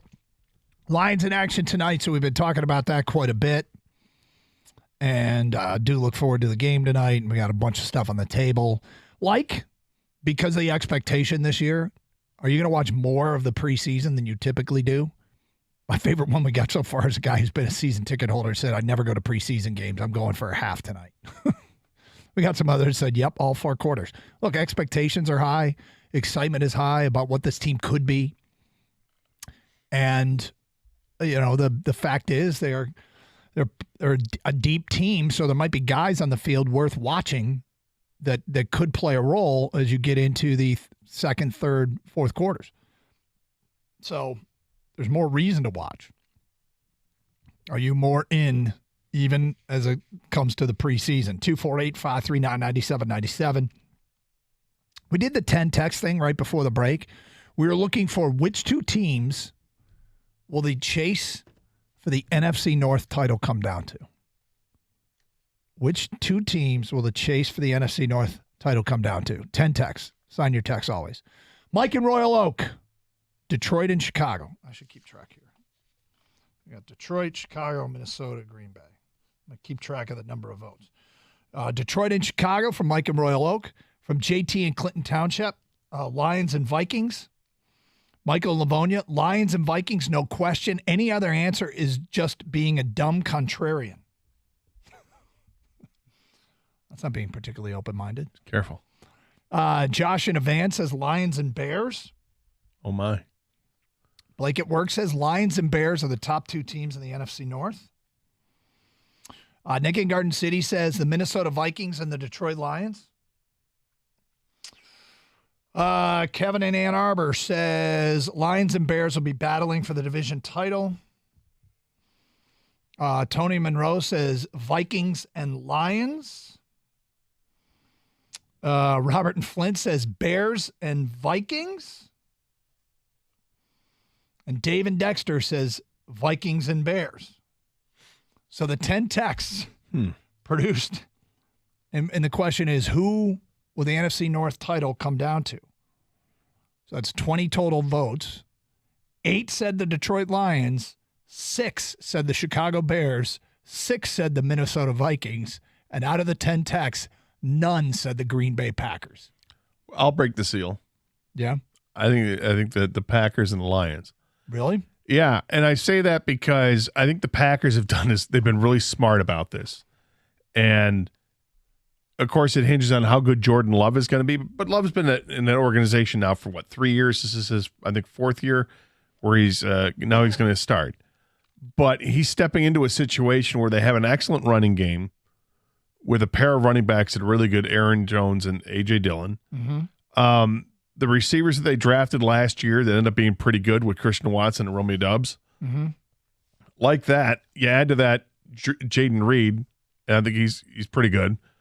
In addition to that, they went out and got Luke Musgrave, the tight end. Well, I always say a quarterback's best friend, a young quarterback's best friend is a tight end. You got a really good one in Musgrave. And I just look at that offense, and I think they can control some things because of the running game. Defensively, is Rashawn Gary healthy? If he is, that boosts that defense up. They put a lot of draft capital into the defense over the last couple of years. Lucas Van Ness is a big pick this year. They've got the 2 guys from Georgia from last year who got some time, and Devontae White and Quay Walker. Jerry Alexander's really good in the secondary. I just think they've got players. They don't have the depth yet, but they've got players. And if they can stay relatively healthy, they can upset some teams. I think the Packers, I think everyone's sleeping on the Packers. Yeah, I think they're going to stink. Fair enough. And Jordan Love, it may just come down to Jordan Love sucks. And that's odds are that Jordan Love is going to struggle. Now, I've talked about the nightmare scenario. The nightmare scenario is that the Pack has done it again. They keep handing the torch off to the next great quarterback, and they kind of tortured us for the better part of the last 20-plus years because they were able to do that. I was watching some highlights out of the camp, and Jordan Love looked pretty good. And that's one of the things to keep in mind is I don't expect him to be good, and he looked good in camp. We were out at Lions camp and finding all these things that look good. Doesn't mean much. In the snapshot of time that was, watching practice that day, some stuff looked good. But at the end of the day, you got to do it when opponents stop being polite and start getting real, which is kind of tonight because there are players on the field that are going to be fighting for their professional careers. So they're gonna give it the old 110. 248-539-9797. Stan is on 97.1 The Ticket. Hi, Stan. Hey, gentlemen, how you doing? Doing good. I'm on the bandwagon. I think it's the Lions and the Packers. Until Green Bay is proven wrong, and they have done it for the last 20-plus years, every time they've had a successor, that person has come in and done well. And Green Bay's defense is way better than the Vikings, way better than the Bears. And defense, when you don't have a good offense, will still keep you in the game. But they have a running game as well. They got strong running game, good defense, Lions and Packers. Well, here's one thing I'll stick with the Bears. The Bears defense should be interesting to watch this year. They went out and signed those additions. Yeah, they signed a couple of really good linebackers in TJ Edwards and Tremaine Edmonds. They drafted Noah Sewell at the linebacker position. Yankin Ngakoue is on that team now as a pass rusher. They've got some guys there on the defensive side that maybe you're not giving enough credit to. But offensively, they don't really have a running game outside of the quarterback. And that shouldn't be your best option. Even though he's a fantastic runner, if you're the Bears, you don't want him running too often because he's going to put himself in harm's way. Even though he's built really well, you don't want him getting hit as much as he's going to get hit. You hope that for them, they need the receivers to step up and be better, and that offensive line has got to be a lot better. Let me say one last thing then. With Green Bay, I thought we had a better shot at beating the Packers this year with Aaron Rodgers because he looked horrible last year, and I think he was on his way down, and that's why he left. There was some massive dysfunction with Aaron Rodgers and the Packers last year, and we'll find out if it's because the Aaron Rodgers that's showing up on Hard Knocks, people think is a sanitized version of Aaron Rodgers. There's a lot of people that have watched Aaron Rodgers on Hard Knocks, and you saw him. I did not. Kang, you saw him on Hard Knocks, right? You watched it, right? Yeah. People are thinking this is a sanitized, packaged, public image Aaron Rodgers, and that the real Aaron Rodgers showed himself last year in Green Bay that didn't show up to OTAs, didn't show up to minicamp, ripped his teammates, ripped the organization, made everybody uncomfortable, and was a crappy leader. I'm intrigued because I don't know that anybody would argue too hard about what Aaron Rodgers was a year ago. Is he completely different with the Jets? Well, he may be completely different, and to try to be somewhat fair to him, I'd love to see what Aaron Rodgers looked like 5 years ago when you were following him around camp all the time. Would he have looked similar to the one we saw with the Jets? The Aaron Rodgers from last year, that's a guy who wanted out. That's a guy who was pissed off, disgruntled, couldn't stand the hierarchy of that football team, wasn't happy at all. So I understand why it would have looked bad last year. Is it sanitized? To me, if you're saying it's sanitized, it means that there's been some creative editing that's gone on. That maybe you go up to Aaron Rodgers and at the end of the day and he's got creative control over how he's portrayed. I don't know if that's the case. Now, maybe there have been some things that have been embellished a little bit that they pick and choose. I'm sure they pick and choose what they want, but there are parts of it that show that really showed him as a true leader that was in direct contrast over what he was a year ago. But I think it was the situation he was in then and a sense of urgency to win now, and don't underestimate the chip on his shoulder to stick it to everybody else and prove everybody else wrong. You know, when they drafted Jordan Love, he went out and won back-to-back MVPs. He was pissed. Last year, I think he was just fed up with the organization and wanted out. Yeah, and clearly the Jets are an organization that really, really wanted him, and they're embracing him, welcoming him with open arms, and when anything's brought his old coach back with him. Did he bring some former teammates with him too? I mean, anything that's put on TV, you have to worry about with the editing job, so you're not sure the full story there. I think that the Packers are it's all on Jordan Love. Can this guy be the next or not? I think the team that's going to be looking for a big time downfall, it's the Vikings, man. I mean, I think they won 9 games last yeyear by one score. They were 9-0 in one score games. Yeah. It was more than that. It was 11. It's terrible. That Something crazy. You just can't go that. You can't continue that. That just doesn't happen in the NFL. They lost too much on defense. They lost Dalvin Cook. I think the Vikings might be the worst team in the division. Well, it's an interesting question. Who does this division come down to? 248-539-9797. Gator had a comment he wanted to make about the Pac-12. We'll get to that today at 12:20. Hey, got plans for the weekend? It starts Friday night with tonight's first preseason game, rather. Come back and remember all the joy of football season at Twin Peaks. Your favorite Twin Peaks girls can't wait to serve up all your favorites, from chilling 29-degree drafts to hand-breaded and cooked-to-order boneless wings, sauced up with your favorite flavors. Is this hype train for real? Make sure you're free Saturday night. It's fight night at Twin Peaks. 2 former heavyweight champions. It's Anthony Joshua squaring off against the Nordic Nightmare, Robert Helenius. Make sure you get in early for your front row seat to all the action. If you tried the hand-cut New York strip or the thin and crispy flatbreads, Saturday night is sure to be a knockout. Don't miss out. Hey, if you're a fan of Twin Peaks, sign up for the E-Club and stay up to date on all things Twin Peaks and score free stuff. Signing up, it's easy. Just visit twinpeaksrestaurant.com/Peaks-Club to get started today. To find the location nearest you, go to twinpeaksrestaurant.com.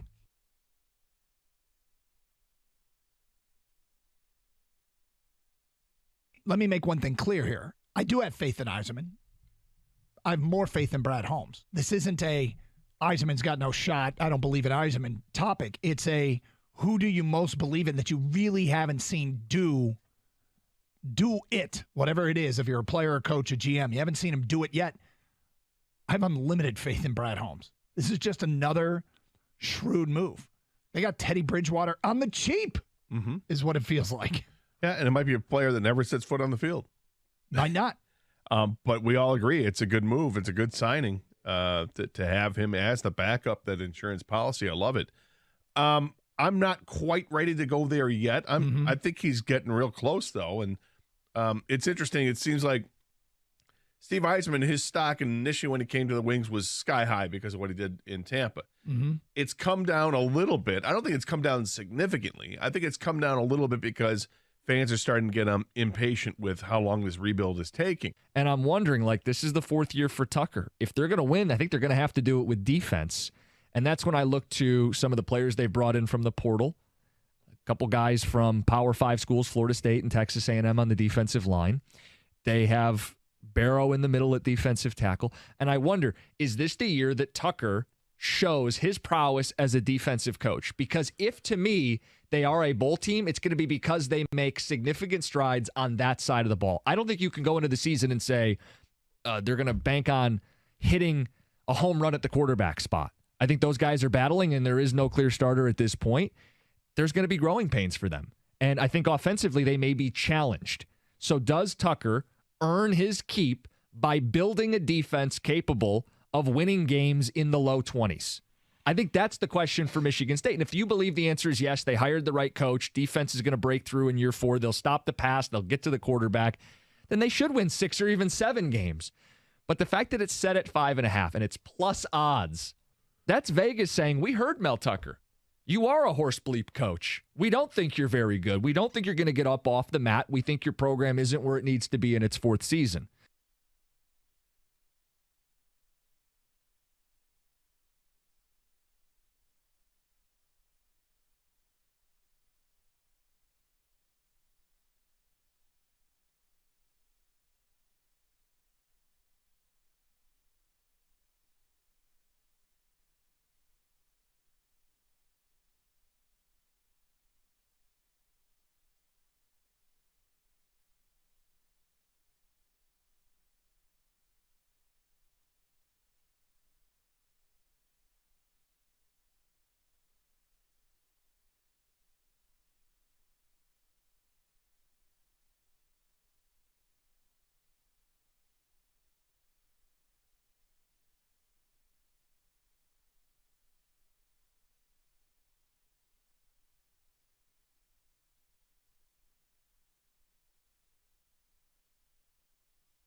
This is some feedback people have texted to us regarding tonight's Lions game.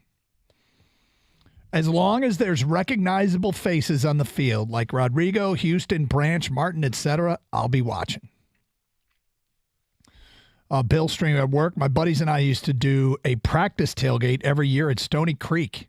We do it the second weekend of August. We bring a generator, a VCR, tells you how long ago it was, and VHS tapes of old Michigan games.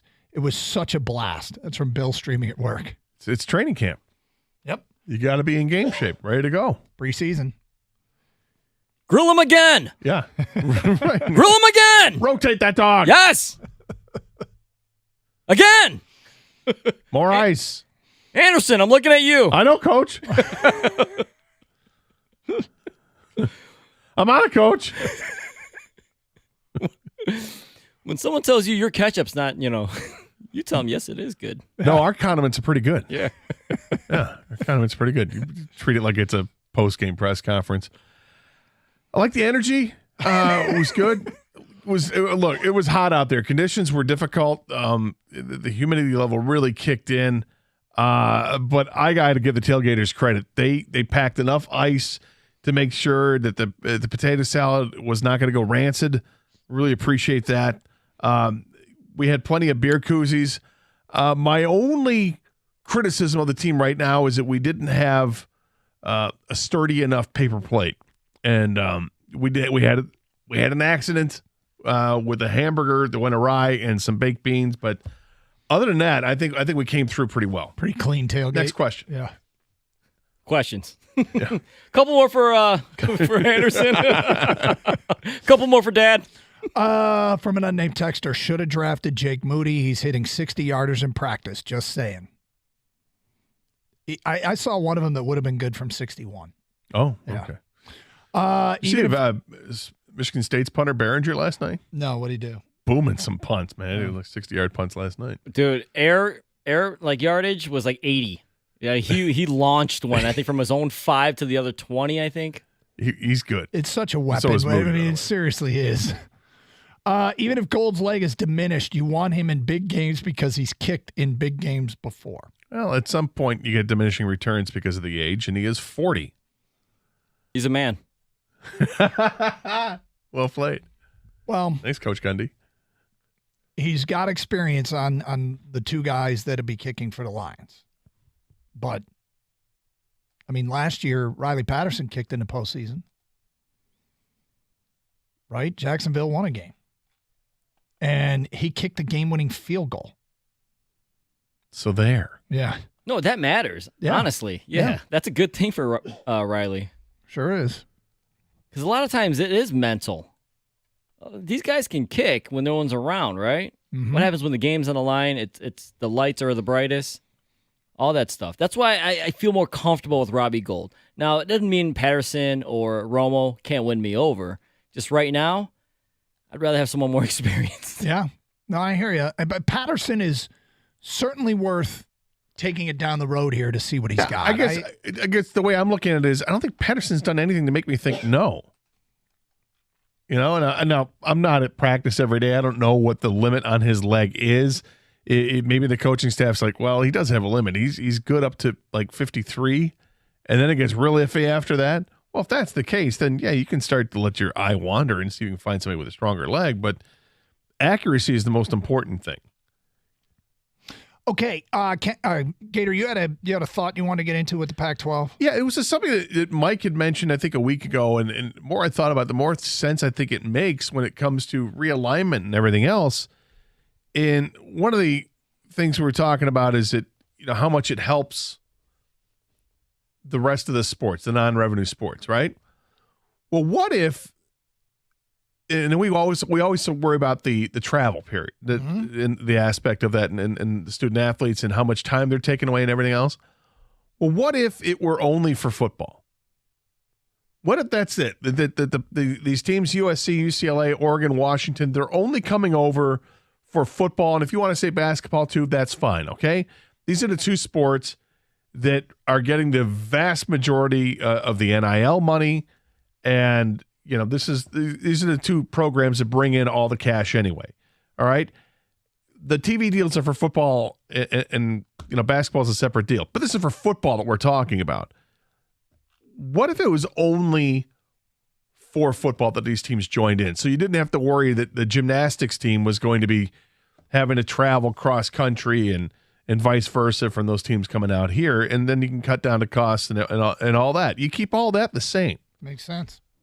Doesn't it? It really does. I mean, an Oregon softball player went to social media and basically said, "Hey, why do we have to do this? Can't we stay in the Pac-12?" And I don't know that the networks would balk. I mean, is the Big Ten network going to be, we really want to get that volleyball game? I mean, you want to drive ratings for everything, right? Yeah. And when you add USC and UCLA, I start thinking about what other sports, like USC and UCLA have pretty good college baseball programs.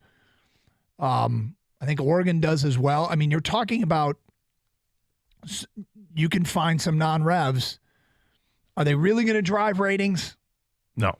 Probably not to the point where it would do a lot of harm if the Big Ten network didn't get those games. Now, personally, for someone who goes to some of this stuff, I think it will be kind of cool to see USC's baseball team playing here in Michigan.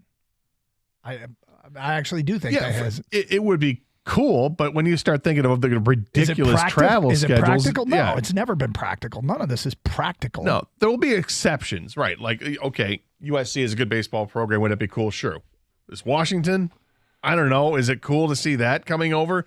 I mean, it's like a case-by-case basis when you get to that, and that's why you ask yourself, is it even worth it to have all the sports in on it? And the kids that are playing football now at the college level with NIL coming in, student-athlete is now oxymoronic. It almost seems that way.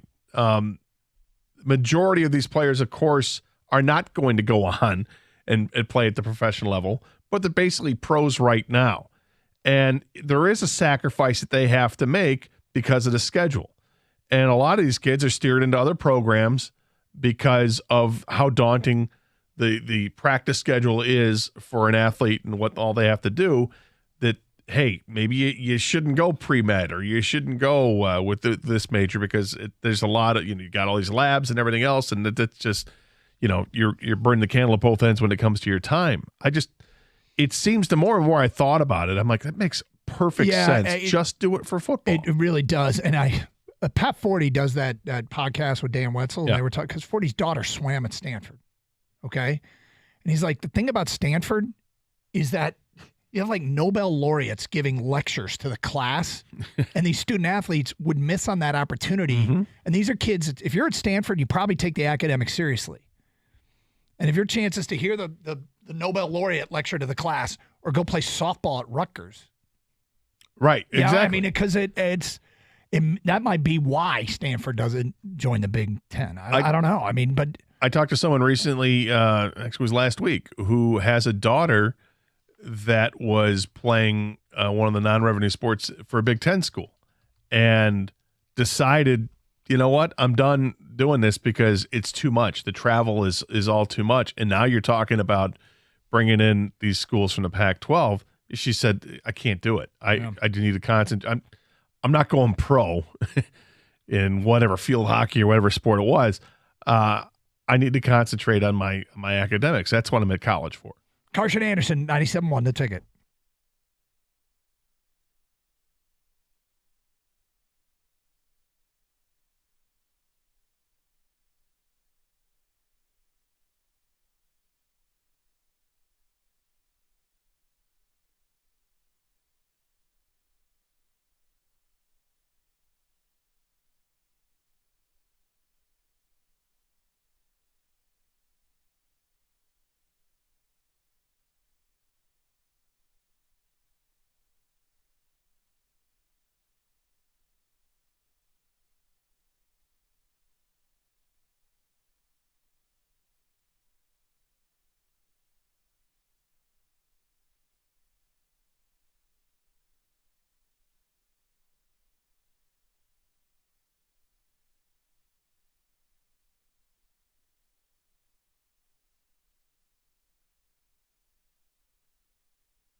let me make one thing clear here. I do have faith in Yzerman.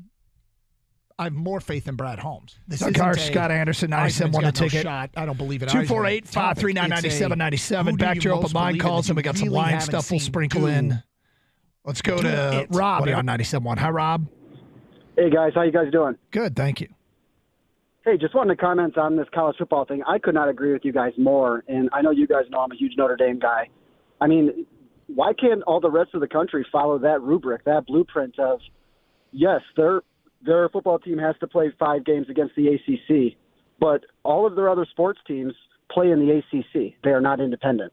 Why can't all the other programs in the country do that, or try to follow that model? They can go to Southern Cal, they can go to Ohio State, they can go to Clemson, they can play all the teams, Navy, Stanford, but they also have to play 5 ACC games. So it's not quite that, but why can't the other teams do that? Yeah, I mean, if you start thinking about it, who would protest? Would the TV networks protest? I don't think they would. I mean, if it's just the big ratings getters, and I'm guessing we're talking football, men's basketball, maybe women's basketball could be included in that. It has a growing audience, but then you have no conference. Yeah, right. You would do a top 48 or something like that. I guess where would the income come for a Pac-12 without football, men's basketball? Where would the income come from? Well, isn't that where it only comes from? Football and basketball? Actually, it would come from their deals with the Big Ten. They would still have a huge TV deal. They would just not those non-revs would be paid for by their football program. I think you're either in the conference or you're for football or you're not. Well, then you can't. I mean, then I don't see how that's going to. Then I don't see how you would. I mean, so you're saying keep Southern Cal in the Big Ten, but the other teams, like the other non-revenue teams, don't play Southern Cal? I don't understand that. No, I'm saying that for football, you can bring in the teams from the Pac-12 and they play the full schedule, and then for the non-revenue sports, they stay. The Pac-12 stays as is. Saying. Yeah. That's what Rob is saying. No, but he's saying play. Go do what Notre Dame does, and they have a 5-game schedule. Oh, I don't think. No. What I'm saying is exactly what. Yes. So what I'm saying is the non-revenue teams stay in their conference or stay in a geographically makes sense. Yes. Yeah, Notre Dame's football schedule. You brought up the football schedule. That has nothing to do with your point. Your point is just Notre Dame's non-revs play in the ACC, and so should all the Pac-12 non-revs play in the Pac-12. But take the Big Ten takes. Okay, then Big Ten takes football and men's basketball. And the Pac-12 keeps everything else. The Pac-12 keeps everything else.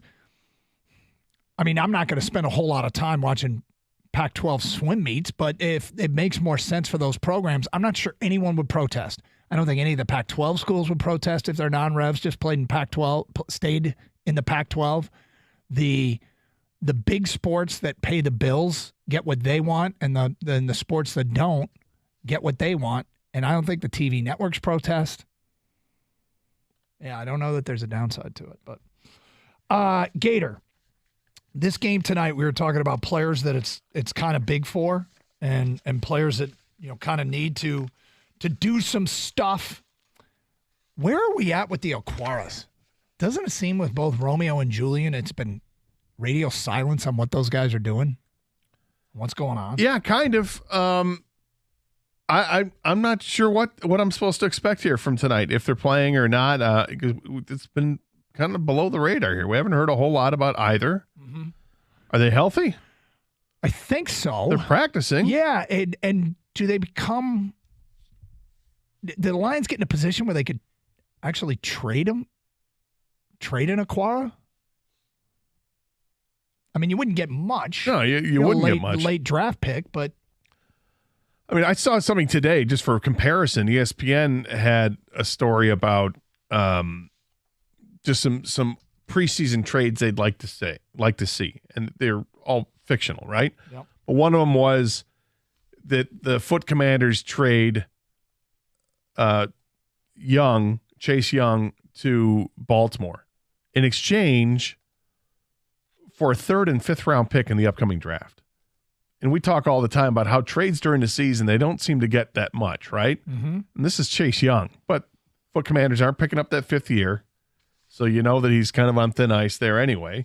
So you get what you can get. And that sets the bar. So you're looking at that. If that's what they think that you could get for Chase Young, what would you get for an Aquara?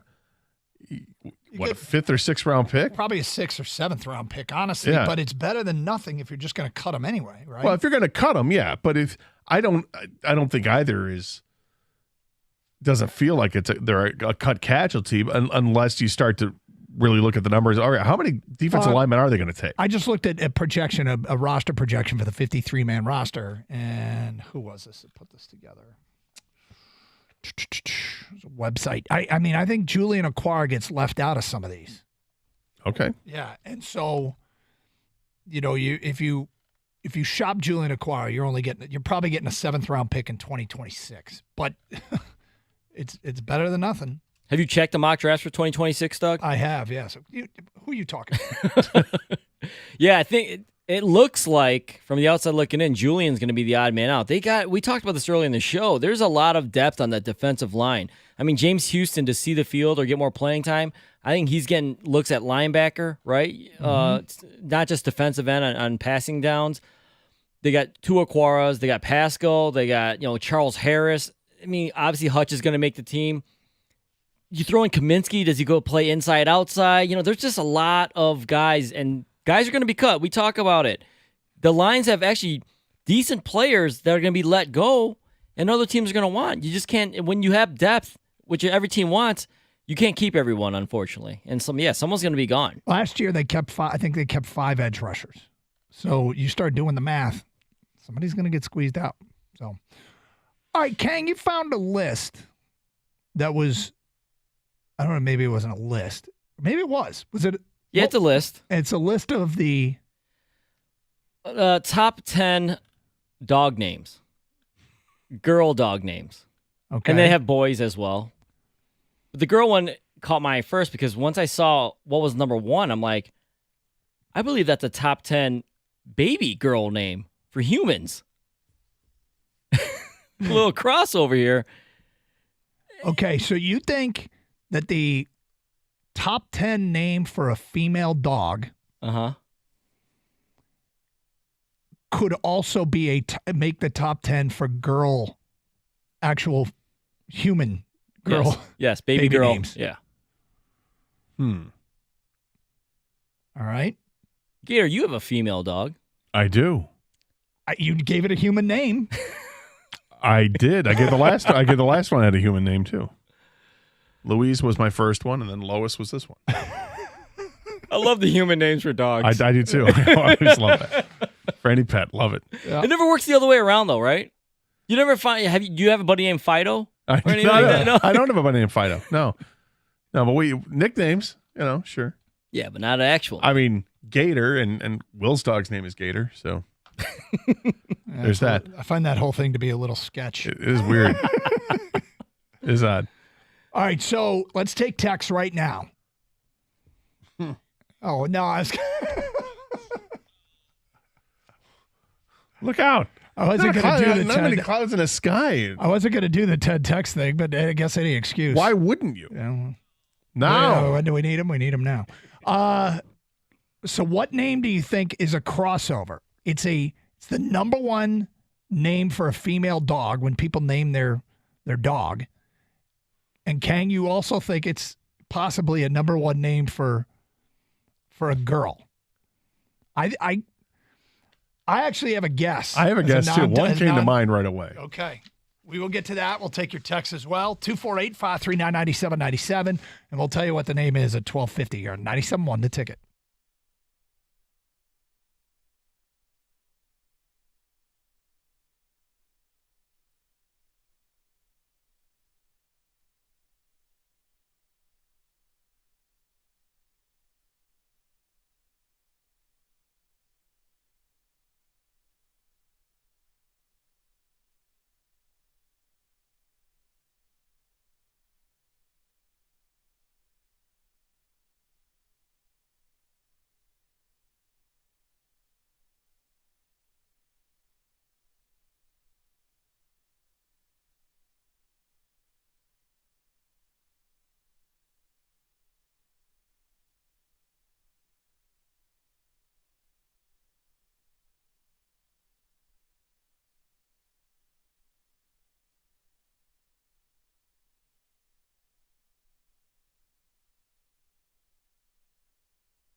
All right, Gator.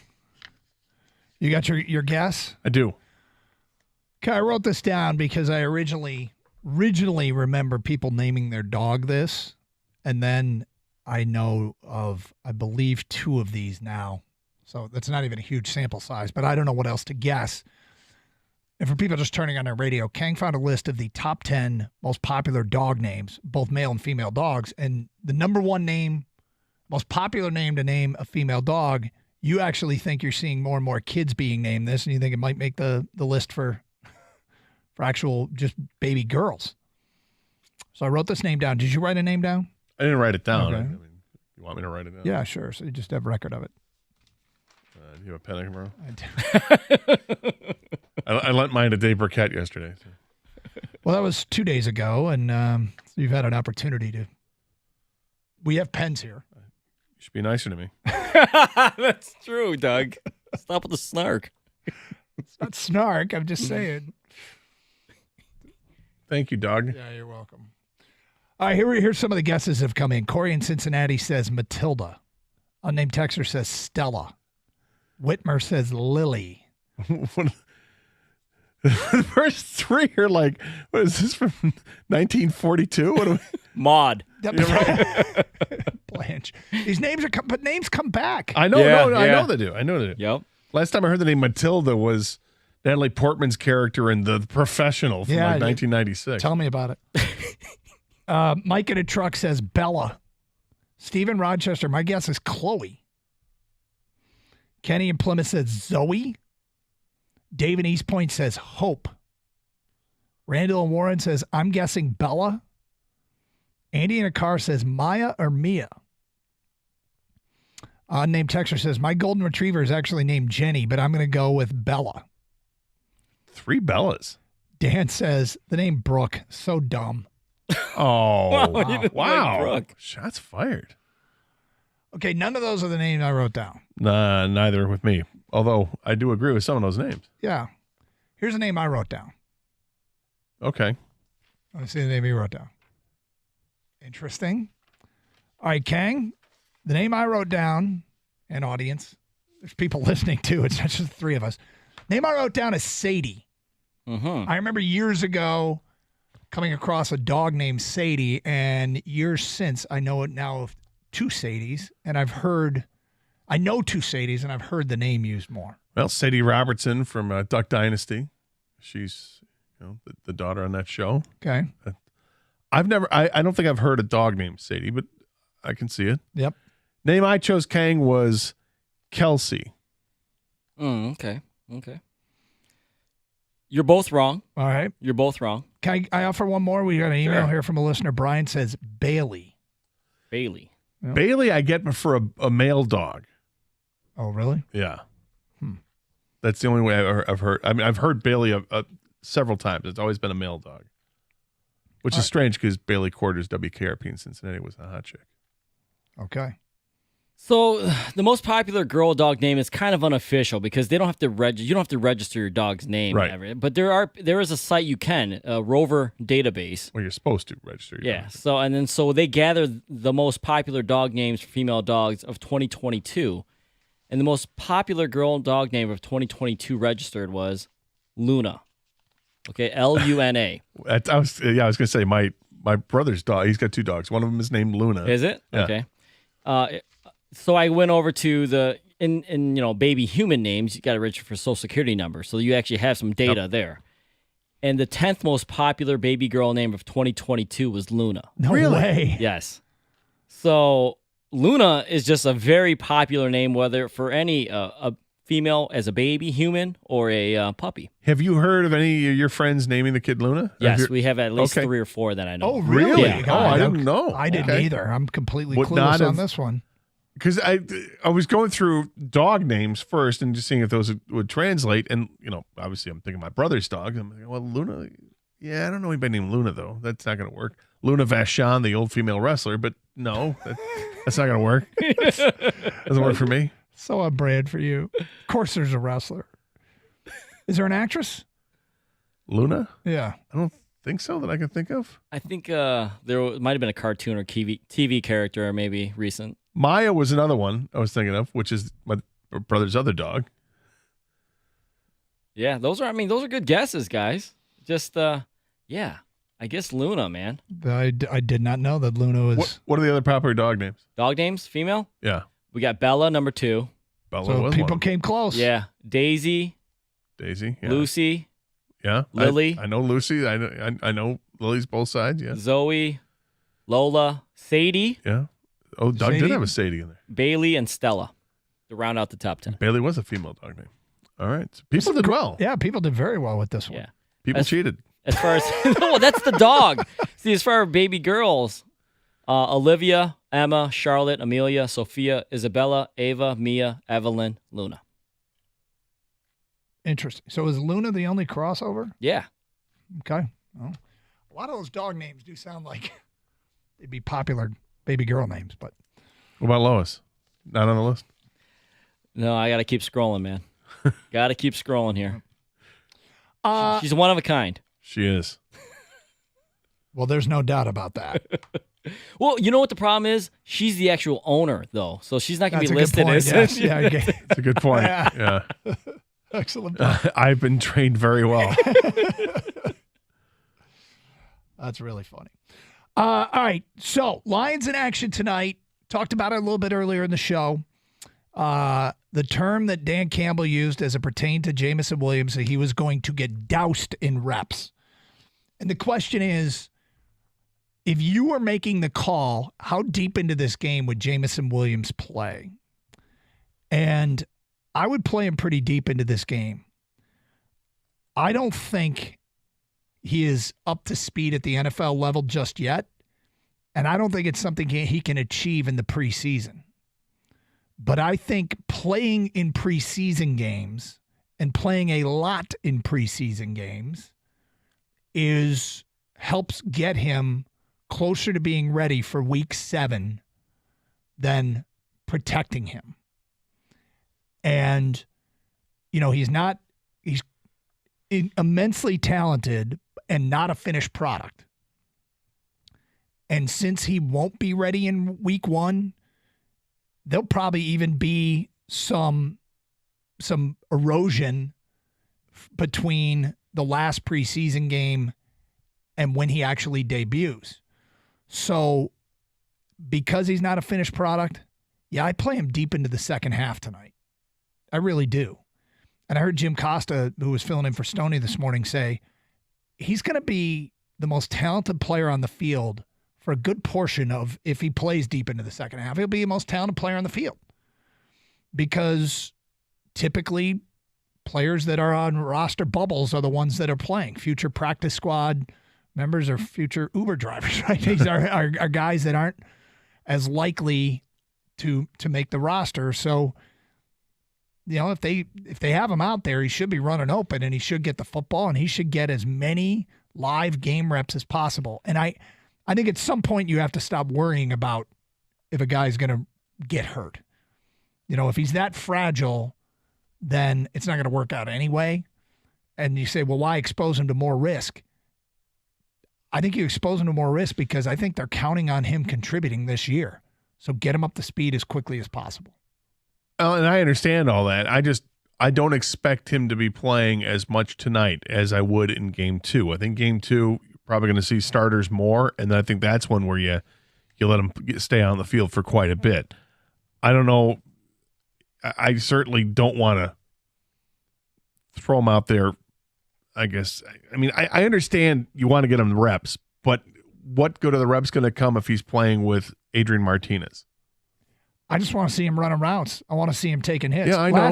Last year, Jared Goff didn't play at all in game 2. Like I don't know what the new I don't know what the new 3 what the rotation preseason is. Yeah. dynamic is different. Is game 3 the one that the starters play more this time around? I don't know what that is, but whatever that is, when the starters are going to play, that's where I expect to see the majority of the time that you'll have with Jameson Williams.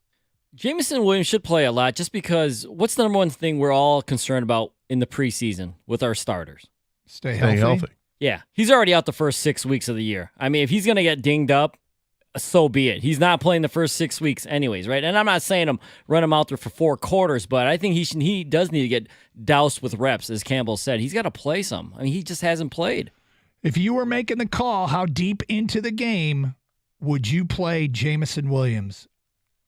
I'd play him. I'd play him into the fourth quarter, and it is out of a sense of urgency to get him ready for the regular season. I'd play him for the first half, and I would consider in the second half for a little bit, but I'm not playing him in the fourth quarters. That's for sure. Kang, what about you? First half, I would say first half. I don't mind if they take him in mid-second quarter, but I think he needs to dip into that second quarter. 248-539-9797. Open lines. Carson Anderson, 97.1 The Ticket.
Let's get right to your phone calls here on Carson Anderson. We go to Keith here on 97.1. Hi, Keith. Yeah, what's going on? How you doing, So I sir? just wanted to say this about this whole Jameson Williams situation. And your guy from the first show was saying the same thing, what you were saying about Jameson Williams playing 4 quarters. And y'all know that that's crazy because it's nowhere in the world he needs to play 4 quarters. He's a high-caliber weapon, world-class speed. And you know what, any other player that was on this level, y'all wouldn't be talking about playing them no 4 quarters. But because y'all say Jameson don't, quote-unquote, fit the culture here, and the core listeners of this station like to say that, it's like, well, let's put out there this guy so he can risk getting injured so we can get rid of him. I bet you don't want Campbell to play 4 quarters, right? Why you don't want Campbell to play 4 quarters, the rookie? Because he's not Or suspended Jameer for Gibbs. 6 games. He's not suspended for 6 games. So what? It's still risking an injury in his career. It's like, first of all, because he lit some firecrackers and went to Coney Island. Okay, Keith, hold on, Keith. I want to make something clear. Nobody on this show ever said he, quote unquote, didn't fit the culture. I didn't say that. Did you say that, Gator? Nope. So that's 1.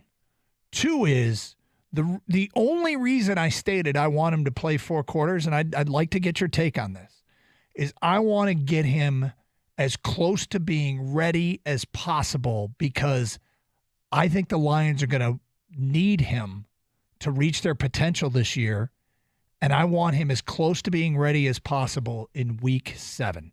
That's the only reason I'm doing this. That's it. Listen how you contradicted yourself. You said you can risk him getting injured because he's not going to be there for 6 weeks, but now you're saying you want him to get close as possible to playing. So how are you going to get him close to possible to playing if he's going to be out for 6 weeks? Well, first that of all, don't even make sense. He's got 6 weeks to recover from whatever injury he may suffer. Now you deflecting from what is being said. Like I just said to Hold on, Keith. y'all risking Hold this on, young Keith. man's. Hold on, Keith. You projected stuff that we didn't say on us.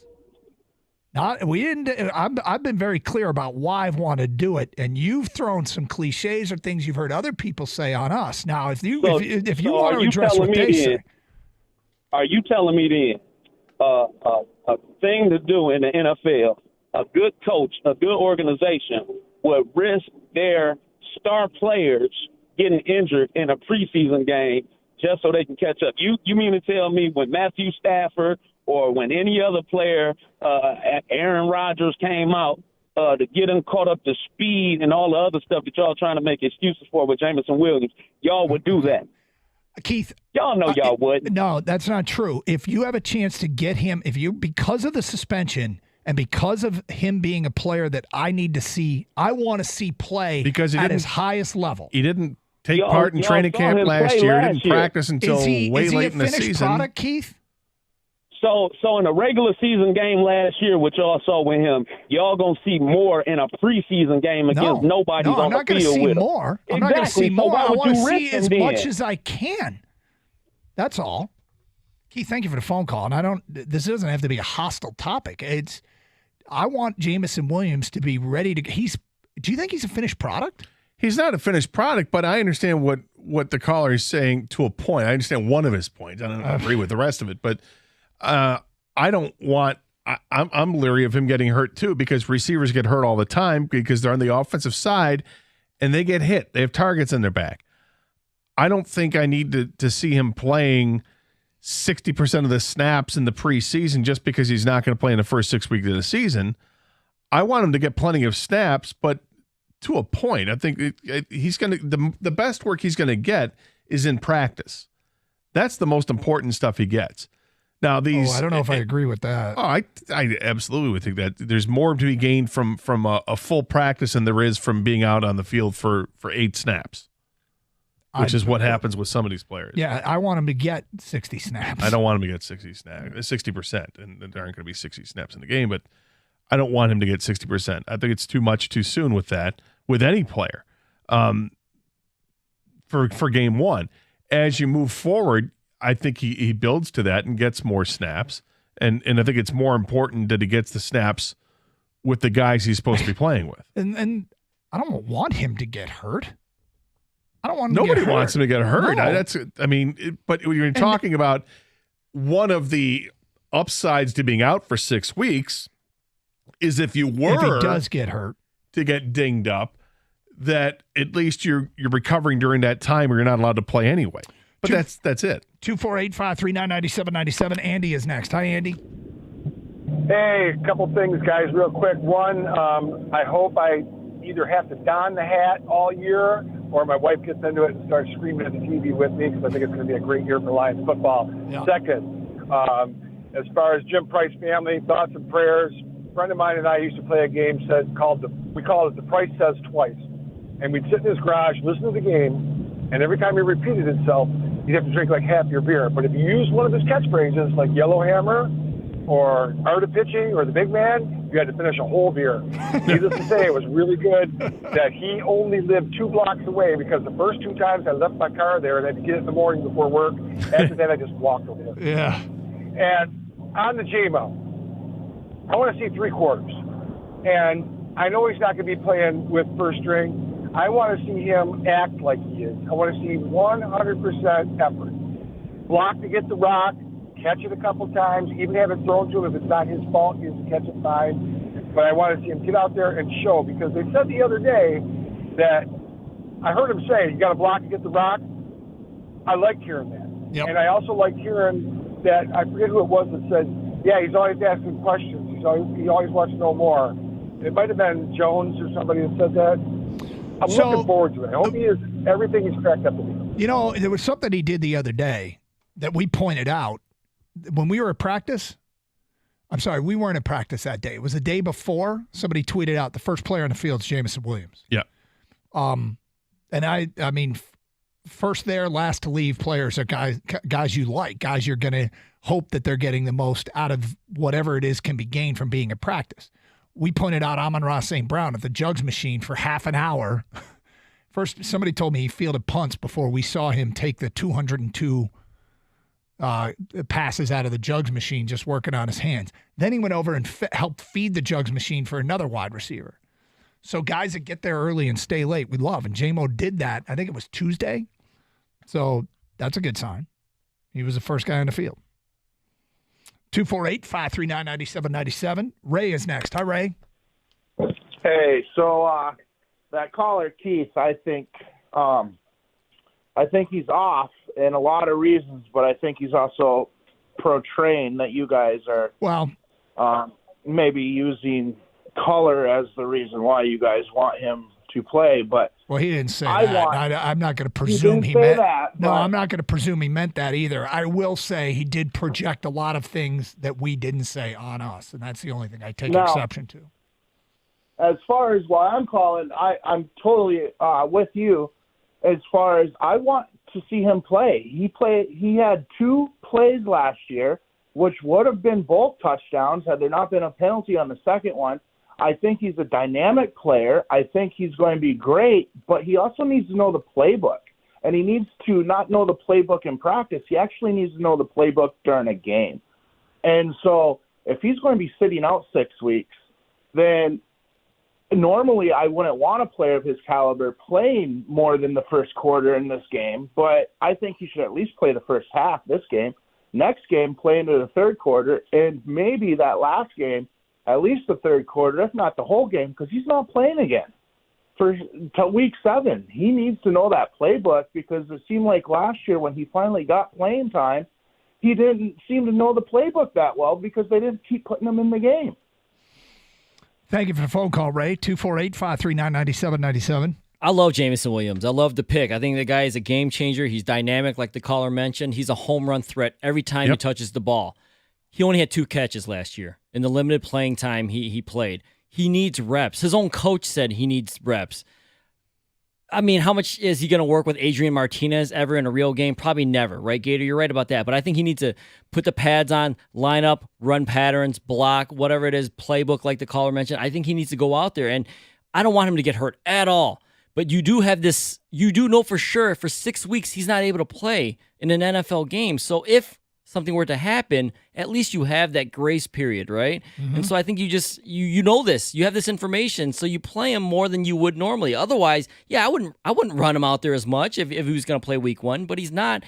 And like I said, he caught 2 balls last year. Was it two or is it just the one? He I had the just one end one. around. Oh, the one was the end around. He had the two ball plays, twice, yeah. I look. I want to see him on the field as much as possible because I'm a fan of his, and I'm dying to see that speed on display.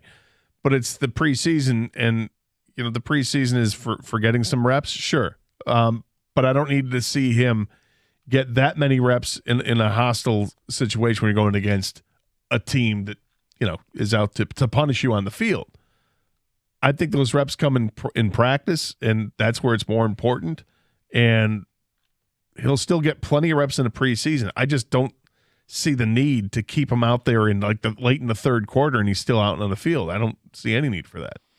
Yeah, I want as many reps as reasonably possible just to have him as close to being game ready. Well, then the word reasonably comes into play. Yeah, How I do you mean, define to me, it's like I said, I'd play him into the fourth quarter tonight. But 248-539-9797. More of your phone calls and feedback coming up. 97.1. Hey, my favorite place to go to is 24 Seconds Bar and Grill in Berkeley. It's the best place if you want great food and a great atmosphere.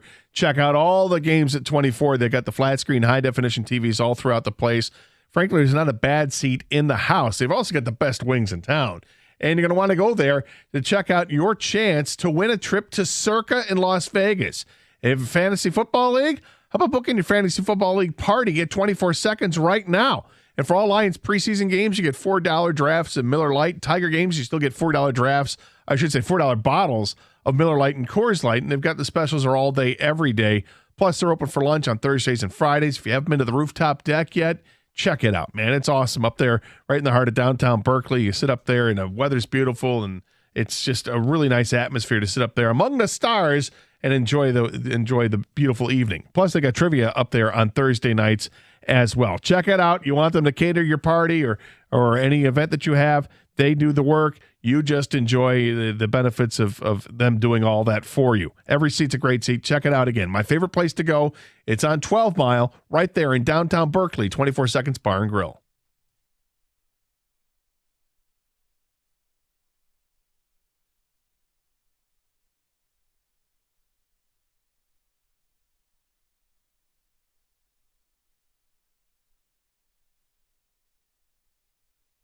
Is there any reason that you have seen, any evidence that people should be tapping the brakes on their enthusiasm? Look, I think the Lions are going to be really good this year. I mean, I've covered this team. I started at the Free Press in 2010, and there's been hype before. I think, coming off that 2011 season, there was a lot of hype for 2012. Just, young Matthew Stafford and Sue and Kelvin. And I don't know if I quite bought in. They didn't do anything in that offseason. This offseason, they went for it, and that's the biggest difference to me. And so I don't know that they're a Super Bowl team, but I expect them to win the division. I expect them to get a home playoff game.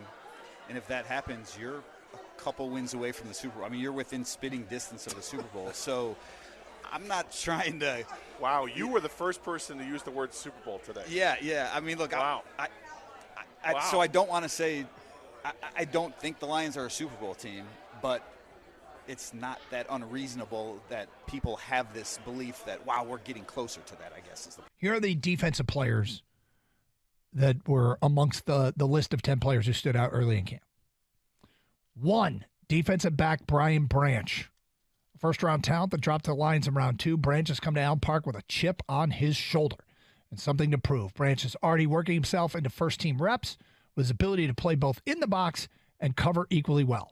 If Branch continues on his trajectory, it's going to be hard for defensive coordinator Aaron Glenn to take him off the field, especially on passing downs. Okay. That would be useful. That's very useful. And I know Gator subscribes to this, is the guys in the secondary seem to always get hurt, and they get hurt often. Yep. Whether it's for a play, a week, or a month, you have to have depth there. And if you have quality depth, that's huge. Because going against someone's What happens in a game, Doug, when a starting cornerback goes out of the game and they replace him with someone off the bench? That guy he's covering immediately gets targeted by the other team. Okay, so to have Brian Branch or anybody, Jerry Jacobs, whoever it is, ready to go if they don't start, that's huge. Also off the defense, who else has stood out? Defensive lineman Aiden Hutchinson. Hutchinson focused on gaining strength and polishing some movement skills this offseason, and the results have him looking like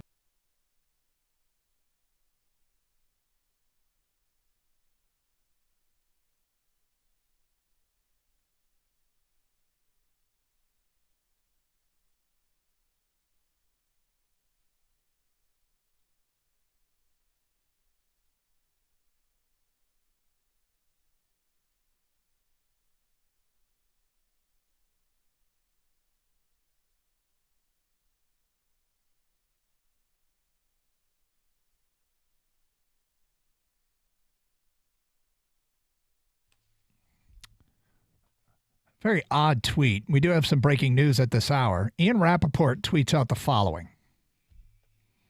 This is this a whoa? NFL Network. No, but he tweets, source, the Lions and returner Khalif Raymond have agreed to terms on a 2-year contract extension, making him one of the highest paid punt returners in the NFL. Is Khalif Raymond a punt returner, or is he a wide receiver that also returns punts? He's a wide receiver that also returns punts. That's the way I look at it. Yeah. He's the second leading receiver on the team. Yeah. From a year ago. He had I suspect that'll change this year. 48 catches and 47 catches over the last 2 years. He had 21 punt returns and 20 punt returns over the last 2 years. He's way more than just a return man. The wording. The wording's odd. Yeah. Yeah. I don't think I would have worded it that way. All right, 248-539-9797. Talking about the game tonight and how, I would play Jameson Williams a ton because I want to get him as ready as he can possibly be for the regular season when he makes his appearance. Because he is sitting out 6 weeks, I treat the situation differently in that he's going to be relied upon. He's a talented player, but he needs game reps.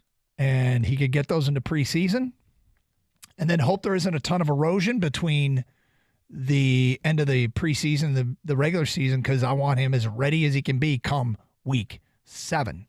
248-539-9797. You're not playing as deep in the game as I would. No. But we both play him quite a bit. And Dan Campbell used the term douse. They were going to douse him with game reps. And my reasoning is it's the same reason I don't want to play Jahmyr Gibbs too much either. These guys are weapons. These guys are elite speed type players. And the way you knock that down is if they get dinged up and hurt. And I want to reduce that possibility. Yeah, if Jameson Williams was playing in week 1, I wouldn't feel this way. But let's get back to your phone calls. Or is eligible to play in week 1. Ethan is next here on 97.1. Hi, Ethan. How you guys doing today? We're good, thank you. All right, Doug, this is probably the silliest thing I have ever heard on this radio show, that you want to play JMO 60 plays a game.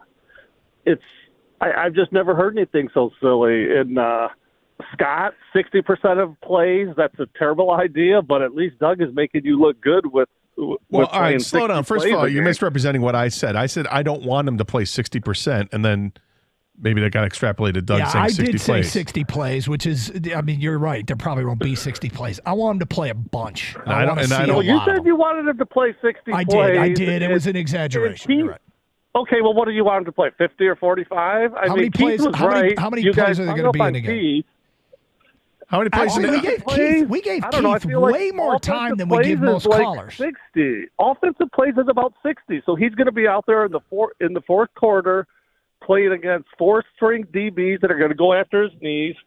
Adrian Martinez is going to be running out there silly, and he's going to be doing weird blocks downfield. You're just going to get the guy hurt. There's no reason to be out there in the fourth quarter. Adrian Martinez is going to be doing what? He's going to just be running around silly at the end of the game. He can't pass. He can't pass. He's just going to be scrambling. Well, I want Jameson Williams getting open. I want Jameson Williams getting used to getting hit. I want Jameson Williams to run routes he hasn't run before. By this, just to appease Ethan, what percentage of plays do you want him to play tonight? 70. Maybe a half. A half might be reasonable for a young guy in this situation. You want to play him the full game, Doug. Yeah, I wouldn't mind. Or he just went to 70%. But 70% is fine. I want him to play a ton. And I don't see what's wrong with it. Yeah, he might get hurt, but he's got 6 weeks to recover. He's got more than that because you got the rest of the preseason to recover if he gets hurt. Depends on the injury you suffer, of course. But yeah, sure. But the bottom line is we're talking about a player that sat out much of last year, who's got a ton of ability that I'd like to see this team excel this year with him being a big part of it. I think he could be a big part of it. But he needs game reps. 248-539-9797. Mark is next. Hi, Mark. Hey, what's going on, guys? How you doing, sir? Oh, not too bad. I agree to disagree with you guys. Like I say, he do need to go out there and get reps. 100%. But just like I talked to the caller, I used to be in the military, and I did 2 tours over in Iraq. Now, this is my example of demo. That's like the government sending me to Iraq with no basic training. That's crazy. Make sense? What is the equivalent of basic training? What is the football equivalent of basic training? It's practice. I heard you guys say practice. You get more practice. That's where you're gonna get your most training at is in practice. Not these games where it doesn't mean nothing. He gonna think get hurt. Now it might take more than 6 weeks to get him healed. So now we got a problem all over again. Well, you play, but Mark, you got to play him, right? So how much would you play him? I would play him though. I would play him because we do need some reps. I would say 2 quarters.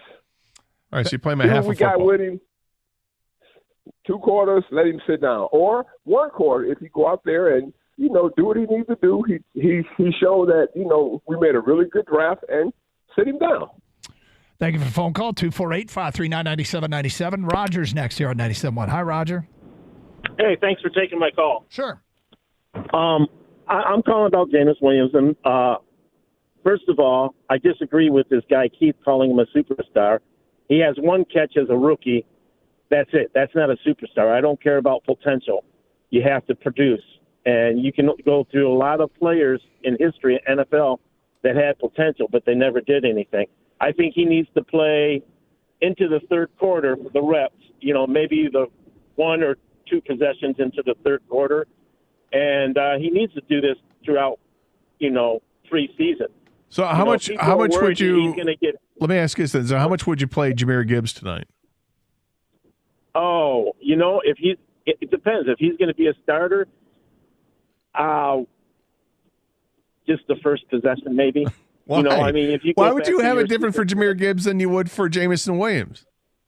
Because Jameson Williams is, going to be suspended for 6 games. He needs the reps. He missed most of last year. And he's going to miss the first 6 games, but Jahmyr Gibbs is going to play in week 1. Yeah, I just think it's a little.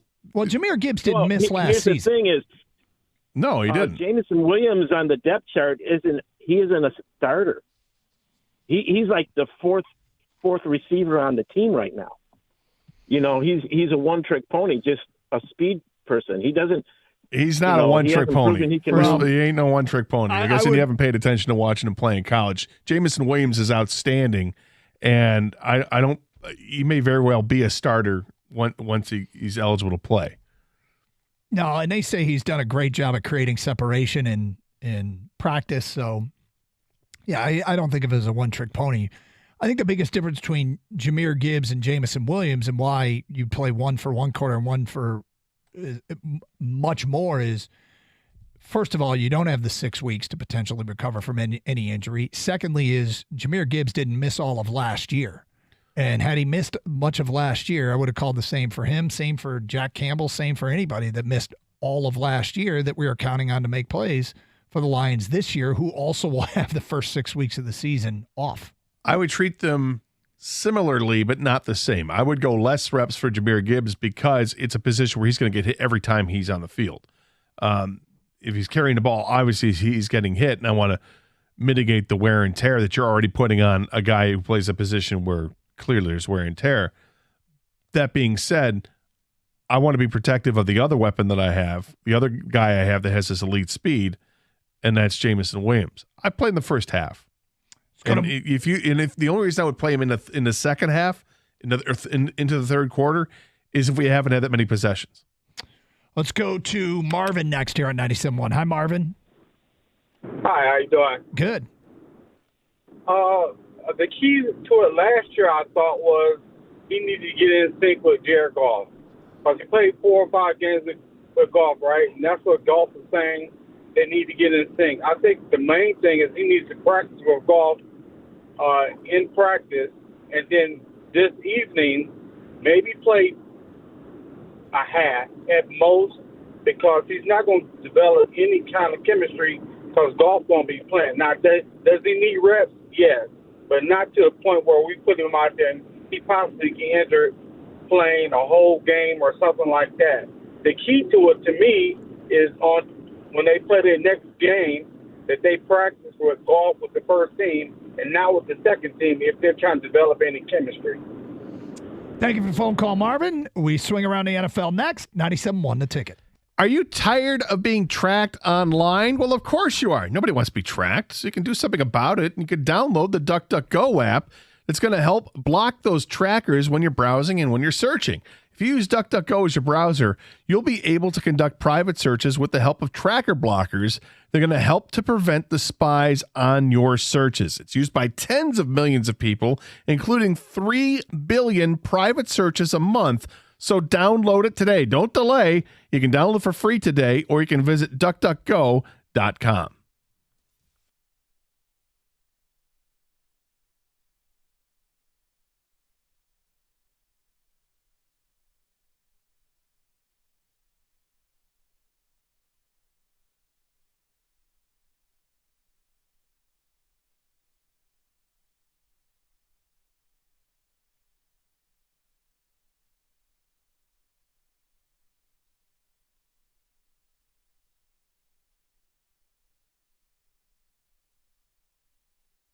Let me make one thing clear here. I do have faith in Yzerman. I have more faith in Brad Holmes. This isn't a Yzerman's got no shot, I don't believe in Yzerman topic. It's a who do you most believe in that you really haven't seen do it, whatever it is, if you're a player, a coach, a GM. You haven't seen him do it yet. I have unlimited faith in Brad Holmes. This is just another shrewd move. They got Teddy Bridgewater on the cheap, is what it feels like. Yeah, and it might be a player that never sets foot on the field. Might not. But we all agree it's a good move. It's a good signing to have him as the backup, that insurance policy. I love it. I'm not quite ready to go there yet. I think he's getting real close, though. And it's interesting. It seems like Steve Yzerman, his stock initially when he came to the Wings was sky high because of what he did in Tampa. It's come down a little bit. I don't think it's come down significantly. I think it's come down a little bit because fans are starting to get impatient with how long this rebuild is taking. And I'm wondering, this is the fourth year for Tucker. If they're going to win, I think they're going to have to do it with defense. And that's when I look to some of the players they brought in from the portal. A couple guys from Power 5 schools, Florida State and Texas A&M on the defensive line. They have Barrow in the middle at defensive tackle. And I wonder, is this the year that Tucker shows his prowess as a defensive coach? Because if, to me, they are a bowl team, it's going to be because they make significant strides on that side of the ball. I don't think you can go into the season and say they're going to bank on hitting a home run at the quarterback spot. I think those guys are battling, and there is no clear starter at this point. There's going to be growing pains for them. And I think offensively they may be challenged. So does Tucker earn his keep by building a defense capable of winning games in the low 20s? I think that's the question for Michigan State. And if you believe the answer is yes, they hired the right coach, defense is going to break through in year 4, they'll stop the pass, they'll get to the quarterback, then they should win 6 or even 7 games. But the fact that it's set at 5.5 and it's plus odds, that's Vegas saying, we heard Mel Tucker. You are a horse bleep coach. We don't think you're very good. We don't think you're going to get up off the mat. We think your program isn't where it needs to be in its 4th season.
But I just think the adding of Teddy Bridgewater, there's not just, the fact that they're getting a quality backup. I mean, their best backup's in Shaun Hill.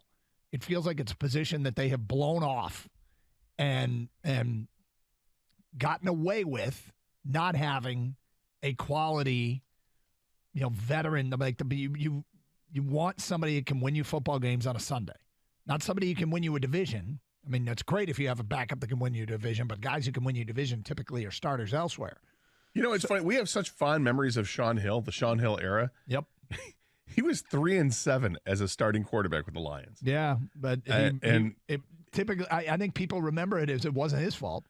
Well, right. I think you're right with that. I mean, because those were some really bad teams. Well, it was actually the one year in 2010. That's when he got all his starts with them when he was 3-7, and then didn't really play a whole lot the last 3 years when he was a Lion. But this is how we remember him. And I'd like to know the people's viewpoint on another hype train that is soaring right now. This train is gathering steam, momentum. Now, I'd like to say I am guilty as being a part of it. I have said that this particular team is the largest threat to the established champion this year. The hype train is Michigan football. And it's not just, hey, they're going to be really good, or hey, they're going to beat OSU. There is the Blake Corum remark, which I'm not upset. I think Corum's earned the right to say it. He's been in school for years. He's the team's best back. He is the bell cow. And he said it's national championship or bust. I don't have a problem with that. You have the national media. Michigan, Michigan, Michigan. Okay, normal. But boy, we have audio today where I went, okay, timeout. Just a quick TO. And it is one of the most unbelievable things I've ever heard. But then I checked my.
Clearly believe they're going to 20.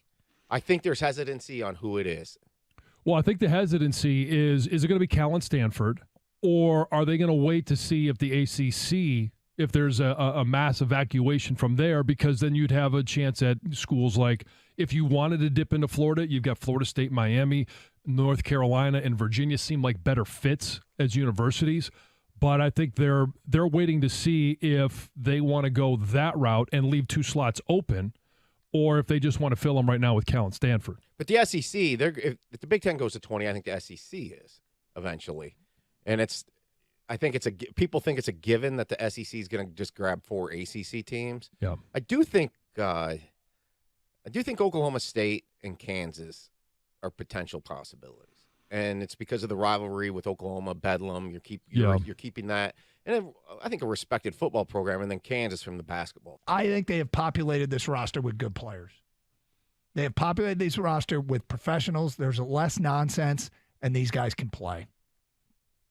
Dan Campbell has kind of set the tone for the culture, and Brad Holmes, who built draft boards with the Rams and did a great job without first-round picks for Les Snead, setting up picks in second, third, fourth, fifth, sixth round, and helping that team.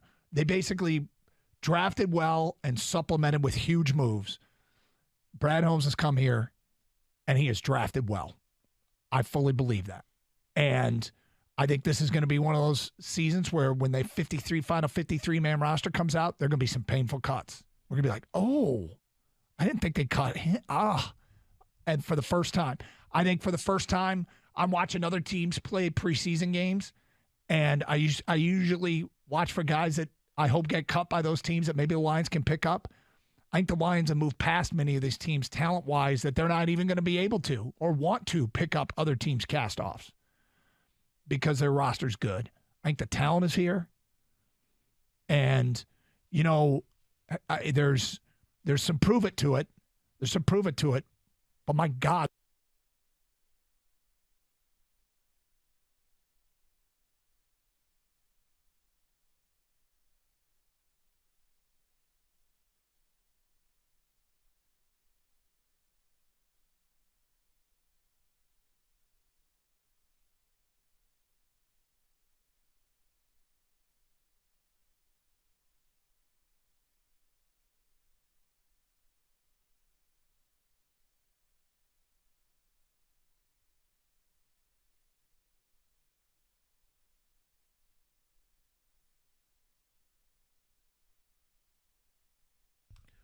So you want to try something new this weekend? How about trying Flying Ace Bourbon? You like bourbon? Well, you'll love Flying Ace. It's delicious, first of all. It's got notes of caramel, toasted rye, vanilla, and ripe stone fruit, and it's versatile. Drink it any way you want. You want to have it with a cola or with ginger ale? That's good. You want to have it neat, on the rocks? Drink it however you like. And at only $30 a bottle, it is not going to bust your budget, not at all. In fact, it's the perfect everyday drinker that's as smooth as it is unpretentious. There's no gimmicks at all. It's just great, approachable American whiskey for the maverick at heart. Flying Ace Spirits is a small batch American-made bourbon blended in Holland, Michigan. So yeah, it's part of the Coppercraft family. It's artfully crafted for the brave of heart. You know you're getting quality spirits when you're talking about the Coppercraft family. Flying Ace Bourbon, it's delicious. Like I said, give it a shot. Try it yourself. You can follow them at Flying Ace Spirits on Instagram. That way you can stay up to date on all of their upcoming releases. And as always, please drink responsibly.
Kang, I just saw what you just put out on Twitter. Arizona woman discovers snake inside her toilet. Kang responds, still want to be a plumber, Gator? I know you don't like snakes. I don't Gator. like snakes. Have you seen the video? No. Go to my Twitter. I don't know if I want to. Yes, you do. Why am I doing this? Well, you're not going to really be a plumber, so don't worry about it. Oh, there's good reasoning. Yeah. It's one of those. Why am I doing this? I don't know. This is like a weird version of Warning Gator graphic. Yeah, Good where do you have God. this? Maybe, I don't know why it's not showing up. I replied to it. I Oh, just it's a tagged you. Go to your reply. notifications. Gotcha. Or something. Yeah. That snake is mad. Is that even real? I don't know if that's even real. Are you sure that's not just a lot of food? A lot of food? Oh my God! Wait a minute. The picture on the right is that thing snapping at it? It looks the like picture? it's showing its fangs. Oh hell no! Yeah. Yeah, hit play on the video. I don't want to hit play in a video. Oh, No. oh God! It's already. Oh no! What? Yes. Hell no! Join me on the electrician side, boys. I'm not sure that snakes in toilets is something that plumbers typically come across. Not in Michigan. No. I bet you Florida man sees it all the time. Arizona? Don't they have snakes everywhere? Well, yeah, they do. Out in the desert, you know. 248-539-9797. Preseason football tonight. Lions take it on the New York Giants. Let's go to Craig next here on 97.1. Hi, Craig. Hey, guys. How you doing? What's going on? So I actually kind of have a different philosophy when it comes to preseason and wanted to get your guys' thoughts on it. Okay. First game, so tonight, Lions and Giants. If I was the coach, I would play my starters pretty much the whole game. That way you have, in the event of an injury, you have 3-4 weeks to rest, and you can see what you got, see what you're working with, and then the last 2-3 games of the season, that's when you play your backups and your scrubs and kind of figure out who's going to make this team. You reverse engineer this. You give them all the snaps early in preseason. Yeah, I mean, see what we get with Jameer, see what we get with Goff and the new team, see what we get with, the chemistry of the players. And then, like I said, in the event you do have an injury, you have 2 to 3 weeks to, rehab and rest. You're creating a buffer. Yeah, so that way it's not the last week. Oh, Jameer blows his knee out, and now we don't get him until week 6. Well, a blown knee, I'm not sure how. You're probably not coming back in week 7. What do you make of this theory? I don't know. Here's what I make of preseason. We all have our own opinions, right? Yeah. And none of it matters, and nobody really has a strong feeling about it unless something bad happens. Right? If somebody gets hurt in the third quarter of the game, you're going to say you never should have played the third quarter of the game. If somebody gets hurt in the second quarter of the game, people are going to say, well, why did you even bother with him? You know he's going to start. Just you should have set him on the bench. It doesn't matter. You can't win. Things happen, and the coaches try to do the best they can and figure out what works for them, what they think is going to work for the team, and they're going to implement it. And it's not going to jibe with everybody. Everybody's got an opinion on this. Just listen to them all. Well, ideally, nobody gets hurt. You get as many snaps and reps as necessary, and nobody gets hurt. Simple. It doesn't come across that way, but it doesn't typically work out that way. But you don't want anyone to get hurt. Heck, guys have already had their seasons end already. Yeah, in Shane practice. Zylstra. In practice, right. I mean, there was a report today Devontae Adams went down with an injury today. Did he? Yeah. So don't know how serious it was, but saw that he was down for quite a while and then came off the field. So we had the scare Lions practice number 1, C.J. Gardner-Johnson. Yeah. I mean, you just can't avoid some things. You can try to mitigate the circumstances, but you can't avoid things altogether unless you absolutely don't even play. And nobody's advocating for that. No. 248-539-9797. Carl is next. What's up, Carl? Hey, what's going on, fellas? How you doing, sir? So we already have the blueprint, and since they lost the preseason game, right? So they used to play 1 quarter. And then the next game, they play 2 quarters. And then the next game after that, they play, a couple of series into the third quarter. So why change anything? Just do that now? Yeah, just do that now. Do like they normally would. And because he still gets to practice with the team, doesn't he? Oh, Jameson Williams?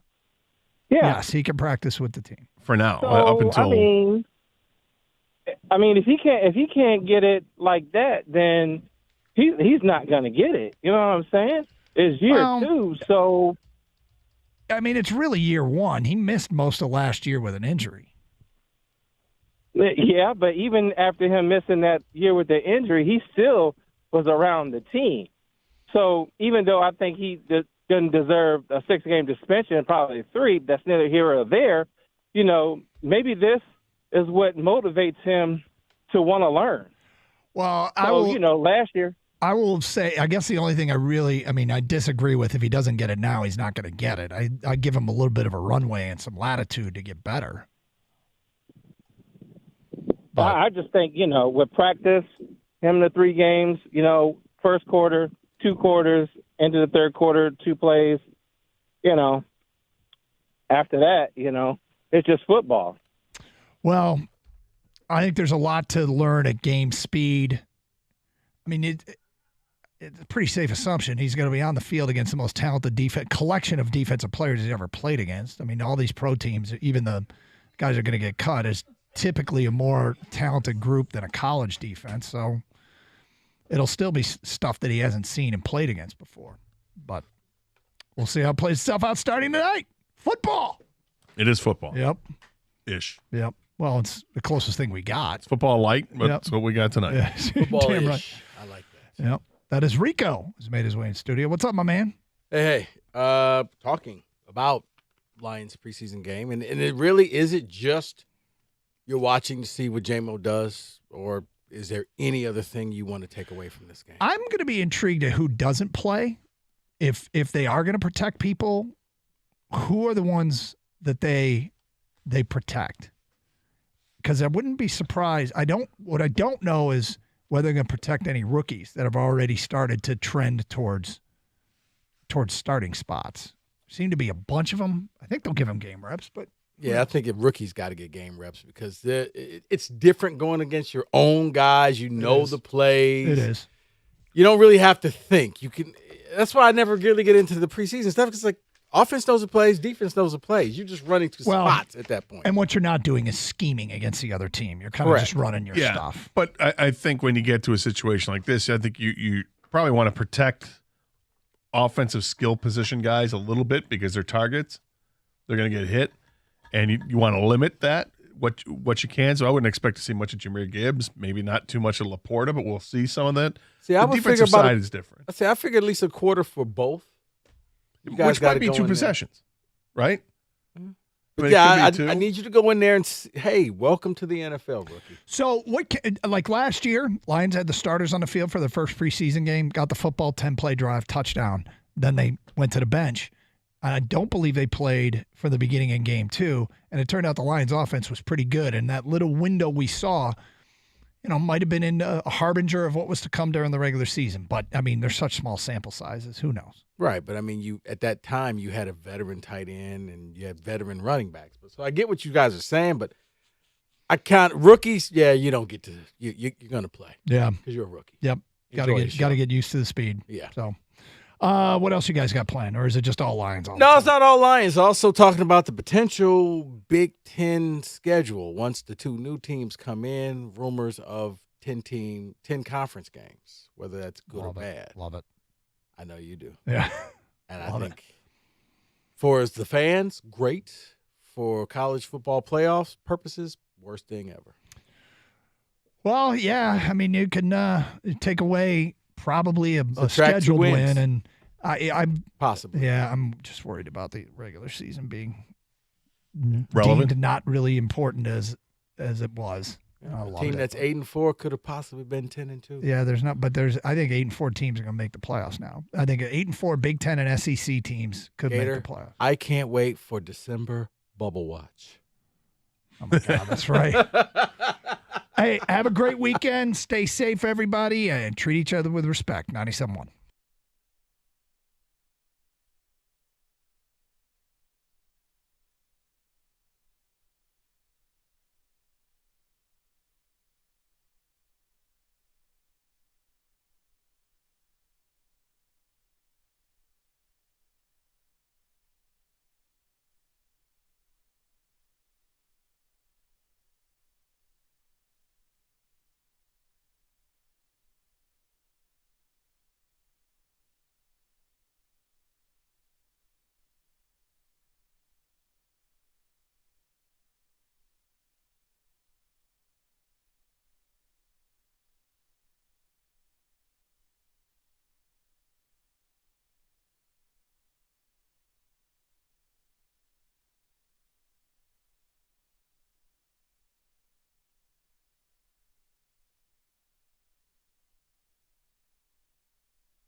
Let's make sure Kenny's paying attention. What's going on, everybody? Big Friday. We have real football, sort of? Well, kind of? We have NFL football. Or sort of, kind of? Football light.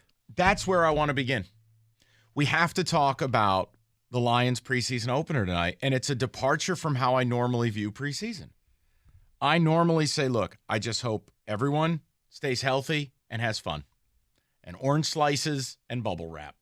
I don't care about the preseason. I don't value it. But this year, it's a little different.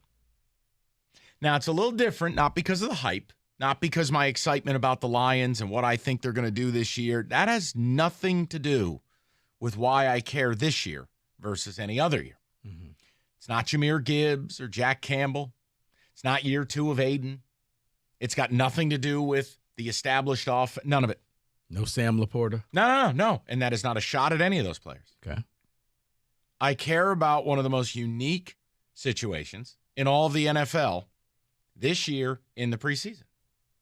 And it's Jameson Williams.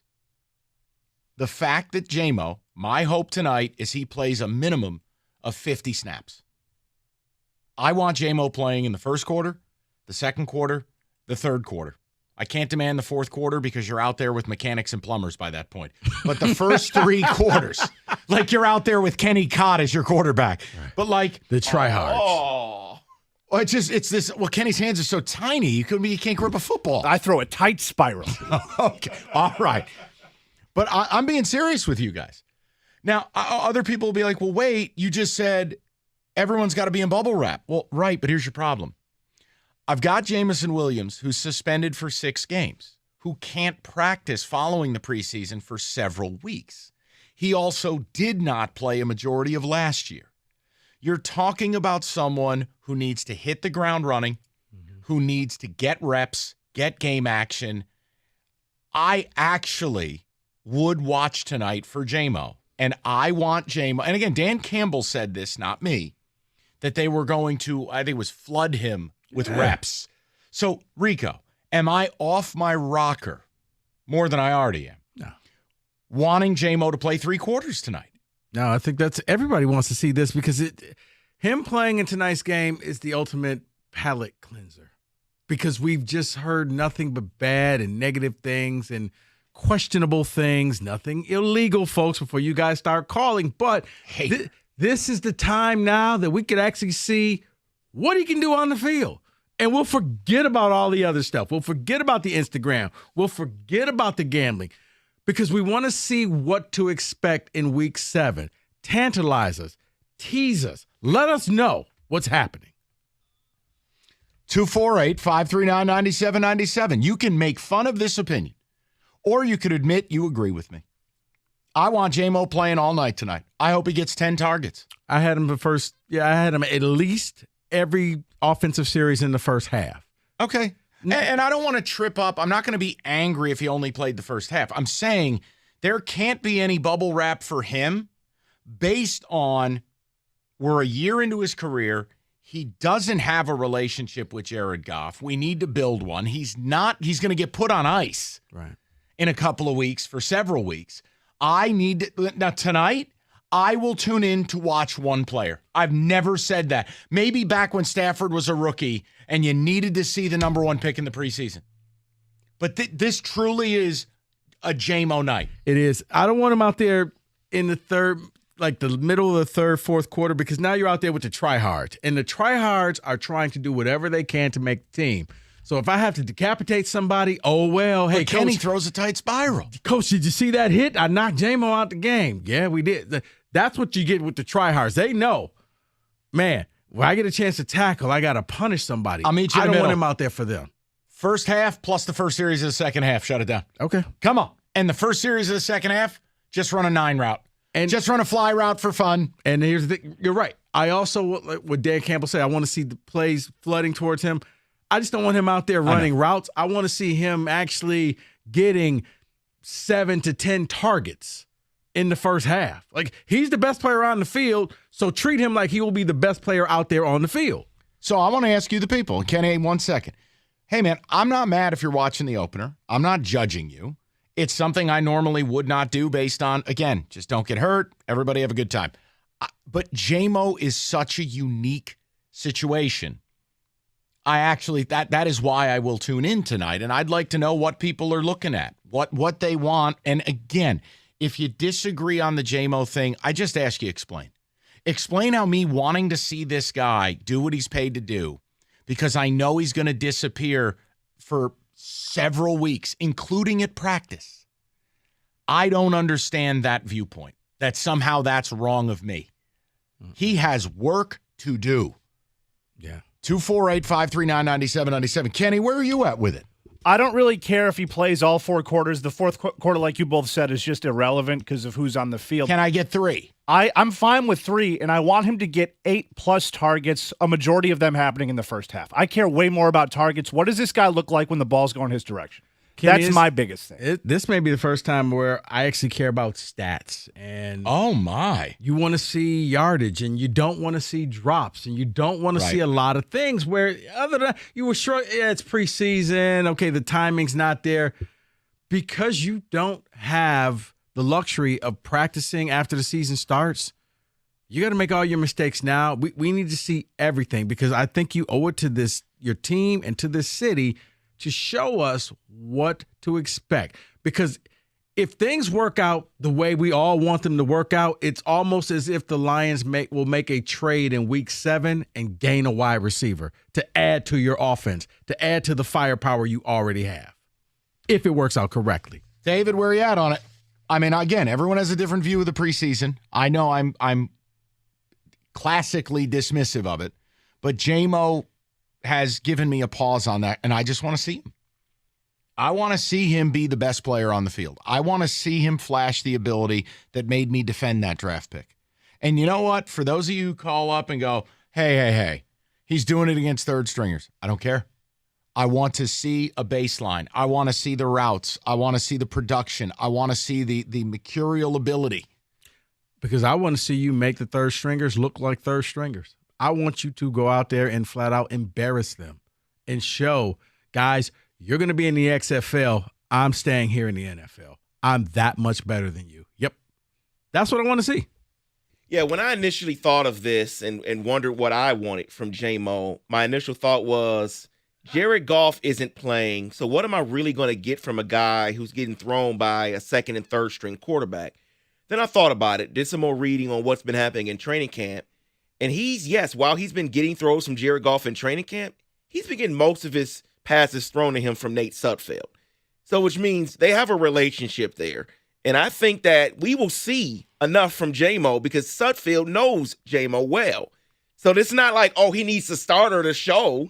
No, Sudfeld will throw the ball to him. He will be the number 1 target. And I need to see that he can be the number 1 target. Well, it also tells you that they're making him earn that spot Correct. back. Because, no. Where you going? You're not with the 1s. With the 2s, son. Over to the practice field with you. Well, and that again, fellas, that's part of the deal. You want him by the end of training camp. You want the coaching staff, the fan base, and the NFL at large to go, damn, they're really going to miss him. That's the whole point of training camp if you're Jameson Williams. Do the work. Show some of it, right? We don't get to see a lot of the work at practice. We don't get to see the film study. We don't get to see the private moments. So the only time you do is on the field. Mm-hmm. Now, I can't hold it against him if he's wide open and there's an underthrow. But you know what I can do? Hey, great release, great route. The speed is back. Just play. Right. I'm begging for them to give him three quarters tonight, 2.5 quarters, half. Make him a big – you know what I want to do? I want to be able at the end of the night go, that was, 5 catches, 68 yards, and a touchdown, and you go, okay, we're back on the rails. Yeah. And we'll forget about all the other stuff. You're right. But this is what you need to do. You need to see this. You need out on the field. Because I'm looking at, did you catch the ball? Did you make the catch? Was it one-handed? Was it two-handed? Your footwork. If you get overthrown, that's not on you. If you were to the spot and the ball was underthrown or too high, I look at where you were. You're wide open and you drop a pass, that's on you. You tip a pass in the air and it gets picked, that's on you. Yeah, it's and again, if you guys don't value it, I want to hear from you. And if you're looking for something else tonight, go ahead. Tell me what it is. I'm not belittling any of it. I'm telling you that this is largely something I would normally not watch. And I've given you the reasons why. But tonight is different because of J-Mo. And that's kind of where we want to start the show today. David, ticket text, people rolling in. What do we got? Under no circumstances does J-Mo play 3 quarters. I will say play 2 quarters, but flood him with targets, Derek, in Vegas. It's one preseason game. Tryhards will be starting. I will get nothing from J-Mo tonight. So let me ask this question. Are you really taking the approach that we'll just see you in 3 months? Is that the approach you think for the majority of the fan base? No. I feel like it's okay to say, hey, we've seen so little of you. I think for the majority of the fan base, Mike, it's the ultimate catch-22. It's preseason football. It's everything. It encapsulates everything that you said. I want to see my guys out there, but I don't want to see my guys with a chance to get hurt. And for some people, they need J-Mo to work out so badly. Well, you're only going to set him back if he goes out there and gets injured in the preseason. See, now you guys will have more stuff to talk about and when you're hating on J-Mo. And I'm saying it's just the opposite. We're not going to get to see this man for about 2 months after these first 3 preseason games. I need to see everything so that I know, okay, no matter where they are after 6 weeks, you know they're going to get better because they're going to be adding, hey, guess what? A person to this lineup. For those of you who say it doesn't matter, I guess I'm just kind of taking the fan approach. I want to feel better about it. I want to feel better about him. I want to feel better about wanting him back, better about how excited I am for when he comes back in week 7. All right, I admit it. Is there value in that? Maybe not for you. For me, I want to know that the guy they got out of Alabama, the guy that I think is an incredible weapon, I want to see it on the field, and the coach himself has said there's a plan and we need to get him the reps. Like, I don't want to do a huge amount of reading between the lines, but with what Dan Campbell said, I guess what I would say to you guys who are dismissive about it, if you think Dan Campbell's totally comfortable or thinks that J-Mo is totally caught up to speed, that's not what he's saying publicly. Okay? Why else would you say we are going to force him reps? We are going to flood him with reps. Is that me being radio idiot or more than a radio idiot than I am? No, I mean, I think this is Dan Campbell saying something, but we're so used to coaches and GMs and people lying to us that I think this is one time where he's actually telling us the truth. I think it's a public wake-up call, and we're going to give you the opportunity. Just show us. We want to embrace you. Show it. 248-539-9797. We got college football to get to later today. Rico's going to ruin the sport a little more. Very exciting. Also have the deal that the Pac-12 turned down a year ago. I was going to surprise you with that. Mistakes were made. Yes. Yikes. Hey, get him on the phone and see if we can get that deal back. Let me help you. There's only 4 teams left. Who said it at 4 o'clock and a lot to do on a busy Friday, 97.1. You've heard me talk about Hamilton Chevrolet. Why? Well, they want to be your Chevy dealer. They will find you the lowest payment on your next Chevy, period. They'll find you every discount, incentive, and opportunity to save you money. So what are you waiting for? Head on out to 14 Mile and Mound. Go see my guy Andrew or any one of his wonderful sales staff. They'll get you in your next Chevy because the 2024 models are rolling into Hamilton daily. And as a matter of fact, they're making one of them this month's Rico deal. A new 2024 Chevy Equinox LT for $309 a month. For 27 months, you walk in with $995 down. You get 10,000 miles a year. Yeah, I said it. A Chevy Equinox for just $309 a month. That's why the best deals are found at 14 Mile and Mound. Stop in and see my guys at Hamilton Chevrolet for details. Make Hamilton Chevrolet your Chevy dealer and drive away in the Rico deal. That new 2024 Chevy Equinox LT for $309 a month. Visit HamiltonChevy.com. That's HamiltonChevy.com. Chevrolet, find new roads.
let me make one thing clear here. I do have faith in Yzerman. I have more faith in Brad Holmes. This isn't a Yzerman's got no shot, I don't believe in Yzerman topic. It's a who do you most believe in that you really haven't seen do it, whatever it is, if you're a player, a coach, a GM. You haven't seen him do it yet. I have unlimited faith in Brad Holmes. This is just another shrewd move. They got Teddy Bridgewater on the cheap, is what it feels like. Yeah, and it might be a player that never sets foot on the field. Might not. But we all agree it's a good move. It's a good signing to have him as the backup, that insurance policy. I love it.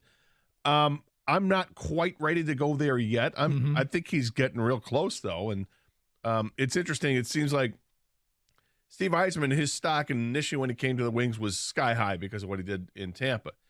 It's come down a little bit. I don't think it's come down significantly. I think it's come down a little bit because fans are starting to get impatient with how long this rebuild is taking. And I'm wondering, like, this is the fourth year for Tucker. If they're going to win, I think they're going to have to do it with defense. And that's when I look to some of the players they brought in from the portal. A couple guys from Power 5 schools, Florida State and Texas A&M on the defensive line.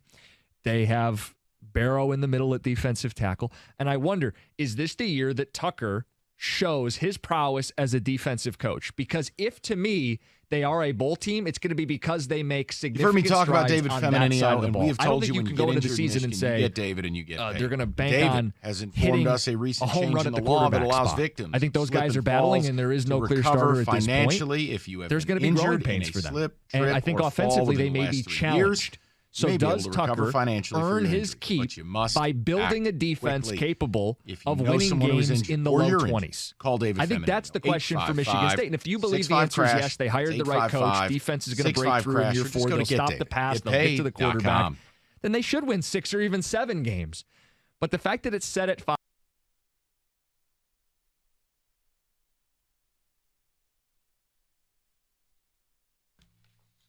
All right, just getting warmed up on a Friday. Lions preseason opener felt like the right place to start. Normally wouldn't pay any attention to it. Tonight I will. Dan Campbell kind of stoked the flames by saying they want to get J-Mo every rep they can. I hope he plays 3 quarters, half. I hope he catches 4 or 5 balls. I just want to see him. I want to see him out there and see the guy I remember at Bama. And you know what? Here's the thing. I would even take the exception, Mike, where he could play a quarter if in that 1 quarter he's got 6, 7 catches already. And you see, you know what? Yep, we're good. We know exactly what you can do. You're done for the day. But if that's not the reason you're watching, what is? Totally open to that. I just think J-Mo is the story because they're going to shut him down at the end of camp because of the suspension. And I think Dan Campbell is telling you he has work to do. That's your coach saying it, not me.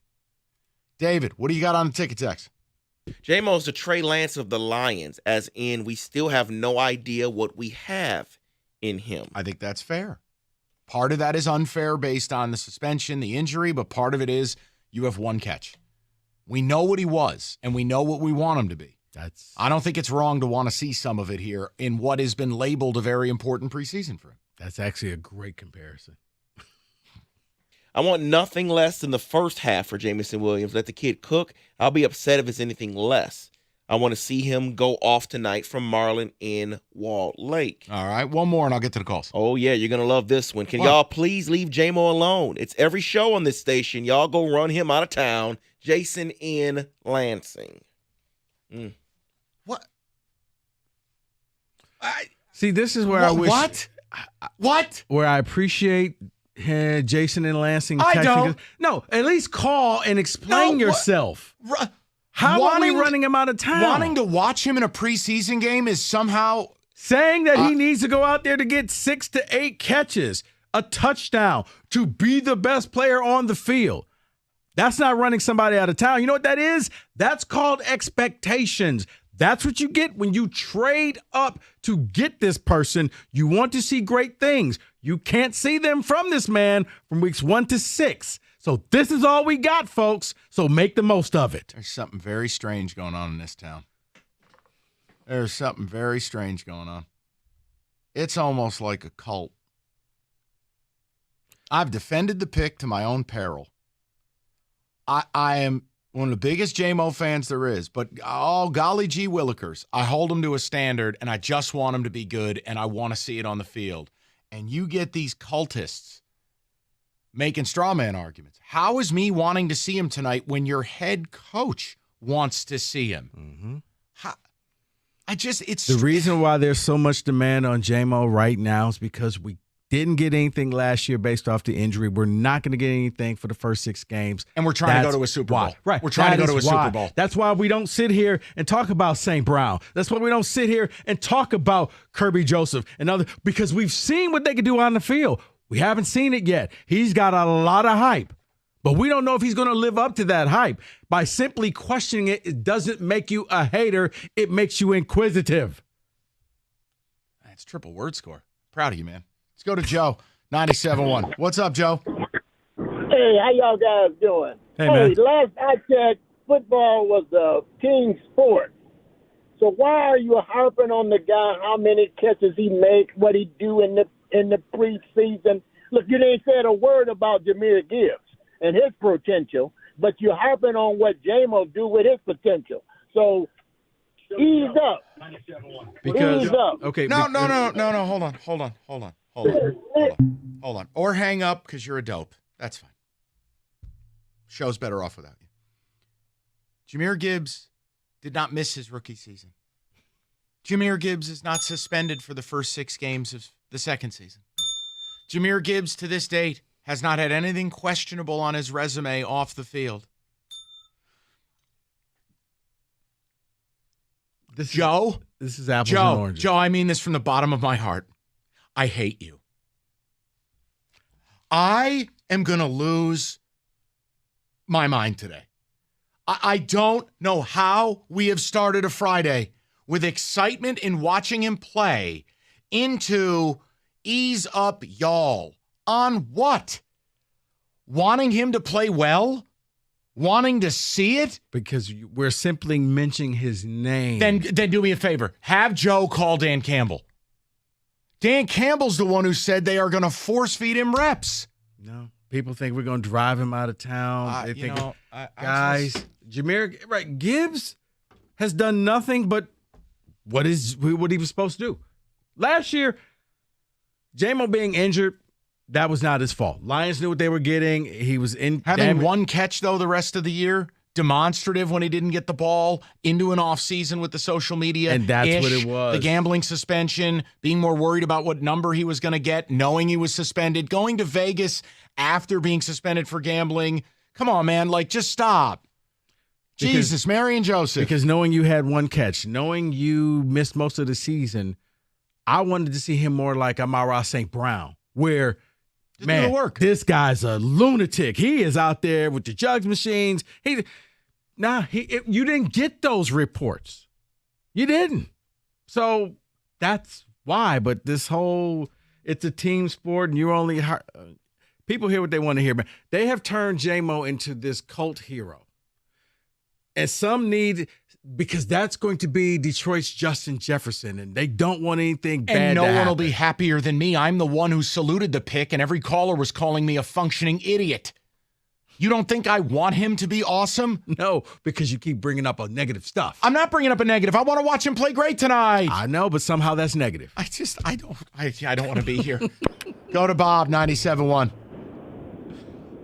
Hey, guys. Hey, How you Bob. doing?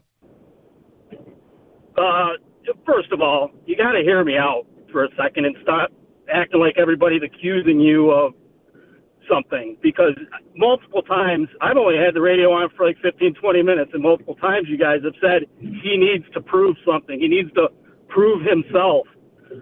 And I don't understand what he needs to prove. I mean, I understand Campbell saying he's going to force him the ball, force feed him, not because Campbell doesn't trust him or Campbell doesn't think he's good. He wants him to get the reps in while he's in the game, but he is not. I don't understand why you guys think he has to be in the game long term and risk injury. He's just like any other starter. Even though he's missing the first 6 games, he's a huge piece to this team. He did show last year when they use him on the end around or on the pass, whatever. They didn't throw the ball to him, but that's not his fault. It's not he wasn't getting open. When he had the ball in his hand, he did something extremely explosive that you rarely see. Bob, let's have a quick discussion. Nobody's yelling. Absolutely. So what exactly did you guys sit there and yell, and my point is you don't give people a chance to say. Bob, I've said we're you just. are saying out of both sides of your mouth that you want to see it, but you know what, Bob, did I interrupt a word? Did I stop you at all? No, so don't play. Don't I didn't do that. interrupt you, but go ahead. No, I didn't interrupt you, so Bob. don't accuse me of that. Second I'm of all, simply saying, what did he do last year to really prove himself? he had 2 plays in 6 games, Bob, and you want to act like he's Jamar Chase. I don't understand that. Here's my point. No, I didn't say Jamar Chase. Now you're putting words in my mouth. That's You said what he's you a guys star. do. You said he's a hang up on star. it. But listen, I didn't hang up on you. Stop doing that. The Lions did not run plays for him last year because they were easing him in. But when he did get the ball, you saw what happened. When's the last time you've seen something like that? You saw his speed. You saw his athleticism. You saw what it did to the stadium and the entire team. Those plays are electrifying. Okay, he played 6 games. Do you know how many times he was targeted in 6 games? How many? 9. And is that his fault?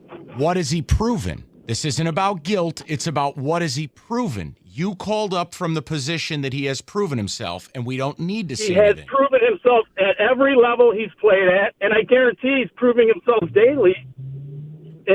So it's wrong for me to want to see him in the preseason. That's wrong. Absolutely, it's not wrong for you to want to see him, but you guys have multiple times said he has to prove himself. He has to get out there. He has to play. Because any as much player, as he can. okay, great example. Like Jahmyr Gibbs has to prove himself. Any player on this team has to prove themselves unless, how about this? Let me do this, Bob. Jared Goff still has to prove himself. Jared Goff's been to a Super Bowl. Jared Goff has been a Pro Bowl caliber quarterback in his time in Detroit over a 24-game sample size. Do you know who I've said has to prove themselves? Jared Goff. You know what? I'm going to take a little walk around the building. Yeah, I mean, I don't know what because planet I'm on. who else made those plays? I mean, there were plenty of explosive. Guy played 6 games and had 10 touches. Heck, I could say the touchdown pass to Brock Wright against the Jets may have been the most explosive play that you saw for the team. Like, he hasn't proven himself. Like, Kirby Joseph proved himself. He went out there and Aiden, by putting a good 10-game sample size together after getting what we think was healthy. Yeah. He proved himself. Now, guess what Aiden's got to do? He's got to again. do it all over again. Right. But to sit here and say, well, he proved 9. Yeah, okay, wow. That touchdown was so amazing that people are just. Oh, I'm sorry. I just know I'm going to lose it. Northville Lumber, oldest company in the state, largest Trex decking outlet in the country, and nobody stocks more. Nobody sells more. Contractors, homeowners, they bought enough Trex decking to cover 26 football fields. And there's a reason they can move that product. Because they've proven themselves of having the supply. It's right down the road. You don't need to play pretend or throw a hopeful order out there. No whataboutisms. Deck season's here, and if you need someone to build it, they got you covered too. They'll introduce you to a Trex certified pro who's proven they can build a deck. Call Northville Lumber today or go to northvillelumber.com. That's northvillelumber.com.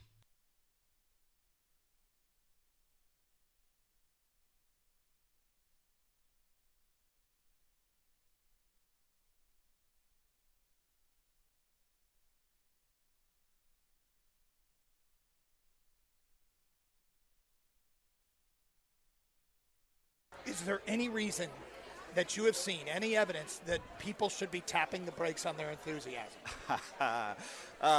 Look, I think the Lions are going to be really good this year. I mean, I've covered this team. I started at the Free Press in 2010, and there's been hype before.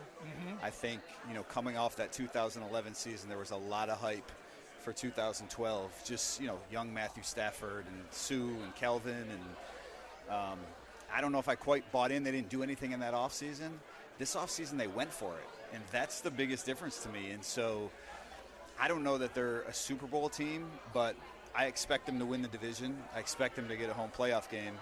And if that happens, you're a couple wins away from the Super Bowl. I mean, you're within spitting distance of the Super Bowl. So I'm not trying to. Wow, you were the first person to use the word Super Bowl today. Yeah. I mean, look, wow. So I don't want to say I don't think the Lions are a Super Bowl team, but it's not that unreasonable that people have this belief that, wow, we're getting closer to that, I guess. Is the Here are the defensive players that were amongst the list of 10 players who stood out early in camp. 1, defensive back Brian Branch. First-round talent that dropped to the Lions in round 2. Branch has come to Allen Park with a chip on his shoulder and something to prove. Branch is already working himself into first-team reps with his ability to play both in the box and cover equally well. If Branch continues on his trajectory, it's going to be hard for defensive coordinator Aaron Glenn to take him off the field, especially on passing downs. Okay. That would be useful.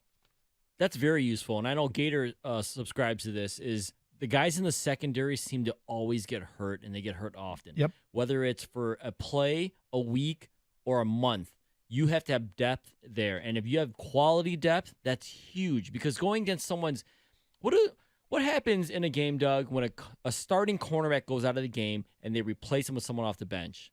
That guy he's covering immediately gets targeted by the other team. Okay, so to have Brian Branch or anybody, Jerry Jacobs, whoever it is, ready to go if they don't start, that's huge. Also off the defense, who else has stood out? Defensive lineman Aiden Hutchinson. Hutchinson focused on gaining strength and polishing some movement skills this offseason. The results have him looking like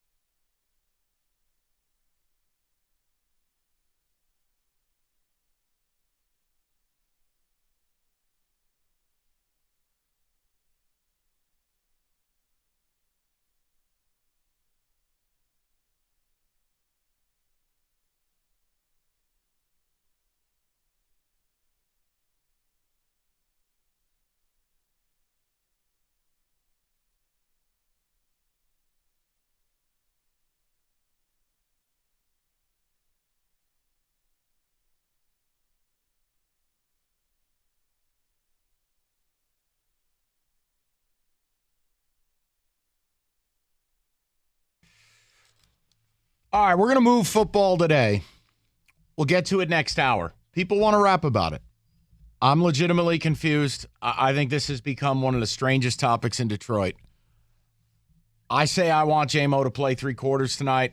I'm following the cues of Dan Campbell. I feel like the young man's got a lot he's got to prove. He's going to disappear. He's got the 6-game suspension. And so far, it's been ticket texting people going, you're trying to run him out of town. You don't let people talk, which is asinine. And, he's already proven himself. I'm like, he had 9 targets, caught 1 ball, 6 games. He's proven nothing at this level. You know who else has proven nothing at this level? Every player, every year, unless you're a Hall of Famer. Like Aaron Donald doesn't have anything to prove, okay? But if Jared Goff, who makes $32 million and has made a Super Bowl, and as a Pro Bowler, has something to prove this year to get a contract, right? I think we all agree as a city. Yeah. Then how the hell would Jameson Williams not have something to prove? And why is it wrong that when the plug is going to be pulled on this kid, it's a very unique situation?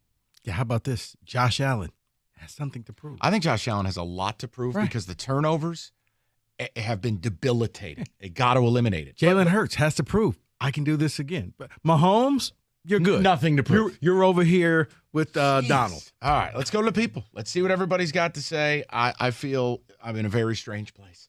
Curtis, 97.1. What's up, Curtis?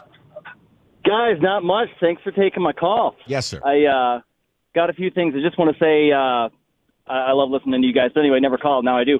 So a couple things. I don't understand what these people are hearing. Like, you guys have done nothing but champion the pick the whole time. And there's nothing wrong with, like, we don't have a sample size for this guy. You know, what you said, 9 targets? Yeah. And 1 catch, 1 touchdown. Okay, that's awesome. And he was great in college. That's wonderful. But it's a different level. And I don't know. I don't see what these people – I just saying I agree with you guys wholeheartedly. And another thing about the injury, like, let's say he does roll his ankle or something, just like they were talking about earlier. He's got, 3 months to recover? I mean, God forbid that happen. Of course. God forbid that happen. But, and another thing, dude, That guy wouldn't let Rico talk, and he's talking about you guys interrupted him. What is that all about? I don't Come know. on. Curtis, I don't know. Curtis, I was just like, look, I don't want to argue with you. Let's have a discussion. Right. I got nothing. Yeah. No, it's fine. And I Right. mean, Curtis, the bottom line in all of it, this is one. I've never encountered a situation like this where a player has this suspension looming. You got nothing out of his rookie year, and you have this finite amount of time we get to see him. And me wanting him to play a lot tonight because the head coach pretty much foreshadowed it.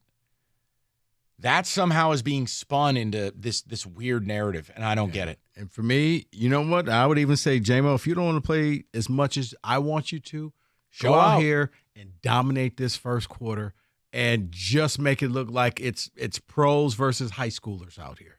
And just touchdowns, yardage. Show me that their guys can't cover you in the first quarter, and I'll shut it down because, okay, I've seen enough. I don't need to have you out here. But if not, yeah, you're going to play at least into the third quarter. Let's go to Greg, 97.1. Hi, Greg. Hey, man, thanks for taking my calls. You guys are awesome. Listen, fellas, I just don't have the heart for it. The Lions are on the cusp of something great. I want to give Garrett every weapon that he needs because Garrett is the freaking man. He would pick you apart. I want him to have every weapon possible. I just don't have the heart to play J-Mo. I just don't. I'd rather don't play him. I'd rather have the potential of having him in 6 games than the reality of not having him to next season. Because I said this at the beginning of last season, and my friends lost their minds. I said the Lions have the potential of scoring 40 points a game, 10 points a quarter. I saw that, and that was without J-Mo. I saw that because they could have scored 50 on the Eagles. So I just don't have the heart for it. You know, with everything happening and we're on the cusp for it, I just don't have the heart for it. I don't even want him to play. Let him get his repetition to practice. Let him do his workout somewhere.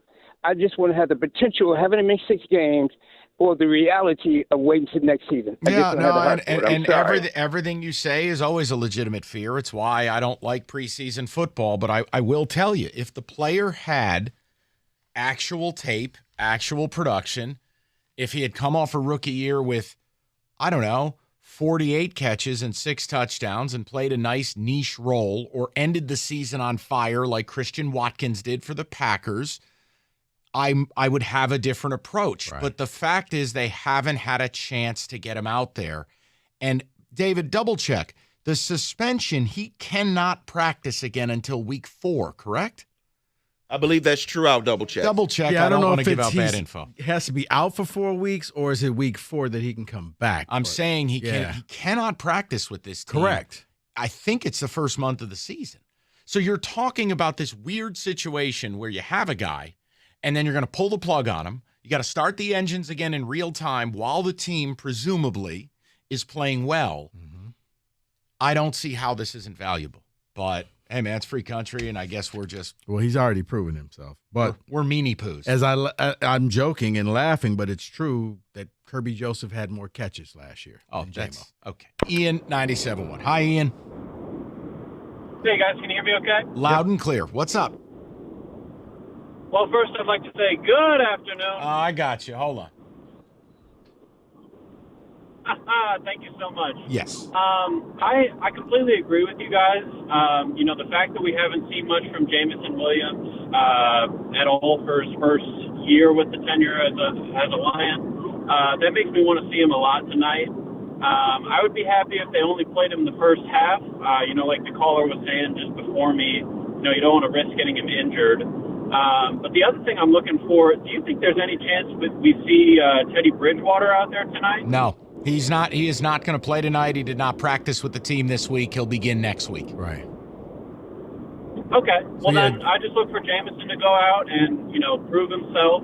Like Rico was saying, 6-7 catches. I'd like to see about 100 yards from him. My. That means, he's putting up solid production. Obviously, that's a little bit of a pipe dream, but you know what, Ian? I just want to see some good reps. Ian, I don't think it's that much of a pipe dream because a lot of the starters probably won't be playing, so he's going to go up against second and third teamers. So that's not that far-fetched to say go out there and get 100 yards, go get a couple of touchdowns. And Sudfeld, hey, you want to be the number 2 guy? You got J-Mo on the field. Why don't you target him a lot, prove your worth, because Teddy's coming. David, ticket text coming in. What do we got? I agree with Mike and Rico. He does not, or he does have to prove himself. What are these people talking about? Gary in Garden City. Never seen a player get more benefit of the doubt who hasn't done anything than J-Mo. People call J-Mo a star. He's not a star. Unproven in the NFL. College highlights don't make you a star at the next level. Are you telling me Detroit legend Jameson Williams has to prove? Then one has things to prove. Then he has 1 catch and 1 touchdown. Build him a statue ASAP. Yeah, it's just, I don't know. I guess it's one of those miscalculations I've made where I think I usually do a pretty good job of this is what the audience wants to hear and talk about, and you have an idea of what you'll face. This is one of the more bizarre ones I can think of last few years doing this. Honest to God, Rico, it is a bizarre thing to me. Unfortunately, talking J-Mo is literally turned to the political world. Like, you only hear one thing, plain and simple. Well, that's what someone's asking. Is J-Mo becoming more decisive or divisive than Stafford was? No, because we all want the same thing. I think with Stafford, there were many of us who were ready to move on from him. I don't think anyone's ready to move on from J-Mo. I don't think anybody wants any other outcome than J-Mo to be this year's breakout star. Yeah. Like, it's just a weird thing. Like, what sense would it make for me to not want J-Mo here or want J-Mo to be great when I'm the guy saying we're winning this division and you're winning a playoff game? It doesn't even add up. 2 + 2 = 5. It's crazy. And if you're going to be a star, being a star is earned. It's not given. Plain and simple. And too many people here are just ready to give it to him and say, oh, he's a star already. You should just trust him. No, you actually have to go out on the field. Right. Because there's plenty of guys who had a lot of hype, never lived up to it. It's a very unique situation where a player misses 75% of their first season, and then they start the next year with a suspension costing them a third of the year. This is very dicey. It's not a great way to start your career, and part of it's his fault, part of it's not. I don't love the 6 games. I wish they would have made it 3. It doesn't sound like he wasn't betting on the NFL, but I get it. # rules. The point is, the time you have right now is valuable. That's how I feel. So we'll talk more about it. And to put things into perspective, this team would have to make the playoffs like you want in order for him to play a full 17 games in the NFL, a full season.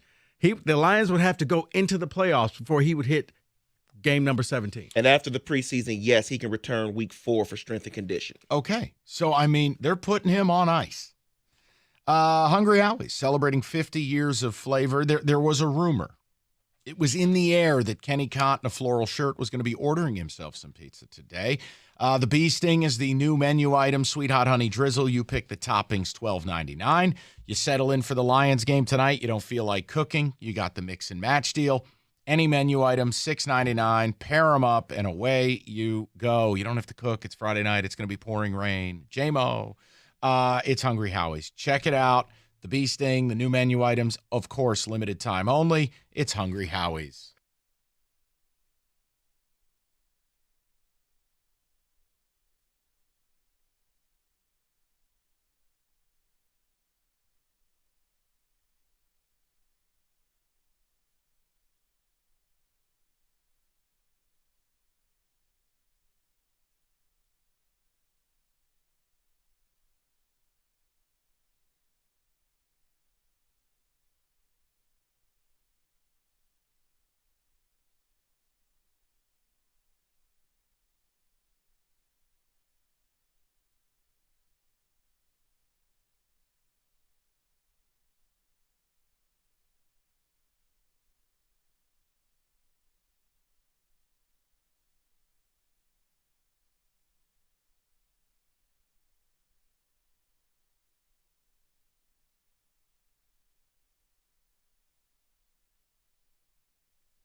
clearly believe they're going to 20.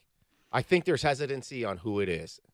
Well, I think the hesitancy is it going to be Cal and Stanford, or are they going to wait to see if the ACC, if there's a mass evacuation from there, because then you'd have a chance at schools like, if you wanted to dip into Florida, you've got Florida State, Miami, North Carolina, and Virginia seem like better fits as universities. But I think they're waiting to see if they want.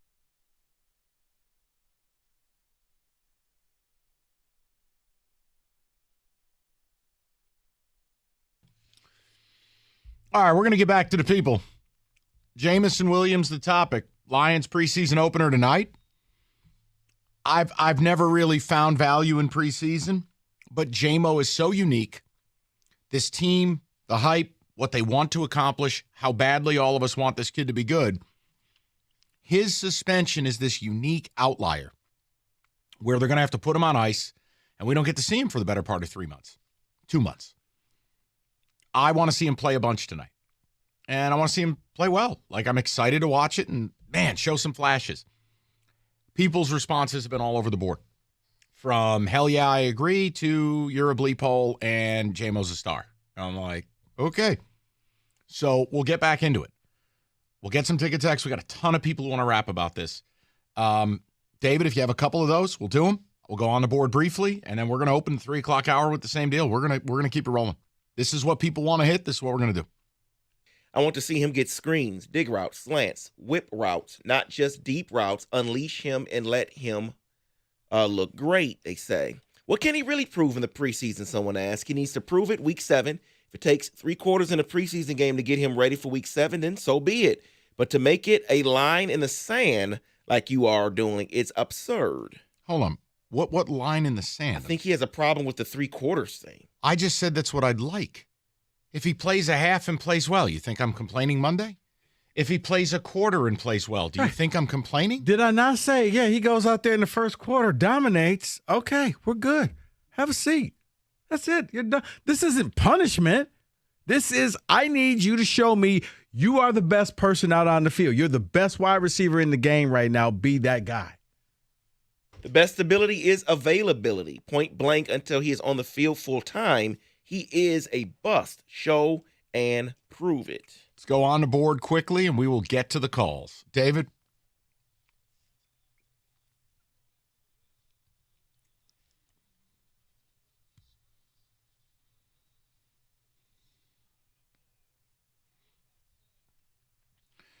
All right.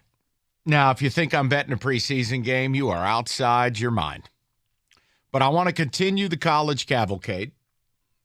Put another episode in the can today. We got to the ACC for the people. Cash the Ticket Season 2. We are back. I want to present Rico with a this or that. Or would you rather? Yes, I would eat it. No. This or that. The ACC. It is Clemson and Florida State. Both are the heavy favorites to win the conference. But I thought of something else. Which of these two teams that you have doubts about would you prefer to bet at plus 2,500 to win the national title? Choice A, Texas is back. Choice B, Florida State is back. Jordan Travis, explosive at quarterback. Trey Benson's a stud at running back. Keon Coleman went down there. Johnny Wilson is a cheat code. He makes Keon look short. It's like the 6'7" receiver. Yep. So they got 6'7" and 6'4". D-line is stocked. Jared Verse is a top 10 pick in the NFL draft. Mike Norvell finally has depth. I'm making a point. They open with LSU. They play Clemson September 23rd. At the end of the 4-week run, if they're 4-0, their odds go from plus 2,500 to plus 400. They open with LSU. Yeah. Where's that game? That's neutral site, and they're at Clemson. Would you rather take Texas plus 2,500? They're winning the Big 12. They are back. Or Florida State, whose number could go way down.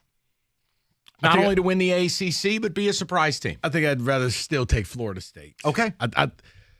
The I'm not mad LSU at game, they could start off with a loss and then run 11 in a row. If they're 4-0 in week 5's poll, they could be number 2 in the country. Well, I'm saying I think they're going to start with a loss.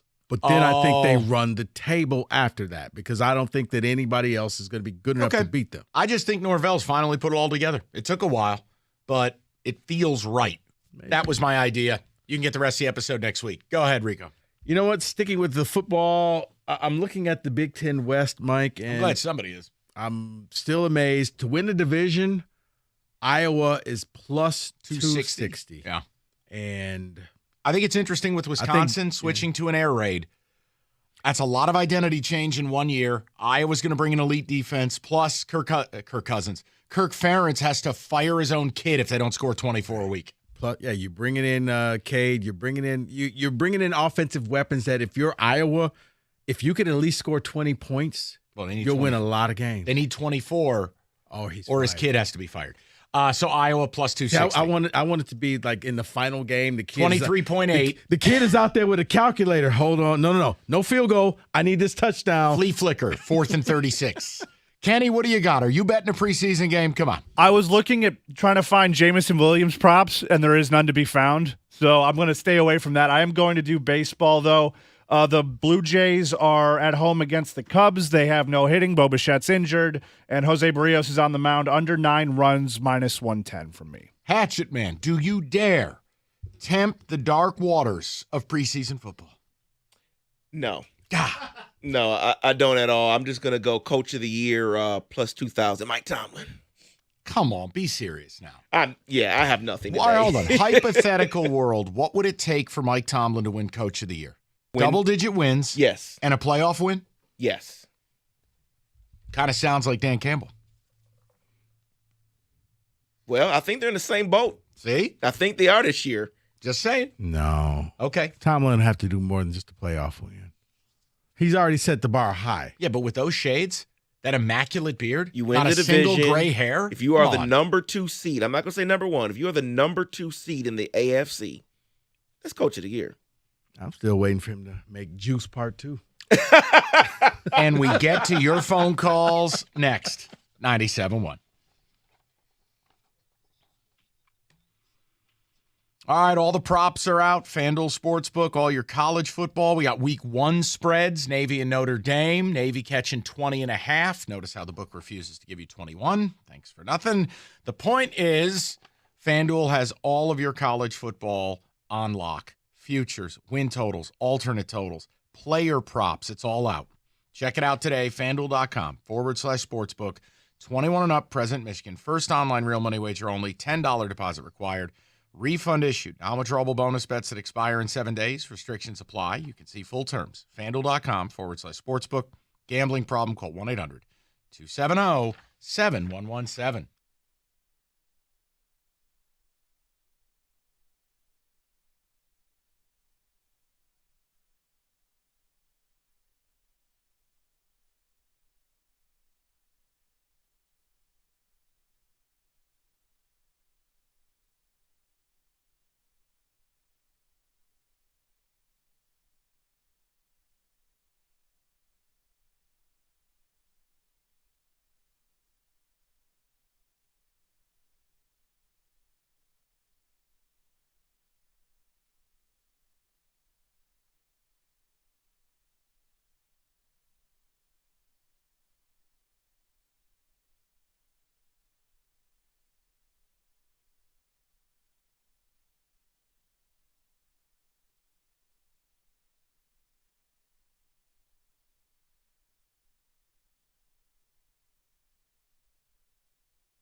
Let me make one thing clear here. I do have faith in Yzerman.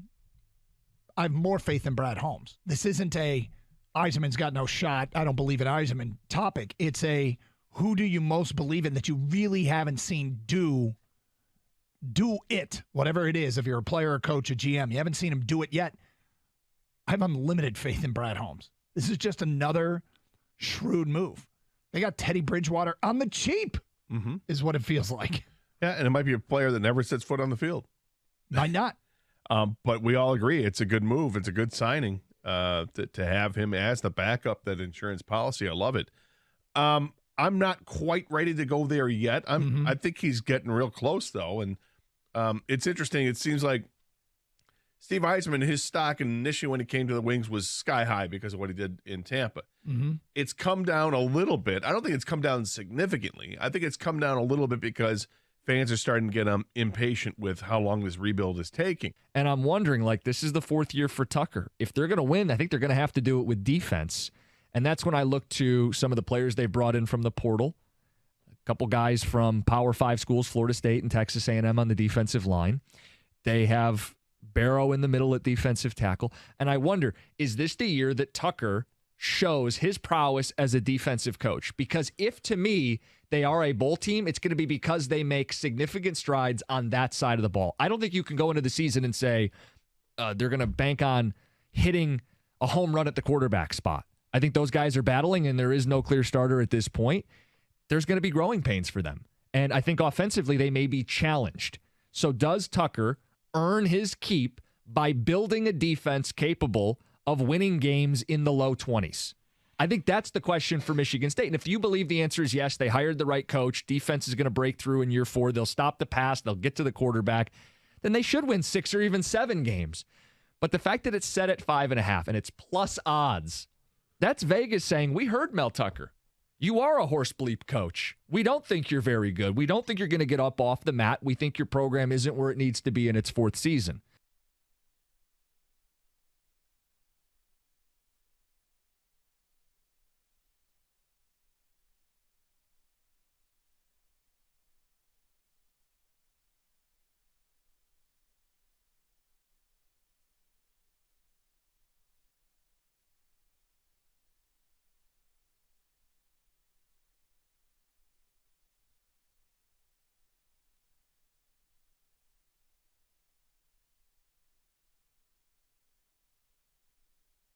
And we're brought to you by Lady Jane's Haircuts for Men, open 10 to 8, 7 days a week. It's wicked awesome. Lions, Giants, preseason game 1 at Ford Field at 7. Pregame right here at 6 p.m. on your Lions flagship station, 97.1 The Ticket.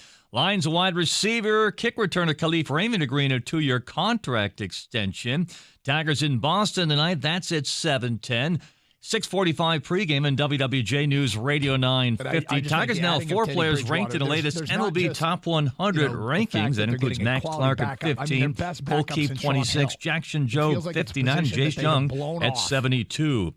Michigan football running back Donovan Edwards today publicly apologizes for his October 2022 retweet of an anti-Semitic Kanye West video, which he initially called a glitch and later called it a learning experience. In a new book alleging Phil Mickelson has lost over $100 million in sports betting and also tried to bet on a Ryder Cup that he was playing in. He was also the first to accept a several $100 million paycheck from the Live Tour. Coincidence? At the Ticket Update Desk, I'm Jeff Lesson. For more, 97.1 The Ticket or Odyssey.com.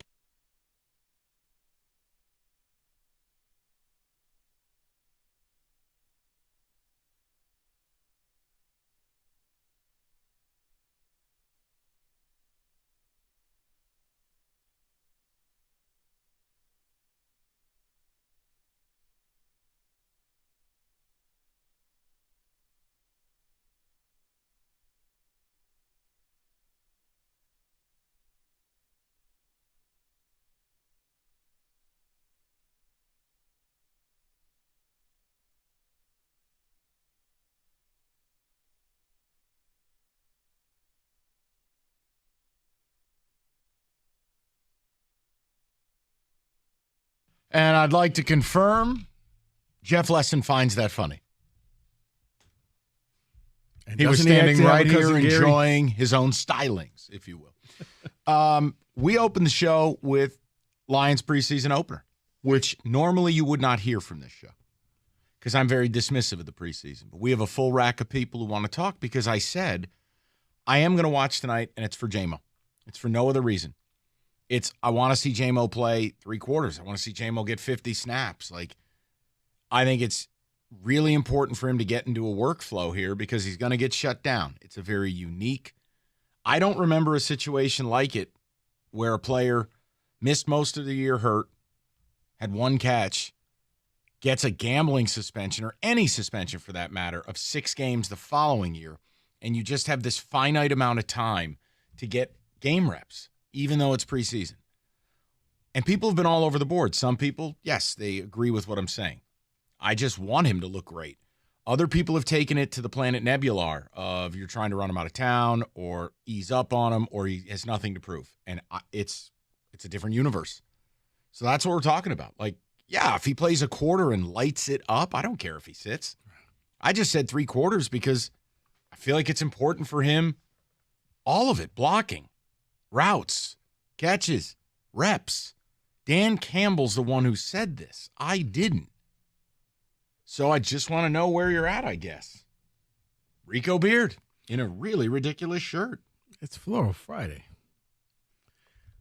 I would simply say, if he goes out there, because a buddy of mine was like, what if he gets 2 catches for 210 yards and 2 touchdowns? Is that good enough? Yeah. That means you're the best player out on the field. You dominate it, you move on. I need to see what he can do. Other than that, what are we doing here? I can't sit here and say that this man is a star based off of 1 catch last year and 1 reverse. That's not what makes you a star in this league. You got to go out there and you got to show the fans, you got to show your teammates what you're going to be bringing to the table when you finally are allowed to play in week 7. So normally, yeah, starters shouldn't play. But as Dan Campbell has put, you're not a starter, son. You're with the second team. You got to earn your way back. This is part of you earning your way back. And I'm okay with all of this. And if you are what everybody thinks that you are, we're not asking too much for you to go out there and be the best wide receiver out on the field. I had a guy just hang up saying he'd rather see Denzel Mims tonight. That's what we're dealing with. Let's go to Marlon, 97.1. Hi, Marlon. How you doing? Fellas, how's it going today? Good, Mar. What's on your mind? Nothing much. Rico, I hope you're doing good, my friend. I am, my man. Money, Mike Valeni, welcome back from your vacation. Hope it was good. Oh, it was wondrous. It's fantastic. Awesome. Where are you at with tonight's game? Where are you at with tonight's game? We got to start with good afternoon. Yes, we can do that. Yeah, and Akil Badu stole home. Right, okay, Marlon, now come on now. This isn't a sound box. What do you got on tonight's game? Mike, I thought we were friends, man. I've listened to you for 15 years. I listen to you every day. I call in when I can. Why'd you do this to me? What? How am I supposed to follow up and talk about JMO after all these Lion callers talking about they want to see Denzel Mims over JMO Williams? Are you serious, Mike? Marlon, take it away. These are your people. Yeah. Well, look, I've been a fan since '89. I want to see him play. I'm comfortable with the first half, unless, like Rico said it, he blows it up and we're good after the first quarter. But I am a little nervous of him getting hurt. I get it. We haven't seen him. He's only had 1 catch, and he's not going to be with the team for the first couple of weeks. He can't even practice, do nothing. So I do want to see him play. But, Mike, what I am worried about is he is going to play with Nate Sudfeld. He's going to play with, I hope he doesn't, but Martinez. And I'm worried about if these guys don't make the proper throws, like they throw, with 2 defenders in the middle and he gets a bad hit. It's not like he's playing with golf. He's playing with the backups, and he should be the best player on the field. But what if these guys make a bad throw and he's trying to make a play and he gets hit the wrong way? Like, that's what makes me nervous and no one's talking about. Yeah, but that can happen anytime you step on the field. I mean, whether it's Jared Goff or Pat Mahomes or Matt Stafford. I mean, Matt Stafford used to get his receivers killed. Mm-hmm. Marlon, I can't play that way. I can't coach that way. No, you're right. Hey, like I said, I want to see him play no matter who the quarterback is. I'm just nervous with the quarterbacks he is playing with, but I got to say, it's got to be at least the first half minimum for me to be happy. And really quick, Mike, if he does get hurt and it's going to take longer than the 6 weeks to recover, I'm telling you guys right now, God bless you, God bless Rico, because those calls Monday morning with SOL, I would take the day off if I were you guys, because it's going to be flooded with people calling in. He shouldn't have played. SOL, I told you guys. But you know what? I'll deal with those calls. I'll deal with those calls. But you know what the lead Monday would be? They're still going to win this division. Jameson Williams is an add-on. It's an extra. It's a dessert. They can win this division without him. Fair, because they did everything. They finishing 8-2 without him. I mean, he was there, but he didn't play that big of a role. But if he's good, if the threat of him is good, it unlocks another dimension to what this team's ceiling can be. But no one will hear that. They'll just say we're being meanie pants. Let's go to Zach, 97.1. What's up, Zach? Hey, Mike, can you hear me? Yes, sir. What's on your mind? Hey, I was just talking about J-Mo, but first I wanted to shout out my dad real quick. He actually got me on this show when I was younger. He used to pick me up from school, and we'd listen to you guys. So thanks for all the great years of giving sports takes. Oh, Zach, appreciate it. That very, very nice of your pops to get you involved early. Thank you. Right. Yeah, so I just want to talk about J-Mo. I'm a little conflicted with a lot of the fans because I agree with you guys. I think he needs some reps. And, I mean, I've got to imagine he's like a hungry young guy wanting to prove himself in this league. And my thing is, I understand he's got the speed, but so I understand he could run the fly route or the end around, and he can get big plays, break it for a touchdown. But my big thing is, let's see him run some, short to, medium down the field routes of maybe a hitch, maybe a comeback route. I just want to see, can he do that? Because according to training camp reports, he has struggled a little bit, and granted, he is a young guy, but let's see him do that first, regardless of the quarterback play. Let's get some reps in. I don't have a rep limit per se. I want to see him play, but like I said, let him get out there. He's probably hungry. He wants to play. He probably wants to play. So that's what I mean. Let him go out there, let him play. And plus, if he performs well, the other wide receiver who's taking a spot right now is going to think, well, shoot, like when he comes back in week 7, he might take my spot. So it's kind of an iron sharpen iron kind of deal. Yeah, and again, I'm not. I think people get crazy when I go, I'd like to see him play 3 quarters. I'm not pitching a fit if he doesn't. I want to see him. I think Rico said it best. If he tears it up, has a really productive early night, we're good. Yep. I'm not going to be mad. I'll be thrilled. Yeah. It means that, you know what? You were what everybody thinks you're going to be. You dominated. Go ahead, take the shoulder pads off. You're done for the night. Put on the baseball cap. David, some ticket texts, and you're also smiling. Did we say something off key? Nope. You are wonderful today. Just making sure. Hey, Mike, Rico, don't let these simpletons get on your nerves. They obviously don't have a clue about football. I'm 100% with you. He has to prove himself, play well tonight. What in God's creation is going on this show? This is ridiculous because this guy isn't eligible to play 6 games because he got suspended. Yes, we need to see him tonight. If he was playing week 1, do you think I would go on the air with an absurd take that I need him to play 3 quarters tonight? No. He's playing week 1, first series, maybe second series, and then you're done. But you'd still say this is an important training camp for the young man. I don't think that is in any way out of bounds. It's not, but it's just people hear what they want to hear. And for some reason, they've taken the role of anytime you say anything about Jameson, and if it's not that he's going to be the next great star in this city, he will be right up there with Barry Sanders. They take it as a sign of disrespect. 248-539-9797. David, a couple more of those, and we're going right back to the phones. J-Mo defender here. I want him playing all 4 quarters every game of the preseason. Anything less than 2 quarters would be malfeasance. I don't want to go there. If he's productive and they've seen what they wanted to see, you pull him. But I'm with you, is that if it's a slow night and he's not, let's say he isn't buttoned up in his assignments. Let's say he airmails a couple of run blocks. Let's say he drops a ball or 2. No, I'm leaving him in. Now, some of you will go, well, that's punitive and you're unrealistic. No, I'm saying I think this Lions team has done an incredible job of setting a standard of what the hell we're going to do here. Well, everyone has to be a part of that standard. And you know what? J-Mo is not a first-team player right now. He's a second-team player. Any second-team player in this league plays sloppy ball in a preseason game. It's unacceptable. Correct. It's your time to shine. Correct. Yeah, I want J-Mo to play a ton in preseason, but my main concern is what is he going to do with 6 weeks away from the team? I don't trust him. If you're concerned about that, then our problems are way bigger. Is that fair? No, you ain't kidding. And you know what? I don't even want to go down that road. No, I don't either. 248-539-9797. We'll go down the road of phone calls next. 97.1.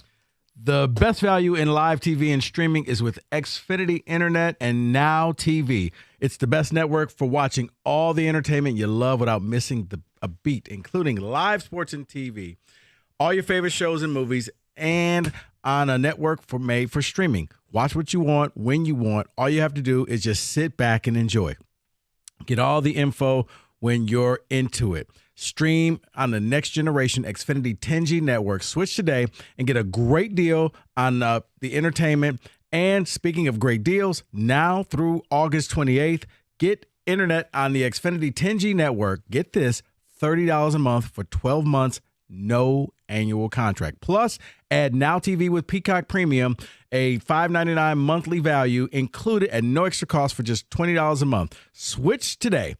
Go to Xfinity.com/10G, call 1-800-XFINITY, or just simply stop by an Xfinity store today. Requires paperless billing and auto pay with a store bank account. Restrictions apply. Now TV requires Xfinity Internet. Equipment, taxes, and fees extra after promo. Regular rates apply. Actual speeds vary.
Clearly believe they're going to 20. I think there's hesitancy on who it is. Well, I think the hesitancy is it going to be Cal and Stanford, or are they going to wait to see if the ACC, if there's a mass evacuation from there, because then you'd have a chance at schools like, if you wanted to dip into Florida, you've got Florida State, Miami, North Carolina, and Virginia seem like better fits as universities. But I think they're waiting to see if they want to go that route and leave 2 slots open, or if they just want to fill them right now with Cal and Stanford. But the SEC, if the Big Ten goes to 20, I think the SEC is eventually. And people think it's a given that the SEC is going to just grab 4 ACC teams. Yeah. I do think Oklahoma State and Kansas are potential possibilities. And it's because of the rivalry with Oklahoma, Bedlam. You're keeping that. And I think a respected football program, and then Kansas from the basketball. I think they have populated this roster with good players. They have populated this roster with professionals. There's less nonsense, and these guys can play. Dan Campbell has kind of set the tone for the culture, and Brad Holmes, who built draft boards with the Rams and did a great job without first-round picks for Les Snead, setting up picks in 2nd, 3rd, 4th, 5th, 6th round, and helping that team. They basically drafted well and supplemented with huge moves. Brad Holmes has come here, and he has drafted well. I fully believe that. And I think this is going to be one of those seasons where when the final 53-man roster comes out, there are going to be some painful cuts. We're going to be like, oh, I didn't think they cut him. And for the first time, I'm watching other teams play preseason games, and I usually watch for guys that I hope get cut by those teams that maybe the Lions can pick up. I think the Lions have moved past many of these teams talent-wise that they're not even going to be able to or want to pick up other teams' cast-offs because their roster's good. I think the talent is here. And, there's some prove it to it. But my God. You spend a third of your life sleeping. Now that you know you sleep that much, why aren't you getting better rest? Comfortable mattress, iComfort Eco by Serta. Supportive, designed to keep you cool, comfortable, and feeling restored. Or check out Serta's Perfect Sleeper for pressure-relieving comfort and support while maintaining a balanced sleep temperature. Serta mattresses, made in Michigan, have been for over 100 years. Go to Serta.com to find a retailer near you. That's Serta.com.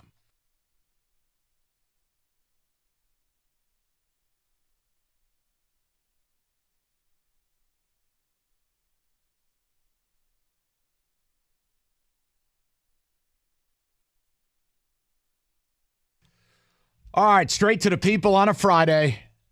J-Mo is the topic. We're excited to watch him tonight. Like to see him get extended action. Some people agree. Some people take it in wild directions. Do you value? I sound like John Jansen's drop. Do you value tonight's preseason game within the context of importance to J-Mo? Or you don't. But that's what we're talking about. Larry's up next, 97.1. Hi, Larry. Hey, how you doing, Mike? Good, Larry. Rico, how you doing, buddy? Hey, man. Okay, listen, you know what? I agree so much with you guys. You know what? Everybody thinks he's a superstar, and obviously somebody blew the caller to watch him on his one touchdown. Okay, so I mean, yeah, he's a good prospect coming out, but you guys are right on. He needs to play, and I don't want him to get hurt, but everybody thinks because on the other show before this I listened to that, and they were the same thing. Everybody thinks, he's going to get hurt, and everybody wants him to get hurt. You know what? I don't think that's at all what you want. But, Mike, no. I think you're perfectly right about this. He needs to play some reps. Yeah, and again, I'll say it. Last year in 6 games, Lair, he got 9 total targets. He caught 1 ball. Yeah, but it was and somebody blew coverage for sure. Well, listen, you know what? In the fantasy world I'll live in, he shook the guy to the ground. Yep. But okay. no, Larry, I hear you. And it's just something where if he was starting the year, there'd be no conversation about this. It would still be an important camp. But the fact that at the end of camp, he will be shut down for a month. That's the problem. That start and stop, that non-linear progression. I just want to be reassured he's still the guy I believe he is, and I want to see him roast, as Rico puts it, some of these tryhards. Yeah. God, and by the way, Dan Campbell's the one who kind of started the wheel turning with forcing him reps. So you can blame your coach, I guess. Let's go to it's not us just out here saying, putting up new hurdles for him to clear before we finally anoint him the next. Let's go to Al, 97.1. What's up, Albert? Hey, how you doing, Mike? Rico? Good, Al. Hey, man. Welcome. Good. Hey, I agree with both of you guys, man.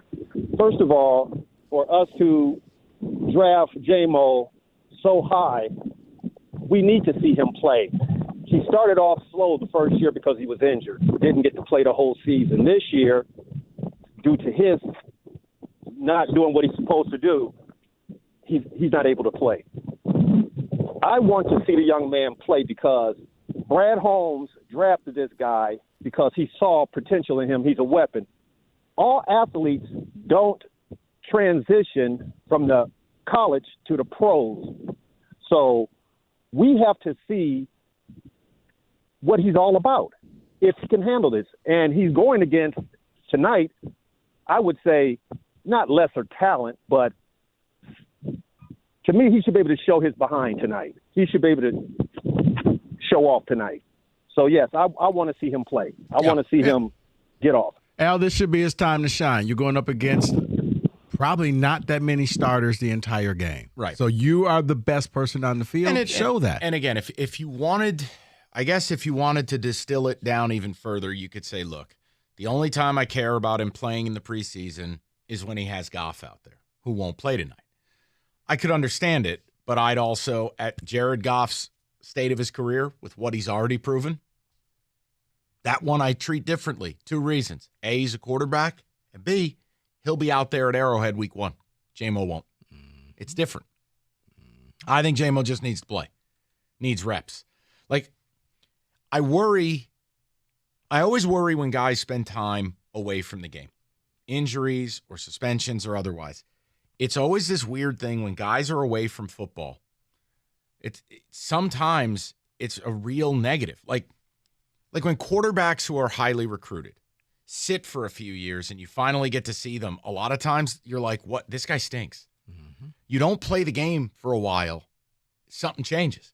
What I want is for J-Mo to take the opportunity, get a ton of reps, knock the rust off, really be engaged in it. And then, yeah, it just stinks, but we'll have to wait another 6 weeks to see him again. And that's the thing, yeah, because you're not around football, so you don't know what this person is doing. And you know what? There are some that you probably would worry a lot less if you found out St. Brown was away from the team for 6 weeks. You know what? I'm not worried about him. No. He'd be doing a Rocky montage workout. Right, where I would actually have to call and say, hey, why don't you go chill and relax for a week? You're okay. Is that the KGB following you carrying a log? that Rocky IV montage is still the best. It is.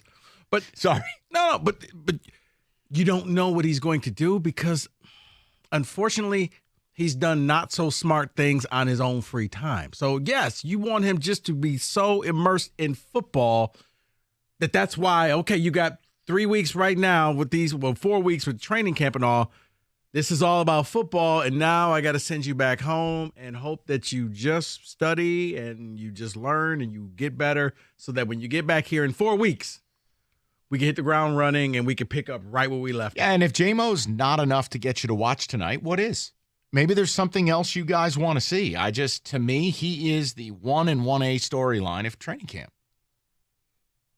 Because it's such a unique situation with the injury into the suspension. Mm-hmm. Let's go to Rico, 97.1. What's up, Rico? How are you? Hey, how are you guys doing? Good, Rico. What's going on? Great name. Solid. Hey, I was just going to say, we probably don't share a ton in common, but at least we got the name. No, I want to look at his demeanor because everyone noticed it on the sidelines last year when he was able to play. But the big thing for me is he's going to be out there with the 2s, possibly the 3s. How does he cope with it? How does he go about his business? I know what St. Brown would do. He would look at every single ball and be like, I don't catch this thing, I'm taking you home and I'm going to throw it in the dumpster or whatever it is. I'm going to make sure that I catch this ball. So I want to see him out there with the 2s and talking to Campbell and all the coaches, the offensive coaches, and making sure that I'm catching every single ball that I can find. Yeah, Rico, it's such a good point as it shows you, like, the living example of what I want J-Mo to be already plays on this team. It's Amon-Ra St. Brown.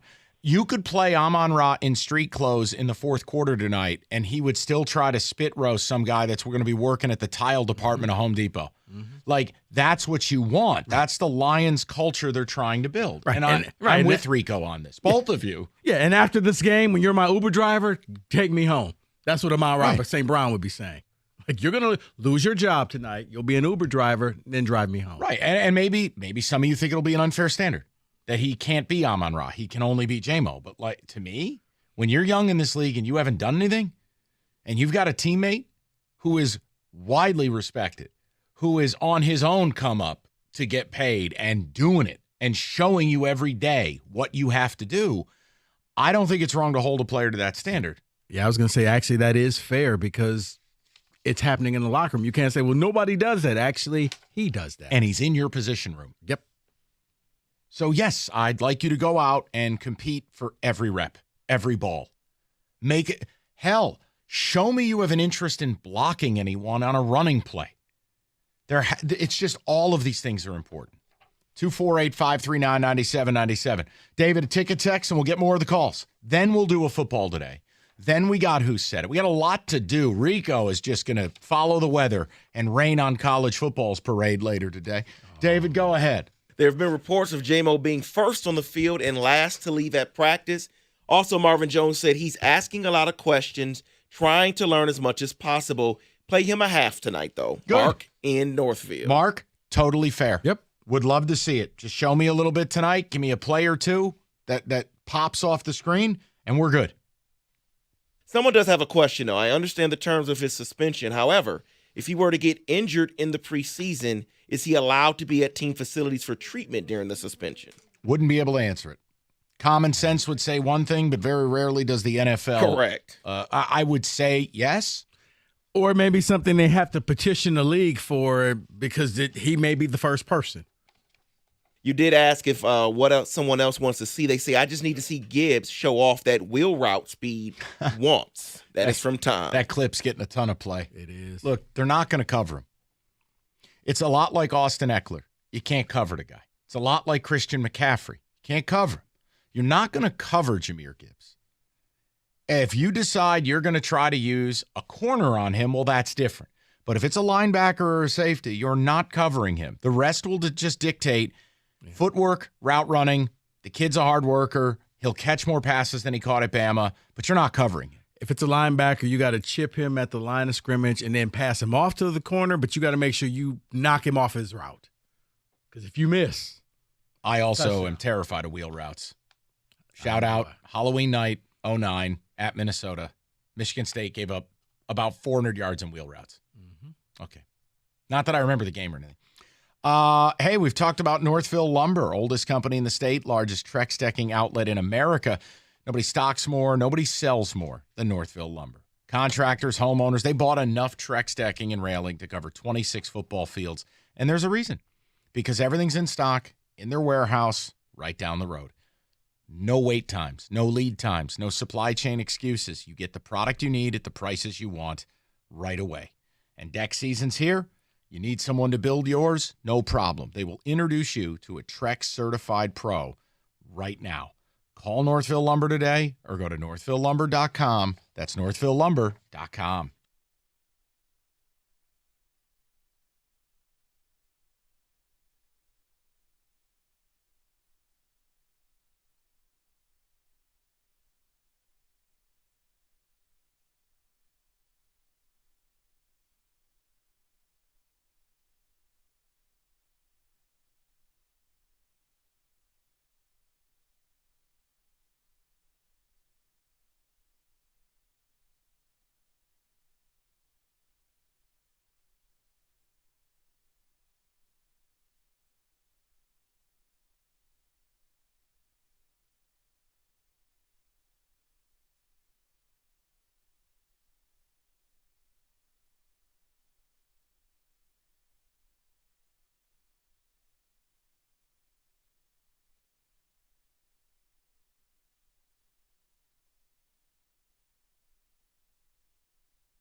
We're brought to you by National Benefit Plans. Lions, Giants, preseason game number 1. Ford Field tonight at 7 to kickoff. Pregame the 6 right here on your Lions flagship 97-1. The ticket. G-Men now favored by 1.5. It was 3 points a couple of days ago, so apparently real people actually do bet preseason football. Lions and wide receiver Khalif Raymond agreeing a 2-year contract extension. Lions are not only bathing in hype from around the country, they're also getting plenty of love at the sports books. Case in point, at PointsBet, Lions have drawn the most money to win their division among all NFL teams. Aiden Hutchinson has gotten the most bets for Defensive Player of the Year, and Dan Campbell not only leads in tickets sold, but as well as handle for Coach of the Year. Tigers in Boston tonight, 7:10. That's on our brother station, AM 950. Tigers have won 3 straight games. They also 4 players ranked in the latest MLB.com Top 100 rankings. That includes Max Clark at 15, Cole Keith at 26, Jackson Joe 59, and Jace Young at 72. At the Ticket Update desk, I'm Jeff Lesson. For more 97.1 The Ticket or Odyssey.com.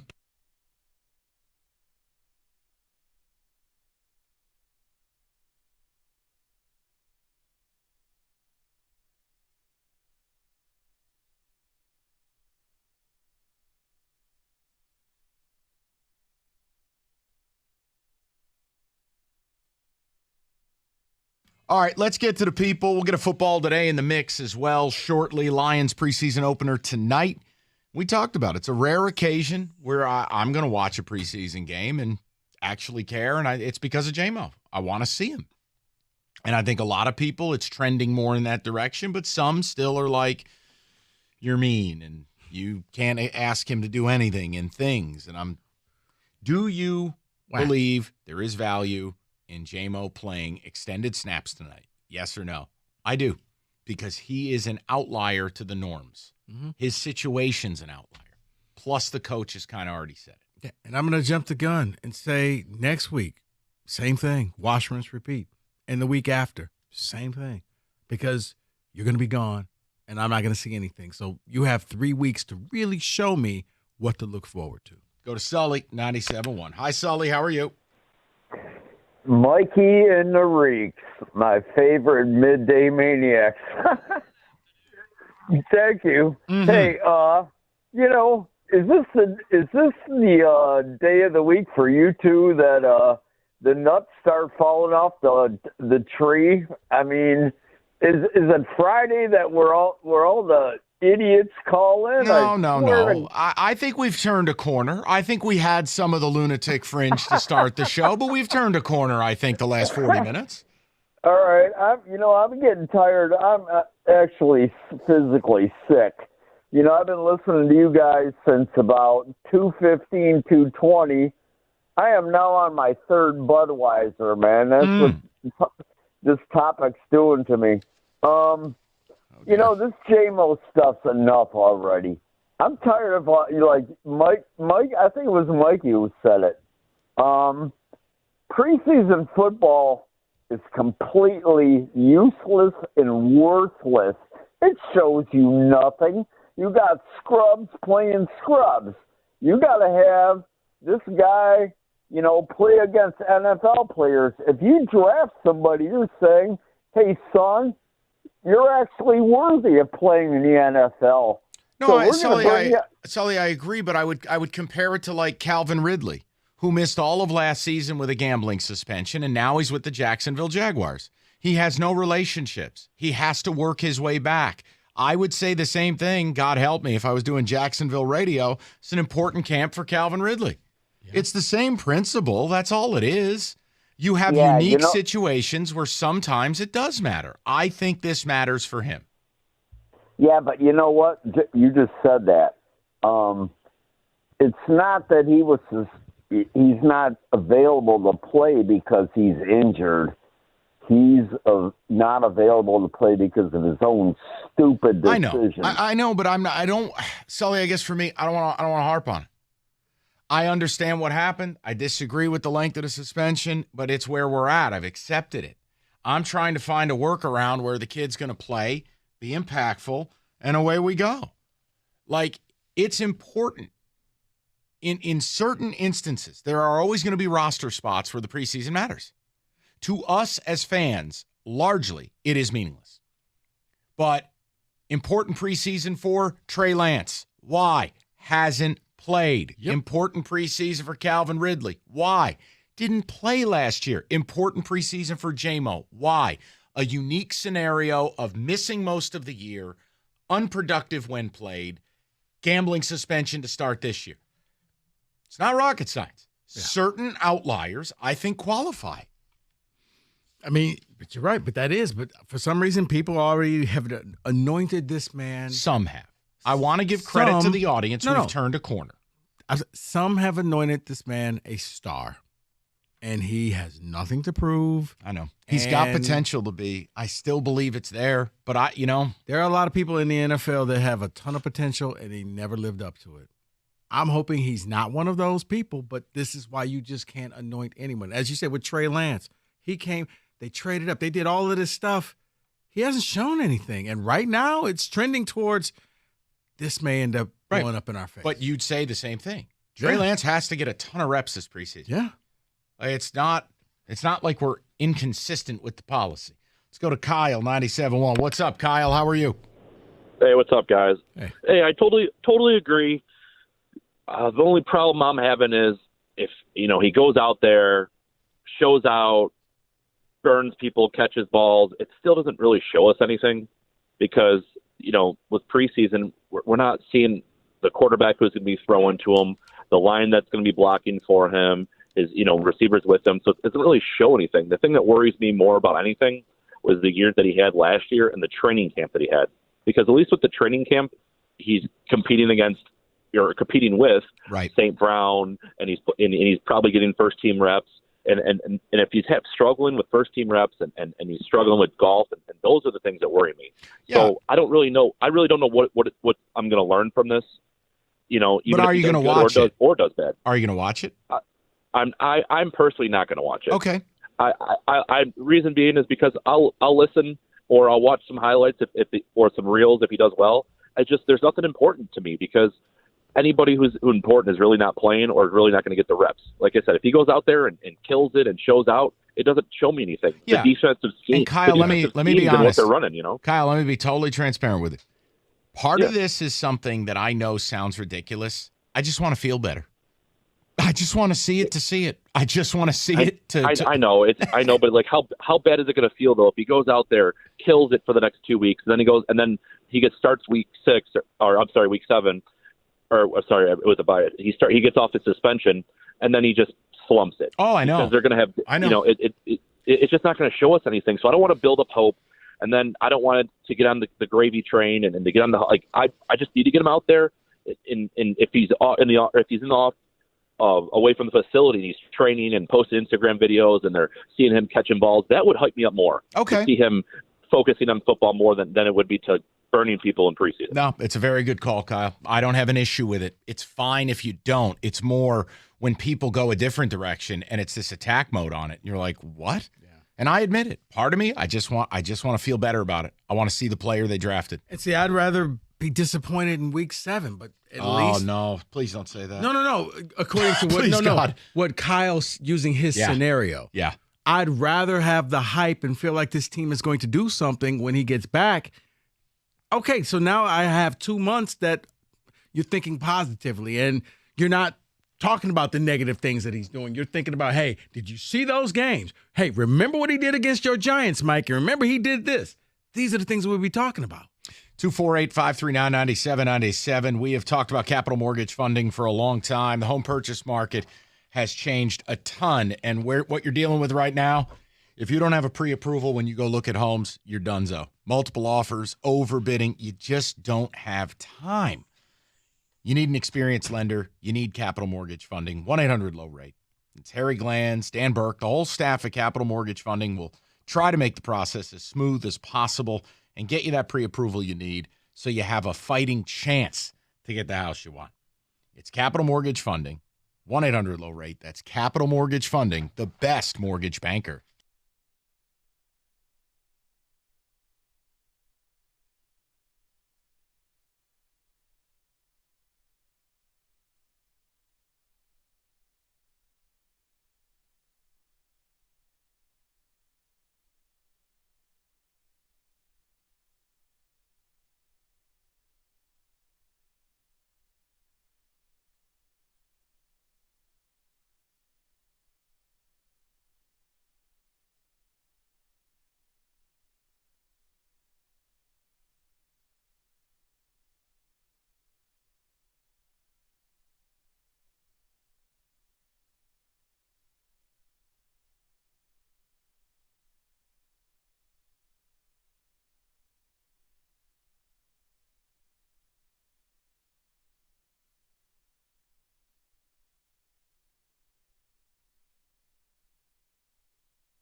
Is there any reason that you have seen, any evidence that people should be tapping the brakes on their enthusiasm?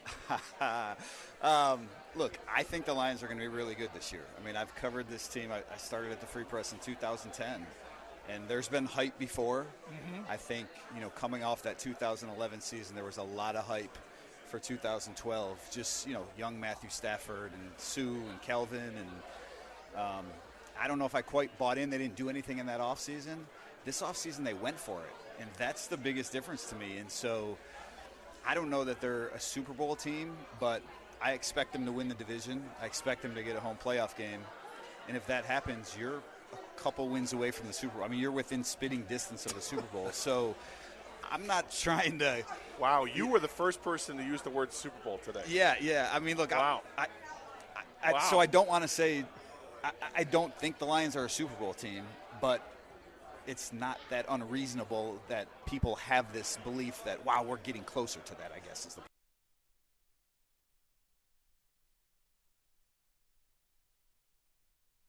All right, little timeout in the action.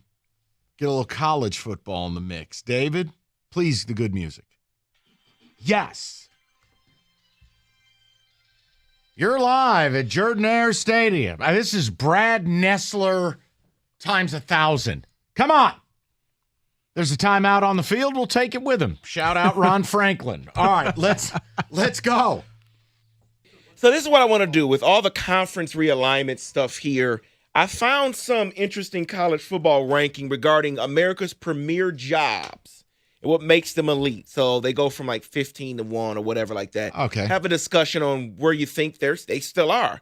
Let's go with number 15, Auburn Tigers. I'm going to let Rico go first, and I want to see if we are even similar in how we view it. I don't think that Auburn's elite anymore. I think Auburn kind of has fallen by the wayside after Cam Newton. They were good for a second, but now they've gone the way of just the also-ran in the state of Alabama.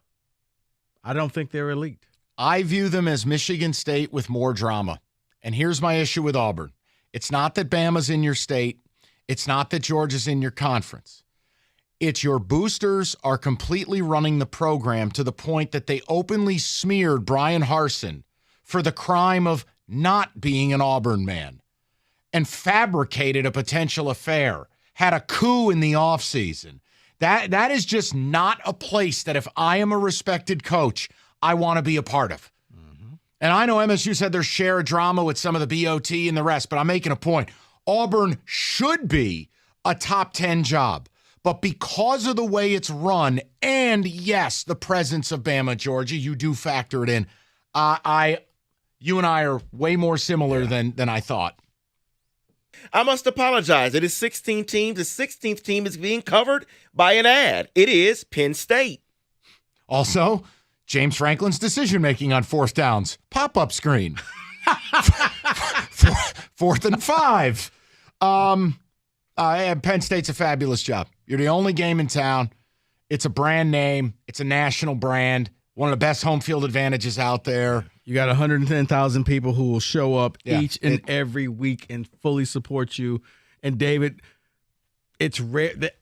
I always say you have sellout crowds and then you have sellout crowds like Penn State. They don't sell their tickets to opposing fans. No. They're all Nittany Lion fans except for the sliver of tickets they have to give to the opposing team. The only time I remember Penn State just not being Penn State was in the fallout of one of the nastiest, disgusting scandals ever. But even Bill O'Brien came in and helped clean up and get it back on track. Like, Penn State's a power. Next two programs they're going to put together because they were the it programs before, faded away, and maybe they're premier again. It is Florida State at 14 and Tennessee at 13. Wow. Do you want to go first? I mean, I can get moving here on Florida State for sure if you want. Oh, yeah. Tennessee, I think the time is come and gone for Tennessee. I think Tennessee's a good program. I don't think they're elite anymore. They're not great. They'll occasionally win big-time games. But other than that, no. The days of Peyton Manning and T. Martin, long gone. This year will tell me a lot. If Josh Heupel goes back-to-back and they're a threat if they can get into a game against Georgia, albeit Georgia probably wins, the Bama game for Tennessee, they need to do it again. Florida State, to me, this is the first time since Jimbo, basically 10 years, where I felt like Florida State is a real program. Like, Mike Norvell has built it. Now, my issues with Florida State, it's poverty because you're in the ACC. See, it's where I can love what they're building, but I think the realignment is killing them. They are going to be at a mammoth financial deficit, and FSU does not have money. They are not a wealthy school. They have some problems. So I'm going to say Tennessee's the better one there. Really? Just based on money. Okay, well, they have a ton of money, but, man, it's been like almost 30 years since they've been relevant. Well, it's been a minute for Florida State, too. But at least Florida State's made the college football playoffs. Oh, come on. No, Tennessee has been irrelevant. They were very good last year there. And then Spencer Rattler put 80 on them. Things happened. Spencer Rattler put 80 on them. Put that on your tombstone. Next two programs. What a T-shirt. Next two programs I'm going to place together again because next year, I believe they're going to fade in the new conference they'll be in. And the team that is ahead of them, or behind them, I would say in the rankings, Rico says they're dead. 12, Clemson. 11, Oklahoma. Oklahoma is going to go right back to the John Blake, Howard Schnellenberger Part 2 eras. I don't believe in them at all. I don't like Brent Venables. I think the move is going to be very Nebraska-esque for Oklahoma. I do not think that will be a premier job for much longer. Clemson, I'm not ready yet. I got to see Garrett Riley and what he does, the new OC. It's still a premier program, but again, it gets downgraded. Hashtag poverty. They're in the ACC. I don't even think it's poverty. They should be in the SEC. They get downgraded, David, because I look at what Clemson was, and it was going to be that model was going to be hard to sustain. They've fallen off. Clemson will be a good team. But I think the great team where it was always going to be Clemson, and Clemson was, think about it, the college football playoffs, you could just pencil in Alabama and you pencil in Clemson and you battle for the other two spots to see who gets beat by those two teams. Hey, by the way, just throwing this out there, I mean, 2018, 15-0, 2019, 14-1, 2020, 10-2. He has buried this team every year. Now, I get it. It's not vintage, but can I just get to see them play this year? Sure. This guy is acting like Clemson was good in standard def. No, they were good, Mike. When all of a sudden, when the college football playoff turned around, Clemson was the team. Trevor Lawrence was the unicorn that came in there. But I don't see that same teams play Clemson now. There's no fear factor. You're thinking, we could beat them. I agree. They did win 11 last year. But as you say, it was the ACC. It's empty calories. Right. Okay. That's all. He hates Clemson, and someday I'll figure out what they did to him. What did Howard's Rock do to you? Nothing. Go ahead, David. Next two programs are placing together. I'm going to do number 10, Texas A&M. Dead. And number 9, Notre Dame. The question I have with Texas A&M is if you are a premier program, if it fell to Jimbo Fisher, what big name can you bring in? If you're premier, you can bring him in, right? Okay. Yes and no. I think they have a bottomless pit of money. Their issue is going to be, they still owe them, I think, after this season, something like $70 million. Mm-hmm. And the SEC, if A&M was still in the Big 12, I got to be honest, from a winning standpoint, it's a totally different feel. The SEC, I don't think A&M ever, capital letters, A&M will never win the SEC, ever.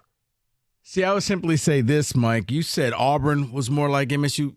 MSU's more like A&M, where Texas A&M can't get out of their own way, where just when you think it starts to get rolling, they do something silly or something stupid. It's just like, and they set themselves back. It's not that no one, Texas doesn't have to do it. Texas Tech, you did it to yourself.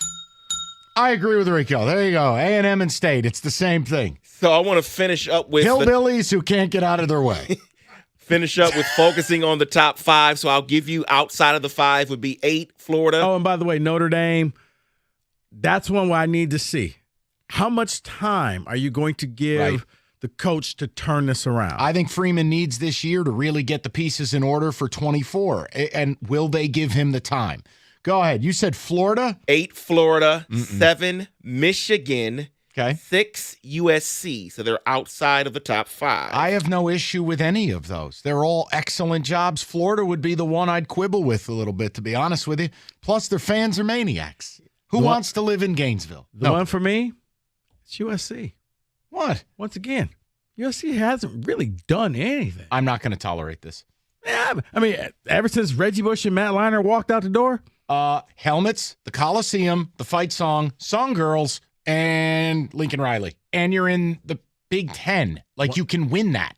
I can't believe I just said you're in the Big Ten. Okay, but and you have money. Here's the thing. You have Will Ferrell, Here's the thing. Snoop Dogg, Owen Wilson on the sidelines. I've heard this before. Penn State joined. You can win. Nebraska joined. You can win this. And both of those programs were on the tail end. What has USC really done?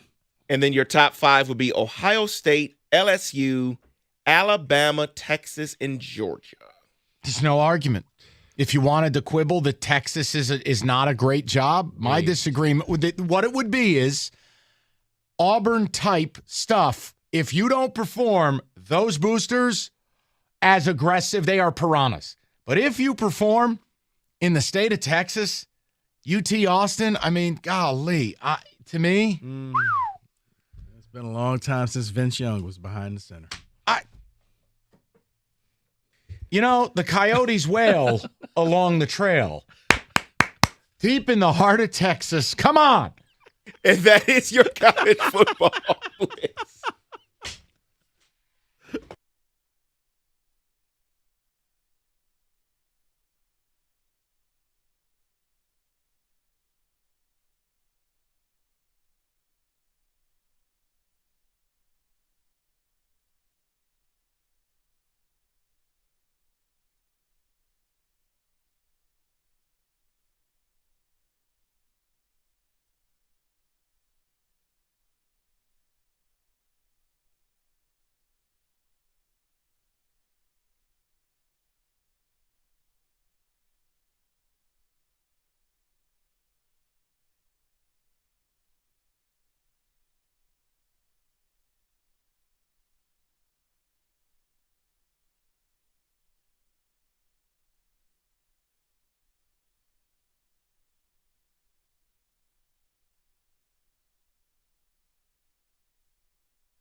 Clearly believe they're going to 20. I think there's hesitancy on who it is.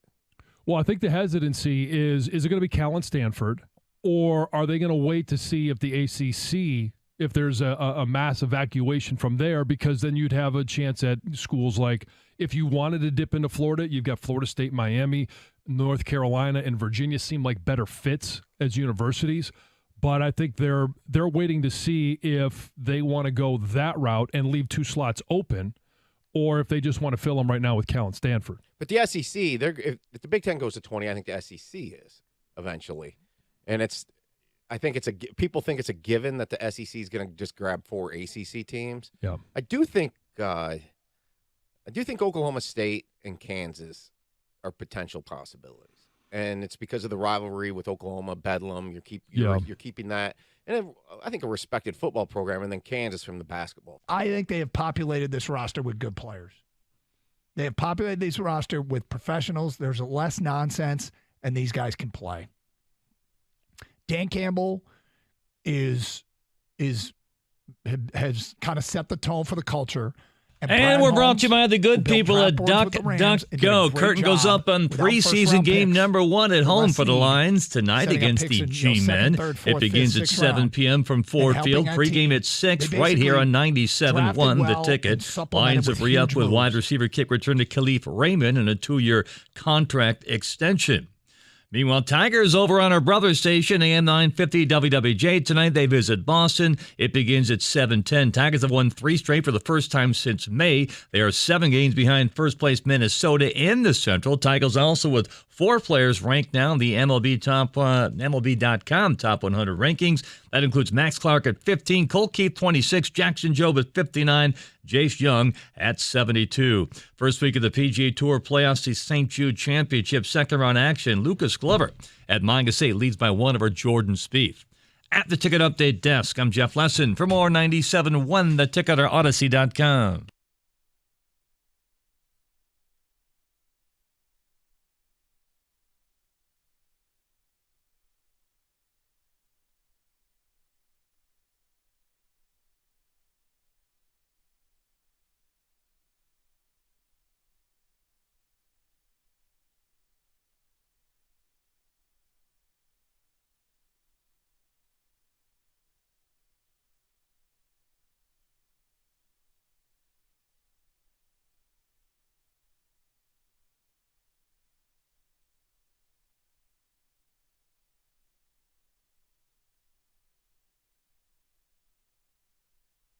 Thanks, John.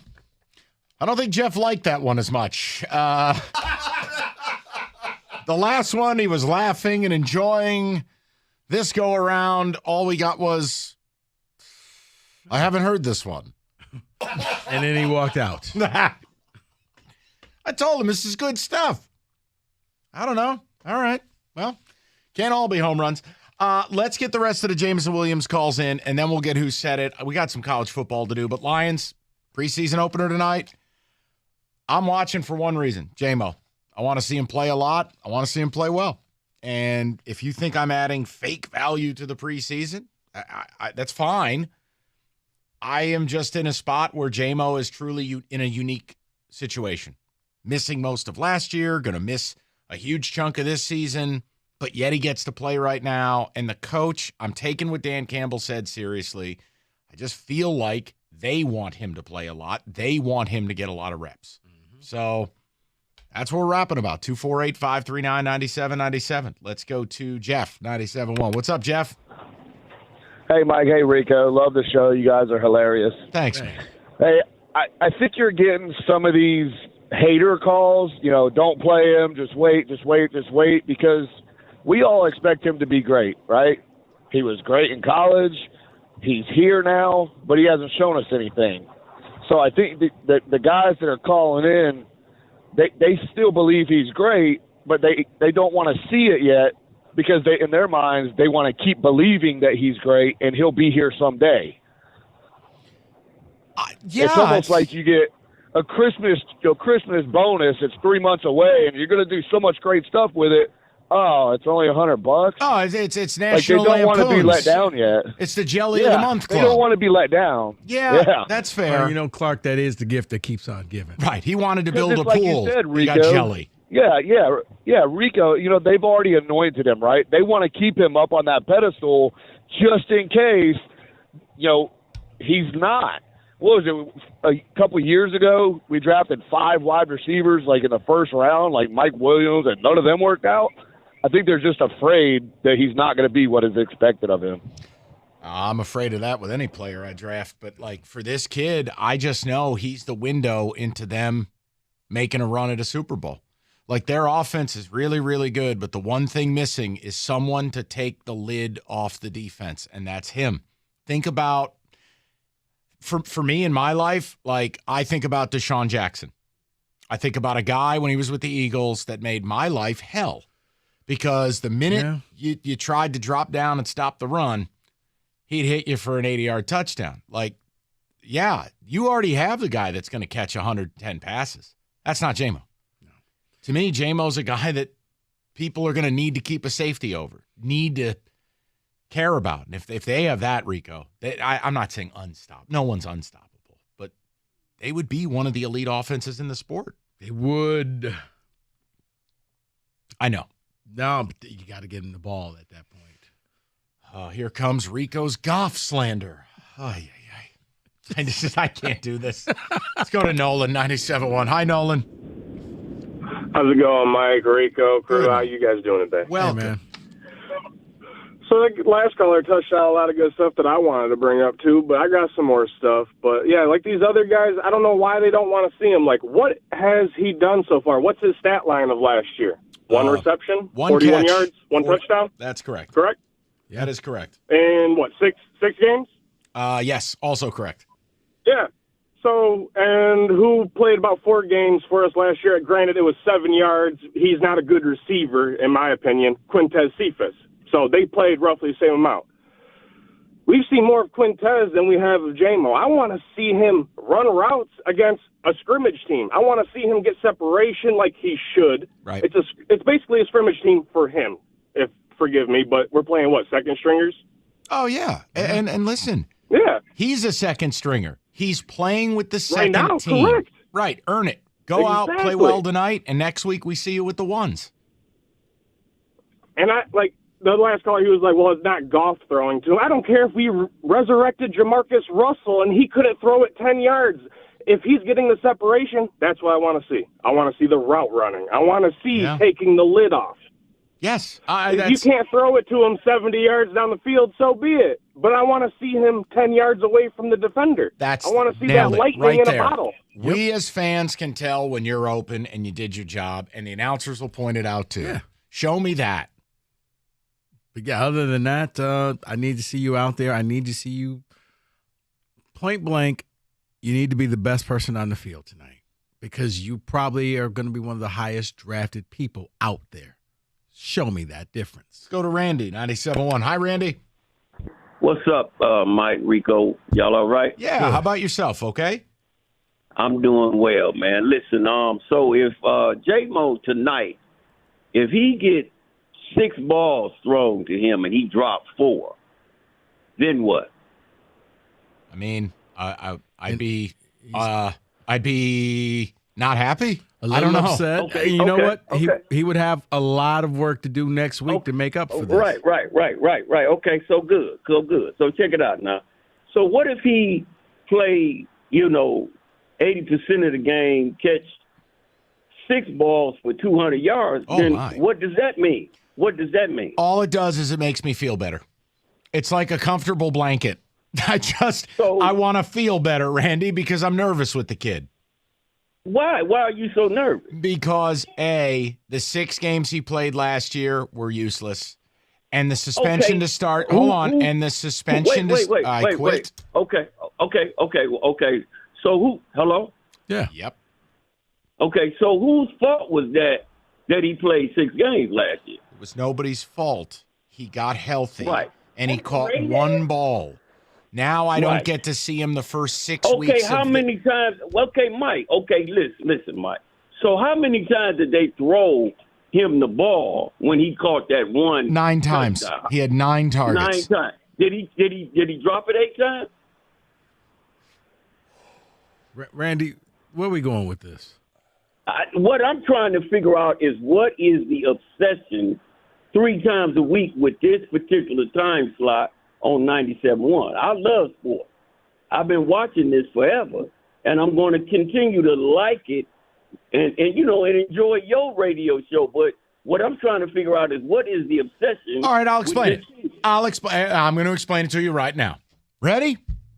The Lions made a bold draft night move, bypassing players that could have helped them win last year, and I can't fight that. Rico was on that train, and he gets full credit. They bypassed a Jordan Davis, who wouldn't have had Carolina running for 300 yards on you and kept your ass out of the playoffs. Now, would he? But they bypassed it, and they took a kid who was hurt. I defended it. He's a mercurial talent, and he didn't do bupkis last year. The rehab took a long time. He got back, and he really didn't play much. And then you had some of the demonstrative stuff. It made you worry a little bit. Now, we go to the offseason. Forget about the social media stuff. Fine. He gets suspended by the NFL for gambling. Right, wrong, or otherwise, I now don't have him the first 6 weeks of this year. When you put it in the context that this is the most hyped team in the NFL, where guys like me, Randy, are saying they will win this division, they will win a playoff game, and J-Mo could unlock a run to a Super Bowl. If I have to explain to you why that is a topic, there's a reason I'm here and you're there. That's why it's a topic. What do you want me to talk about? Logan Stenberg getting released? Is Nate Sudfeld a real person? 248. He is a weapon. This dude's a nuclear missile. And we don't get to see him. And then if we do get to see him tonight, you know what it is, Randy? It's like a nice meal. You just want to feel good. I just want to see the guy that they drafted, the guy I know he was. I want to see it on the field. Why does it have to be more than that? I'm not fitting him for a mustard jacket in Canton. I'm not asking for a statue to be put up. I just want to see him play and play well. You want to see that the investment was worthwhile, that there's a future there, that it kind of takes away from some of the fears of, my goodness, are we ever going to see this guy playing on the field doing something? David, is that a sign you want to break, or are you rubbing your eyeball? I don't know what's happening. I'm just rubbing my eyeballs. Okay. Let's go to Peter, 97.1. Hello, Pete. First of all, Sully's a lightweight for only having 3 Budweisers. Second of all, Mike, I think J-Mo's going to catch 19 balls for 450 yards tonight. Wait a minute. Go on. No, I know who this is. You know who that is. I know who that is. Mm-hmm. Thomas John, grow up. Grow up. Damn man, baby. What are you on your way to work tonight? Come on. Jesus, TJ. Yep. Mm-hmm. I saw when he called, so I didn't want to say anything. Good Lord. Let me tell you about FanDuel. Moving along. All right, all the prop bets are out there. Hey, you want to bet the Lions tonight? They're catching 2.5 in a preseason game. You do whatever you like on that end. But FanDuel, more ways to play, more sports to bet on. All the college football props are up. It's FanDuel Sportsbook. You can go to FanDuel.com/ticket. Take advantage of their new promotions. 21 and up, present Michigan. First online real money wager only. $10 deposit required. Refund issued. Non-withdrawable bonus bets that expire in 7 days. Restrictions apply. See terms at FanDuel.com/sportsbook. Gambling problem? Call 1-800-270-7117.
So I'm Rico Beard, blah, blah, blah. Are you tired of searching for Mike Valeni and all of a sudden he pops up in all your timelines?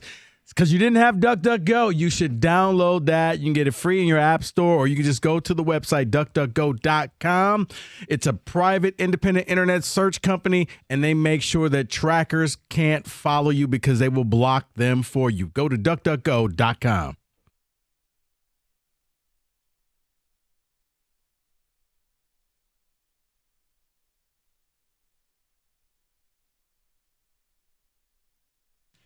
All right, we do it every time this week. Got to take a break from the J-Mo stuff. It is the game I'm terrible at, but people like. It's Who Said It.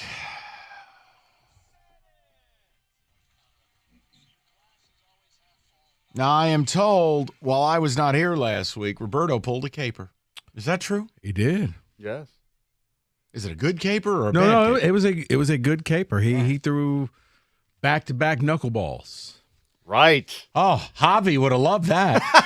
All right, let's go happen to again it. this week. You never know. Let's go. All right, here we go. You know the rules. Yes, we know the rules. Get into it. Let's go. All right, first one. So I went and watched 2 more episodes of Severance. I am now 6 deep in a 9-episode season 1. Oh, you're looking at me. I have an idea. So what I'm going to do, I'm recusing myself. Wow. I think I know who this is. Wow. And in fairness to the game, I am going to sit this out. I could write down who it is if you don't believe me, but I'm going to stay out. Who is all here and who watches Severance? That's that show on Apple, right? I Yes. think so. I love the way he says that. That's like the most Midwestern. Yapple. Yapple. Yapple. The apple. Oh, you know what? I'm going to go with Gator. Gator's always watching different shows. Wait, was Cookies here today? I mean, this week. He was on mornings, I think. Yeah, yesterday and today. Way to support your station, Kenny. Yeah, Things to do, man. He filled in for Stoney, but man, doesn't that? I'm going to go Gator. Okay, we've got a Gator from Rico. What is the show about? Does anybody know? It's weird. That's the one with is it Adam Scott? When you go to work, you go in the elevator, and all of a sudden, everything from your home life you can't remember. I know it. Okay. And when you're at work, all you can remember that. And when you leave work, you go on the same elevator, and you forget everything that happened at work. Right. Where do we get that, Mike? I like that elevator. I like that Sign me up for elevator. that. Unfortunately, this building's only 1 story. Oh, my God. Yeah. I go down 1 floor. I get to forget about our sales staff. I would guess Wojo. He's a big TV series guy. Gator makes sense, but I just don't. He wouldn't commit to watching Quarterback. Why is he going to watch that? And I don't think he has Apple TV. Because it's different. Okay. Are you serious? Why we? Never mind. Gator. I'm going Wojo. Wojo. Kenny. I'm going to go. I know Doug loves to watch TV shows, movies in small pieces, and he said he watched 2 more episodes. That sounds like the way Doug would say it. I think it's Doug. Okay. Over to Hatchet. I was thinking the same thing. I believe it's Doug as well because he'll catch up and say, well, I watched this. And So I stayed out of this. My answer was Doug. I don't know if I'm right, but I'm pretty sure I heard him say the word severance. So, Roberto, who said it? David? Aha! No, he didn't put that. It's a different show. But I stayed out of it for I a good tried reason. watching it. I couldn't do it. I watched a couple. And What's that, your kids? I just can't do You know it. what? It's a very that was cerebral, years ago. it's a very cerebral show. I can't do this. All right. If you're expecting like most of your shows, you won't. You really have to think with this show, and a lot of people don't like to think. Let's go to number 2. Okay, here we go. You cannot ignore the problem. It doesn't mean you have to make it personal, but you are saying exactly what the people are saying. Okay, this has to be about the Baltimore announcer, Kevin Brown. Every day part talked about it, including us. Rico, who said it? One more time, Roberto. You cannot ignore the problem. It doesn't mean you have to make it personal, but you are saying exactly what the people are saying. I have no clue. God, and that broke like the beginning of this week, right? When they suspended him. I know it happened and like then a couple weeks ago. Then the announcement came that they were bringing him back because they were chanting at Camden Yards, "Bring back Kevin" or something Free like that. Kevin. Yeah, free Yeah. Kevin Brown. And do you edit out the ums, ahs, and stutters? I was gonna say I'm just gonna go Stoney. That's who I was going to guess. No comment. I'll throw a dart at the board. I have no clue. I'll go with Jansen. Yeah, I don't know. I'll go Gator. That's my go-to. Your default? I just don't know. Can you say it one more time? Because I actually want to make a run at this since I had to recuse myself from the first one. You cannot ignore the problem. It doesn't mean you have to make it personal, but you are saying exactly what the people are saying. Okay, off-board selection. What about Wojo? Wojo uses that phrase, "make it personal." Is that a and he always uses a crutch of Wednesdays with Wojo. He does. Why is that a crutch? He does. I'm going to go off board and say Wojo. I'm probably wrong, but Roberto. Well, yeah, because that was the only day Wojo worked this week. Or this month. Who said it? Who said it? Oh, my God. Oh, my God.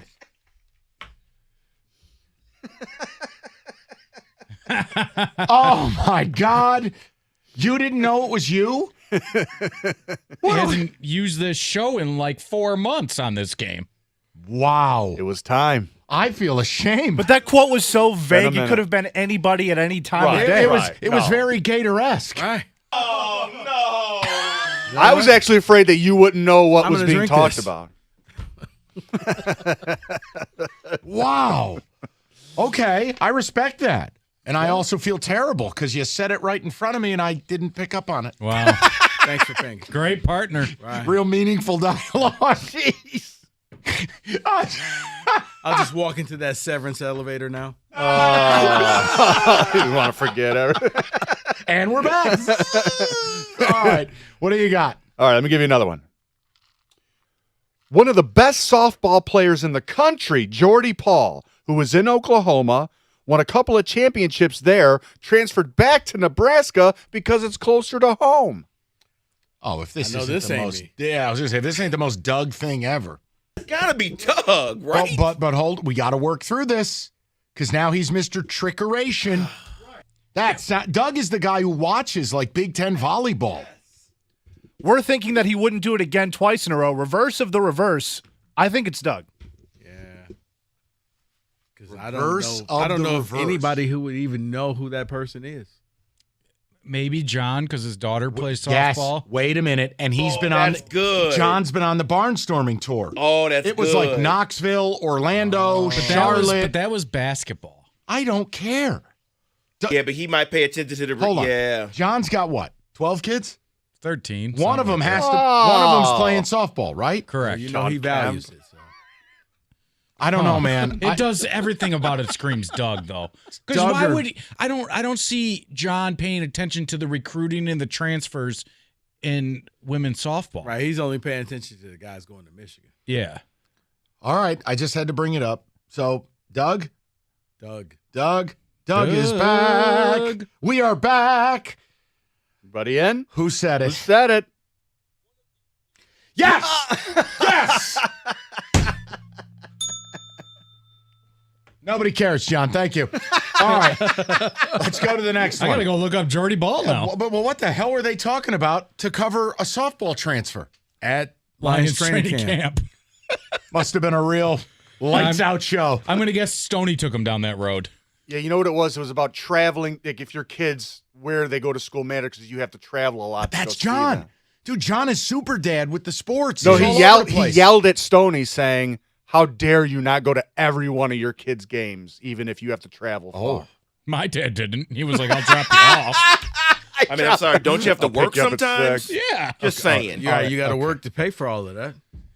Correct. I'm gonna stay out of this one. He worked his whole life to get to this point. Roberto, He's do you fine. have one more for the Sure. crowd? Yeah, let's do one Here we more. go. Let's talk, Why? John. Let's Because talk, there's John. no management in the building. Who Oh. cares? Here we go. We're taking it to 6. I think I'm the management right now, to be honest with you. I'm the only one sitting out there. Here we go. When you get Teddy Bridgewater, That's not a move for down the road. That's a move because you're trying to win now. Dramatic. Evan? Mike Valeni. I don't know. I'm just going to take a stab. Okay. I mean, anybody could have said it, though. That's the problem. Vague... We all said something similar to that because it was such an easy move. They made a move we all wanted. And you guys did the topic of are you buying in now when Rico sent the text originally. But Rico has done the win now thing. Even though, you know what? That was an ugly moment. We don't need to go back to that. I'm protecting you. I saw a pot. I was looking to stir it. It may have been me. It's you because you're obsessed with this win now mantra. I am. I think it's Marvin the Martian. I like Marv. Well, that's what's on your T-shirt, isn't it? The Cleveland State mascot. Yeah. I think it's Mike. I'm gonna guess Mike. Me? Yes. Yeah. Oh, damn. No, I think it's Rico. Roberto. Who said it? You think I'm going to go 2 Ricos in a week? I don't know. I don't like this game. This is a public service. Number 4, David. Who said it? Oh, God. Go eat your kale. There was no way. There was nothing discernible about that. Nope. Anyone could have said that. Anyone. That's why I was like, I'm just going to say Mike. He could have played a clip from somebody on the street. They would have said that. It was as vague as the Baltimore guy one. It's the exact same thing. That was the cleaning lady. Yeah. Perfect. And that overheard in the office. That is who said it. All right, if you're heading to Vegas, football season right around the corner, obviously, not just for a Raiders game. It's a great sports town now, and if it's just a football weekend, Sportsbook gets no better. D Las Vegas, Circa, both places, fantastic. And Circa's got it going on. Biggest sportsbook in America. Stadium Swim, which if you stay at the D, you will get 2 free passes as well. Either way, see what works for you and make your plans. And it's never too early for March Madness because those prices are only going up. TheD.com to book your stay today. It's TheD.com, the D Las Vegas. It is your home for sports in Vegas.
Brought to you by Lady Jane's Haircuts for Men. Open 10 to 8, 7 days a week. It's wicked awesome. Curtain goes up in the preseason for the Lions and Giants tonight. It's at Ford Field, 7 p.m. Our pregame here in your Lions flagship station, 97. When the ticket begins at 6, the G-Men are now favored by 1.5. It was, Mikey, 3 a couple days ago, so maybe real people are actually betting on preseason Jeff, football. I've never understood it. I don't know how people do it. It's moving. Lions and wide receiver kick returner Khalif Raymond agreeing on a 2-year contract extension. Tigers on the road at Boston tonight. By the way, they've won 3 straight now for the first time since May. 6:45 pregame on our brother station, AM 950 WWJ. Tigers 7 games back of the Twins. They also have 4 players ranked in the latest MLB Top 100 rankings, including Max Clark at 15, Cole Keith at 26, Jackson Joe at 59, and Jace Young at 72. At the Ticket Update Desk, I'm Jeff Lesson. For more 97.1 The Ticket or Odyssey.com.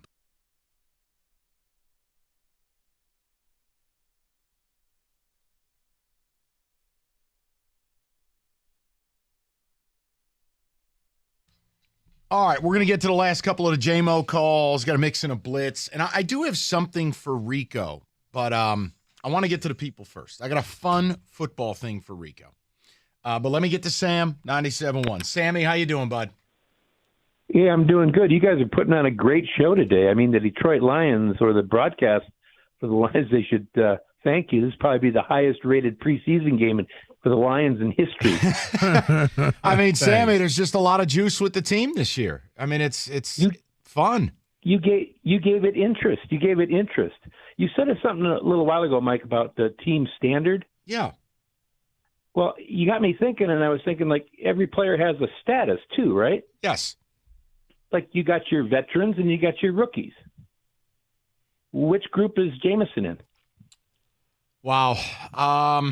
He's kind of that one. Yeah, I don't mind it. I mean, Sammy, he's kind of They're going to kill you. They're going to kill you if you say rookie. No, and I don't believe that he's a rookie, because you did have 6 games last year, and you did go to practice, and you've been in the building, and it's where he's also not a vet. He's in this outer space pod, missed most of last year, and is now, even though healthy, going to miss the critical first 6 weeks of this year. So it's a bizarre outlier. You're right. He's almost like that. Once again, he's in that Trey Lance category. Correct. I don't know exactly where you fit in. And he's a rookie to me. Look, my thing is this. Ultimately, you're not going to cement anything tonight with a great performance or a bad one. Let's be clear. This is all about just wanting to feel reassurance. The only way he cements his role with this team, practice in real time, which, by the way, at the end of camp, he will not be able to do. He will be suspended.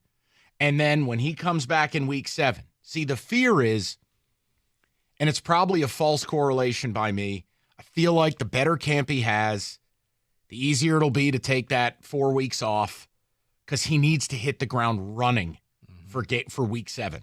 We need him to be impactful if this team's going to do the things we think they can do ultimately. I think they can win the division without him. But when we get into winning playoff games or being, last year the Eagles were 9-8, they got blown out in Tampa Bay. I don't think anyone saw that. Right. But if you're talking about the Lions being this year's version of that, that's what they need. Yeah, and I don't know if they can necessarily win the division without him, Mike, because you saw it's just a razor's edge. The NFL it is. That he may be there for that one play that gets you over the hump for that game that separates you from winning and going into the wild card, or from wild card to not being in the playoffs. So I think he's key that he has to contribute from week 7 on. Let's go to Ed, 97.1. Eddie, how you doing, buddy? Hey, how you doing, fellas? Look, thanks for taking my call. Now, yes, sir. You guys know that I don't always agree with you, but Mike, I'm gonna send you home happy. I agree with you, buddy. Oh, praise Jesus! It's time to take the Jaguar out the garage, kick the tires, run around the track a couple times, under 50 yards, couple touchdowns, fold him up by halftime. And I'm good with it. I mean, Ed, you're going to watch tonight for JMO, whereas you might not normally watch the game, right? Here's what I'm watching for, Mike. You're darn right. I don't care if they target him and he gets knocked down all night. I want to see some professionalism. I want to see him go to the line knowing where he's going. I want to see him complete his blocking assignments downfield. I want to see him play football, man. Coach says he's a dog. Let's see it. Let him be a dog. That's right. Mm-hmm. I mean, and what Ed brings up here, I agree with totally. The blocking portion.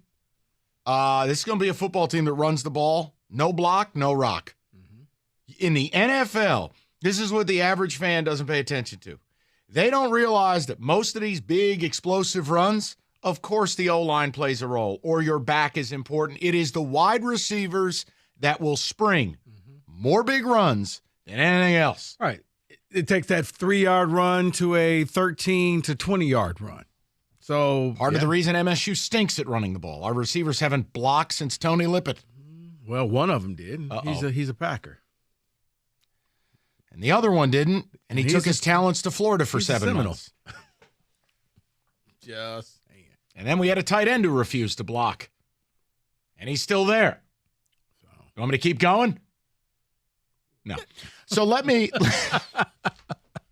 I want to offer this to you. I read something today, and we always talk about privilege for Rico, football-wise. Rico, stay out of this. I want to see David and Kenny's response first. Because you probably know. You're the all-knowing oracle. You never leave your phone. You know everything. I can't sneak anything by you. If the 49ers had beaten the Eagles in the NFC title game, do you know who they planned on starting at quarterback for the Super Bowl? I do, so I'll let Kenny guess. Okay. Kenneth Cott. Brock Purdy? No. He was dead. Oh, that's right. It would have to be Trey Lance. Right? No, also dead. Who did they plan on starting? I have no clue. I got nothing. Phillip Rivers. Oh, my God. Phillip Rivers, who hadn't played since 2020. That was the plan? That was the plan. Oh, my Jesus. Wow. In fact, I have a quote here from Kyle Shanahan saying, yes, I'm confirming he was prepared to. That stuff we talked about throughout the whole year, we would have had to have seen how this would have worked in the Super Bowl. But yes, he was prepared to. Was this a 2-week off? So he would have had 2 weeks to learn the offense? And plenty enough time to get his wife pregnant again. You know what? Phillip Rivers celebration loves baby. Sex. Phillip Rivers is a virile man. And Phillip Rivers, out of mothballs and the maternity ward, would have been starting the Super Bowl for you. Well, that's how desperate my team was. We just didn't have anybody, man. We struggled. We struggled all year long. Rico Beard, I love you. I just want to let you know that. Thanks. And only thing I would have loved more is if you had staggered to that Super Bowl with Phillip Rivers in a wheelchair and the Chiefs beat you 70-0. I thought you were going to say like Jeff Garcia, like, oh my God. Jeff Garcia. Oh, it's Steve Bono. All right, we're Jim Drunkenmiller. What's your favorite failed Niners quarterback? Steve Bono. Bobby was C.J. Beathard. He actually was okay. What was the other dude you had? Pete Mullins or whatever his name was. Nick Mullins. Nate Sudfeld. Tim Rattay. This is from what, Louisiana Tech. I was about to say La Tech. This is getting gross, by the way. Like, how many? Kenny doesn't even want to be associated with us. Okay. Sell him something. I can't. We're naming guys who haven't played for the Niners at 30. Tim Rattay. Wow. That's my win. Yeah. You could tell the Phil Steele guide came in the mail. Let me you know what, the hell with it. Road trip, summer, things. Moran Buick GMC, you're heading up north. Pack up the family. Have a hell of a good time. Moran Buick GMC will get you right. The GMC Sierra Crew Cab 1500. Lease it. $309 a month, 24 months. The Buick Encore starting at $269 a month, 24 months. And if something's off with the current vehicle, go to MoranExpress.com. Get the certified service appointment. Get the loaner vehicle. And get the hell up out of there. Don't be wasting your time. Step into Moran Buick GMC, where you always get the best price, period. It's on Telegraph, just north of Eureka and Taylor. Or MoranExpress.com. It's Moran Buick GMC. We are professional grade.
All right, David, what you got for me?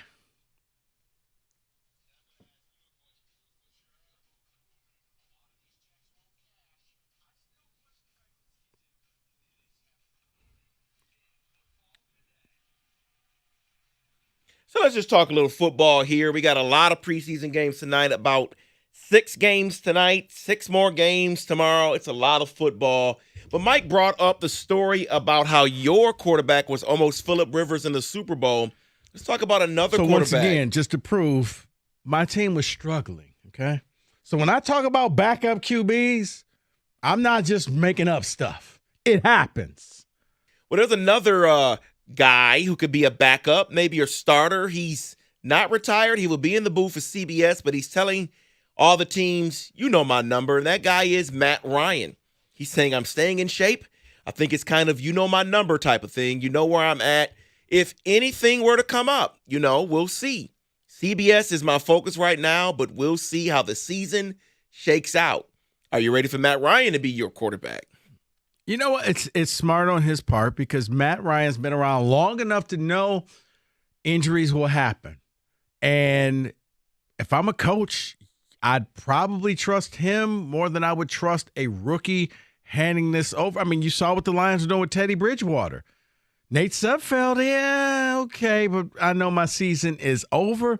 Matt Ryan, he was part of one of the biggest choke jobs in the Super Bowl, but he's made it there. He's won playoff games. So it's smart on his part. I think he probably has a shelf life of just this year. Matt, if your phone doesn't ring after this year, you're done. So let's talk about unless the Niners lose all their quarterbacks, and then he's getting a phone call. Right. Let's talk about Jonathan Taylor for a quick minute because he left camp this week and everyone wondered, okay, what's going on here? Because, the contract dispute and everything.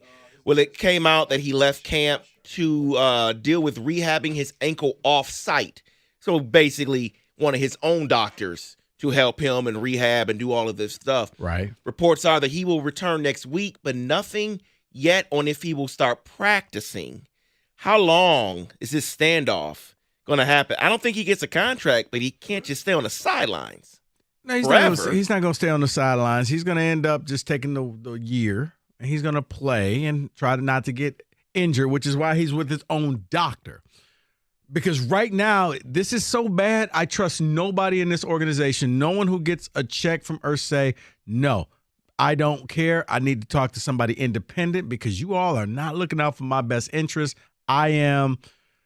He's probably going to play this year, and then he's probably going to get tagged for next year, and the Colts are just going to gamble hoping that he gets injured so they can throw him away. Yeah, it is smart for him to go off-site, get his own doctors because the team says he had a back injury, but then he tweeted out, I don't have a back injury. Well, once your team flat out lies, according to him, then you've lost all trust. But if I was any athlete, I would get a second opinion because your team doctors don't necessarily work for you. I mean, we saw that with the whole concussion thing, and that was the, no, we really do care about, no, you don't. How quickly can you get them back on the field? Correct. I'm guessing you are familiar with the Guardian caps that are now used in practice, those soft shell caps. Well, according to an NFL executive, Jeff Miller, he believes it's possible the caps could someday be worn in games. This quote, I think the day could come, but at the same time, a lot of the helmets are also making advances too. And so some the protective benefits you get from the Guardian cap hopefully comes from the actual helmets, but he wouldn't be surprised to see them worn in games. Would you be surprised to see Guardian caps worn in games? You know what? I don't know. I mean, because I remember it was the 149er who wore like a double helmet because who was that guy? It wasn't Trent Williams, was it? No, this was a while ago, but he wore the double helmet because he didn't want to get concussion problems, and it looked weird at first. No, I mean, I could easily see it slowly but surely coming into the league where all of a sudden teams in the league will say, hey, what if we just design and put designs on this thing to make it look cooler? But, yeah, as far as player safety, the game always evolves. So I will say, yes, I could see it down the road. Maybe not right now, but I could see it down the road, especially with a lot of these younger players, David, doing 7-on-7 things in high school. It becomes a norm for them, so it's no big deal. Talk about Baker Mayfield. I know a guy that you really love. You think that he can recover in his career. He's quoted as saying, "I'm not Tom Brady. I'm not like that guy." Well, his first preseason game for the Bucs is Steve tonight. Wallace. I'm sorry. That's the guy. Oh, Right. Wallace. Okay, go ahead. Go okay. ahead. Yeah, Baker's first preseason game with the Bucs is tonight against my Steelers. I'm not sure how much Baker will play, but what do you want to see from him? Not necessarily tonight, but through the preseason to see if he can take the Bucs and win the division. Baker Mayfield has to realize he's in a situation where not only can he not win, but he's also a villain. So nobody's really going to be rooting for him. David, I think he can come out there and throw 6 touchdowns, no interceptions, and people still won't like him because he's not Tom Brady. You never want to be the guy after the guy. You don't. And you already had people who didn't like him for his commercials when he was in Cleveland State. Like, I think that he could do well, but I don't think that he'll ever really become anything in this league because there's just too many people who just hate the fact that this man draws breath every day. I don't get the Baker Mayfield hate. I don't. You hate him. Yeah. Why do you hate him so much? Because he's just not that great of a quarterback and he has all this hype around him. Not any more hype, but he did have all that hype. So that's why I didn't like him. He hadn't shown anything. The thing about to me. the hype, though, a lot of times the people don't ask for it. You're right. Except King James. He didn't ask for follow me around. LeBron asked for it, though. So, well, that's a different story. Respect my privacy. Let's close it out with this wonderful story. On this show, we talk about eating all the time. We talk about barbecue. We talk about the Thanksgiving. We talk about different things. Well, Joey Bosa had an interesting eating habit over the offseason. He wanted to gain weight. So he ate between 4,500 and 5,000 calories per day. He says, quote, "Eating isn't really enjoyable these days. It's more just part of the job." Apparently, he spoke to his nutritionist and he wanted to gain weight. So this is what they did: 6 meals per day, constantly snacking. He ate like chickpea pasta, pretzels, nuts, smoothies, chicken, fish, vegetables. Well, no wonder you had no fun. You're not eating Big Macs and quarter pounders. Well, yeah, he's not saying I want to be an NFL fat ass. I want to go out there and be able to play. So, yeah, when you have to eat that much all the time with food you really don't enjoy, you're not having fun. It's a chore. It's what you no. Do not give the microphone to gaining Roberto. weight the healthy way. It's right. Yes, okay. that's exactly. He was gaining weight the healthy way. Right, but that's pretty much. But yeah, when you have to eat 6 meals and that many calories, that's not fun. That's just kind of, okay, what am I eating now? Okay, this is the chicken portion of the day. Exactly. He's looking at his watch and says, all right, next meal, go to the refrigerator. Can I have hot sauce? Is that okay? Yeah, all right. Right. I mean, everybody would love, like, I think the doctor once literally wrote Jerry Rice a prescription saying, go eat some ice cream. Because he was like at 2% he body wouldn't fat. do it, yeah. So he literally wrote out a prescription and said, here you go. I need you to go get that filled every day. And it was like, go eat ice cream. Yeah, that's the dream right there. Hey, you know what? You're going to be on that strict double stuffed Oreo diet. I really need you. Yeah, that doesn't happen. Chocolate cake diet for you, sir. Right. That is in football today.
we have to talk about the Lions preseason opener tonight, and it's a departure from how I normally view preseason. I normally say, look, I just hope everyone stays healthy and has fun, and orange slices and bubble wrap. I don't care about the preseason. I don't value it. But this year, it's a little different.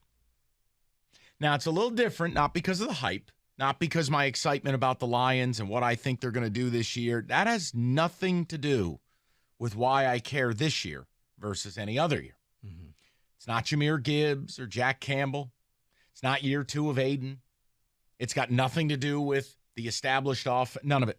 No Sam Laporta? No. And that is not a shot at any of those players. Okay. I care about one of the most unique situations in all of the NFL this year in the preseason. And it's Jameson Williams. The Nittany Lions will.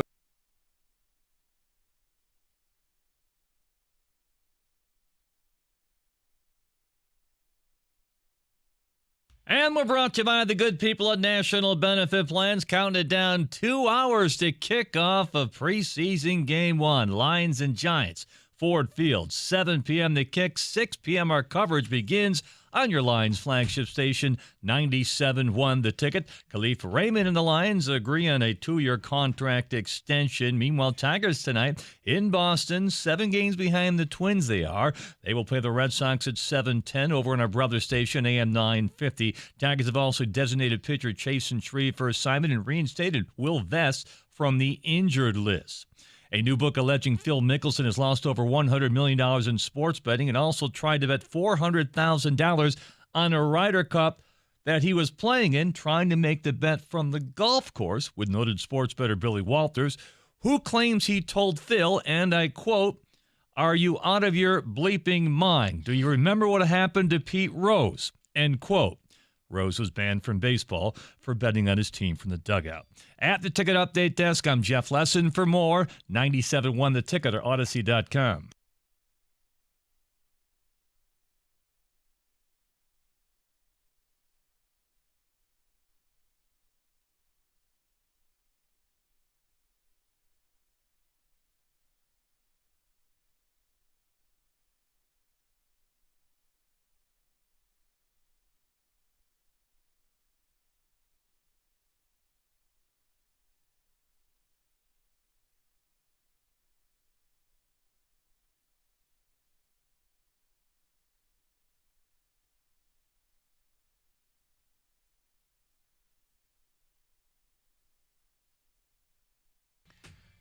Five o'clock, rainy. One note, too, because Jeff has brought that Mickelson story up a couple of times. The one thing I do encourage people on with this, these are accusations from a new book that this guy has to sell. Mm-hmm. Remember, Billy Walters is the same guy, and I'm not defending Mickelson, but Billy Walters is the same guy who was pissed that Mickelson wouldn't lie to the FBI. I get it. Considered a source is what you're saying. Just lightly. Just that's, and again, Mickelson's a POS. But him liking to gamble, I'd say if you're a billionaire, you're going to bet billionaire scale. Right. Sign Charles Barkley, Michael Jordan. I would love, oh man, Jordan. Jordan is something else. But okay. Oh, man, the lengths that he went to win bets. I love it. The fact that he would pay off the Jordan belongs on Cash the Ticket. Right. Mike, he would pay off the guys who takes the luggage off the plane. They would bet on whose luggage comes off the plane first. So that brings us to who are you betting in the preseason game tonight? Or not. Talking J-Mo. And look, I'm excited for tonight for the sole reason that Jameson Williams is going to play a lot. And I think it's important he has a good camp. And yes, the only evidence we get to see of a good camp is the games. Mm-hmm. And I want to see him play a bunch tonight. And for me, the kid missed most of last year. He's going to miss a critical 6-game stretch this year. Let's face it, the schedule looks on paper to be much tougher early than late. And this is a team with some big dreams and aspirations. And I want to see him play really well tonight.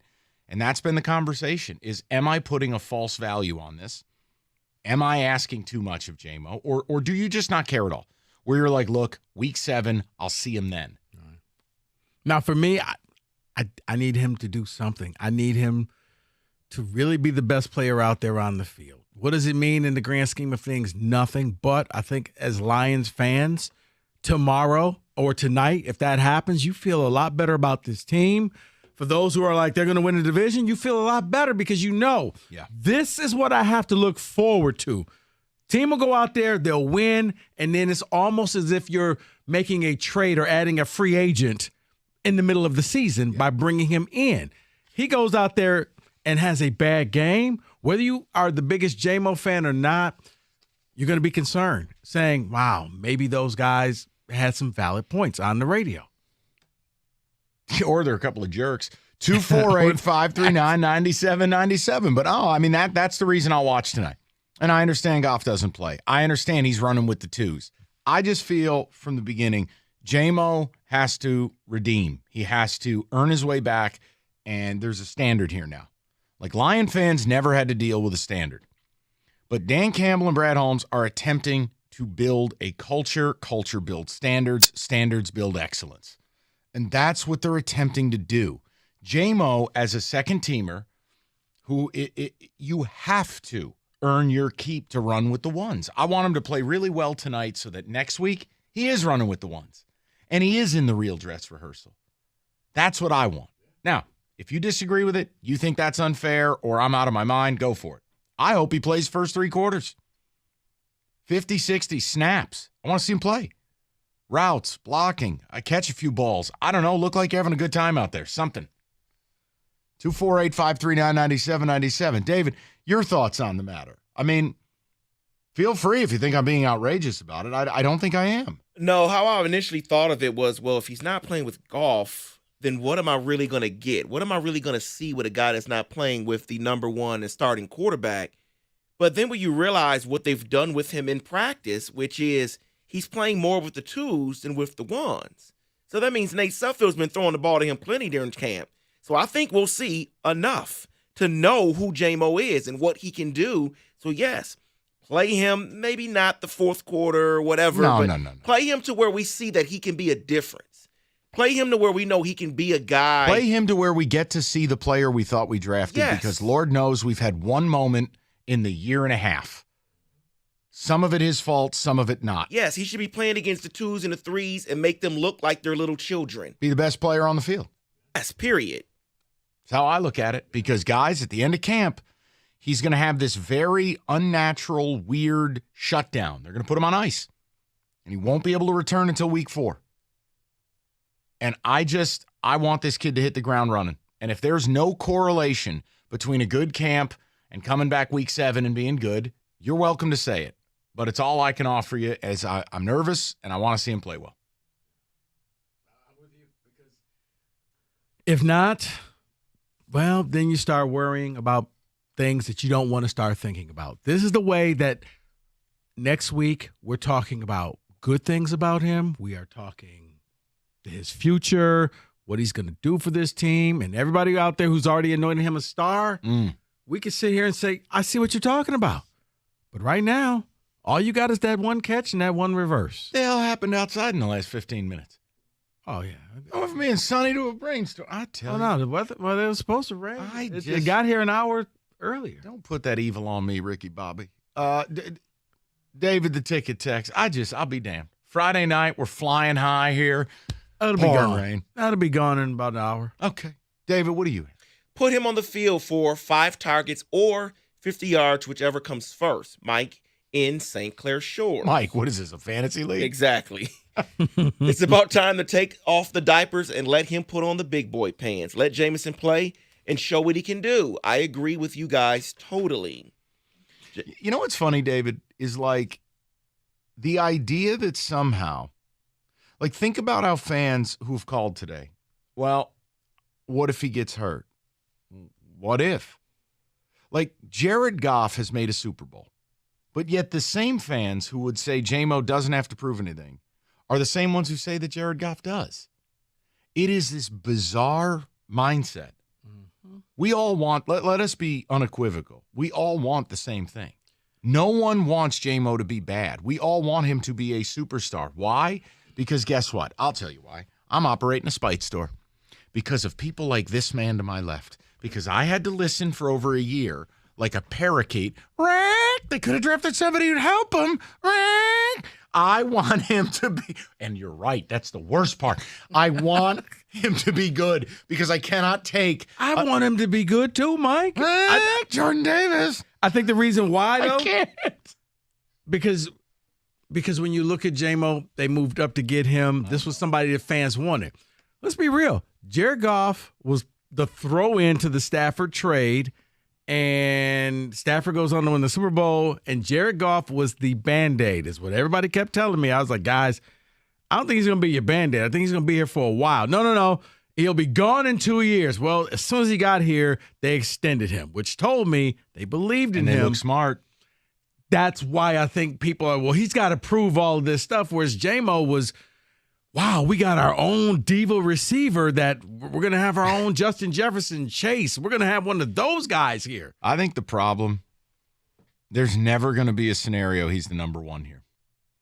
And if he has the tendencies he's shown so far of being a bit demonstrative, being, I hate using diva term, but if that's him, and I don't know that that's him yet, it's going to be a problem. Because Amon-Ra is the undisputed champion. He's the number one. Mike, he is, but if he goes out there, and let's just, once again, use the Vikings and how all of a sudden it went from Thielen being that guy to he was the number 2 guy. I think if all of a sudden you're throwing the ball deep and he's catching those passes and long touchdowns, he becomes the scoring threat. All of a sudden he's getting covered by cornerback 1 and St. Brown's getting cornerback number 2. And what I'm saying is, hold on, I want to be clear about this. I don't know that that's him. I'm just telling you the evidence we have so far. Think about this. Every red flag, if he's that type of player, exists here, meaning this is a running team. 1, this is a team that likes to throw to Amon-Ra to the tune of about 150 targets. 2, 3, they drafted a running back in Jahmyr Gibbs, who's an outstanding receiver, and they drafted another tight end because they love mixing and matching their tight ends. I was about to say, the fact that they love using tight ends. Right. So my point is, if his idea in his mind is he's going to be this 120 target receiver. Remember we talked about D-Hop and how a lot of teams are not going to bring him in, age, but also attitude. The dude wants to be thrown 150 passes. That'll never happen here for Jameson Williams. There you go, being negative again. I'm not being negative. I'm saying every day from 2 to 6. This is all you guys do. No. Oh, man, he's setting me. Bitch, set me up. So I'm just saying that part of the process for J-Mo is going to be someone will have to explain to him, look, man, we're going to win a hell of a lot of games here, and you're going to be a big part of it. But that's not you. Correct. Right? You didn't get drafted by the New York Giants who don't have any receivers. We have a guy who you can learn a lot from. That's the Sun God. Go learn from him. I don't know. I just want it to look the way I want it to look and be exciting and fresh. Because think about it. When's the last time we had real good news with J-Mo? A 41-yard touchdown pass against Minnesota. Or an end around. Excuse me. An end around against Green Bay. First one out on the field. Players talking about him in training. Show me. You're the king of the show me state. Show me. Go out tonight and dominate these scrubs. I'm trying to help the people who are already angry dialing us right now. No, they're not angry. I know. He was the first one out on the field. We heard the reports, and then you got his teammates singing his praises. Good, because you know what the other reports were? He couldn't catch a cold, and he had mysterious absences from practice. And he also dropped passes. And so that's my point. Yeah. I don't want to play any of those games. Show me. Go on the field and play. Be the guy you are. And that's why I said, if you can go out there and you give me 5 catches, 100 yards, and a touchdown in the first quarter, your night's over. Done. Because if I'm Dan Campbell, I would say, son, you do this and you're done. But you got to show me something. And if it takes all the way to the third quarter, fourth quarter, guess what? You're going to be out there until you prove to me you can do this against second and third teamers. Hey, 5 for 68 with a touchdown in the first quarter. Send that man a chicken parm. Right. Like a veal parm. You're not going up against Hall of Famers right now. You're not going up against all pros By the fourth tonight. quarter, you're going up with guys that look like Kenny Cott. Right. Hawaiian shirt and all. By the fourth quarter, you're going up against your Uber driver. That's who'll be out there. Roberto. 248-539-9797. The J-Mo stuff is there for you. Rico has a number not breaking, but new college football bleep. We'll get to that as well. 97.1. Classes will start at Specs at LTU. You still got time, but you better hurry up because I need you to be curious. I need you to go to that website right now, ltu.edu/specs, to learn about the Broadcast Media Arts Program, Digital Media Arts Program, and Graphics Communications Program at Specs at LTU. What does that mean? You want to get a career in radio, you like the stuff you hear our show doing, and you think that you could do that? Rieger is a graduate. Jeff Rieger, our very own, from Specs. If you want to do that, great. You want to get into TV, you're a graphic design artist, Specs at LTU can help you make your dreams come true. Taught right here in Southfield on the campus of Lawrence Tech.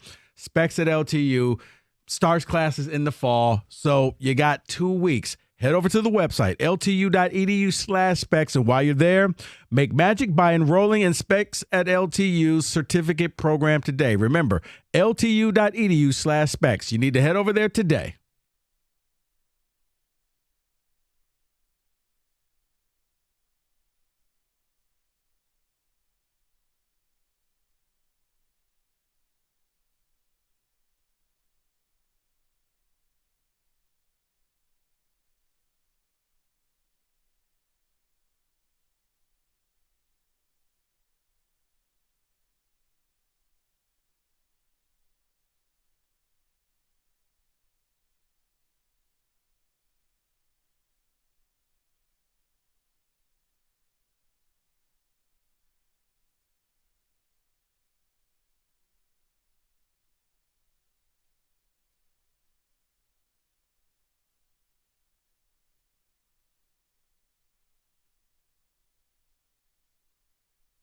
We have to talk about the Lions preseason opener tonight, and it's a departure from how I normally view preseason.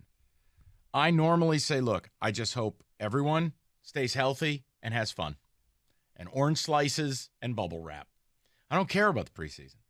I don't value it. But this year, it's a little different. Now, it's a little different, not because of the hype, not because my excitement about the Lions and what I think they're going to do this year. That has nothing to do with why I care this year versus any other year. Mm-hmm. It's not Jahmyr Gibbs or Jack Campbell. It's not year 2 of Aiden. It's got nothing to do with the established off. None of it. No Sam Laporta? No. And that is not a shot at any of those players. Okay. I care about one of the most unique situations in all of the NFL this year in the preseason. And it's Jameson Williams. The Nittany Lions will host Michigan in Happy Valley. And while Correct. It's not a night game in the whole spectacle of a whiteout at night, it is still a place that Michigan has struggled, losing 2 of the last 3 in Happy Valley. The one win was against a 7-6 Penn State team, and it came down to the wire. This is not expected to be a 7-6 Nittany Lions team. This is a preseason top 10 team who brings back 4 of 5 offensive linemen. That's a big deal, and you know that. Sure. 2 really good running backs, and a majority of the front 7 that led the Big Ten in sacks a year ago. Would I not make the case that the Big Ten goes through Michigan, Penn State, through Happy Valley?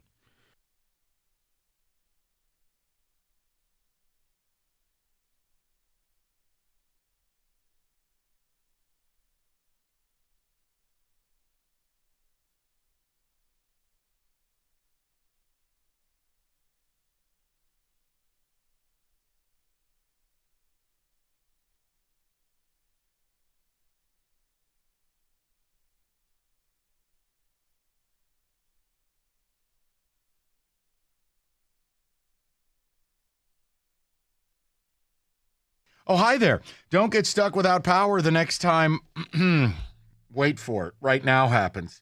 Or a 90-degree day to find out the air conditioner is not going to save you. Get the AC tune-up. They got generators in stock as well. They got a $78 AC tune-up to get you running right. Schedule that tune-up today and visit mastercraftheating.com. That's mastercraftheating.com. Clearly believe they're going to 20.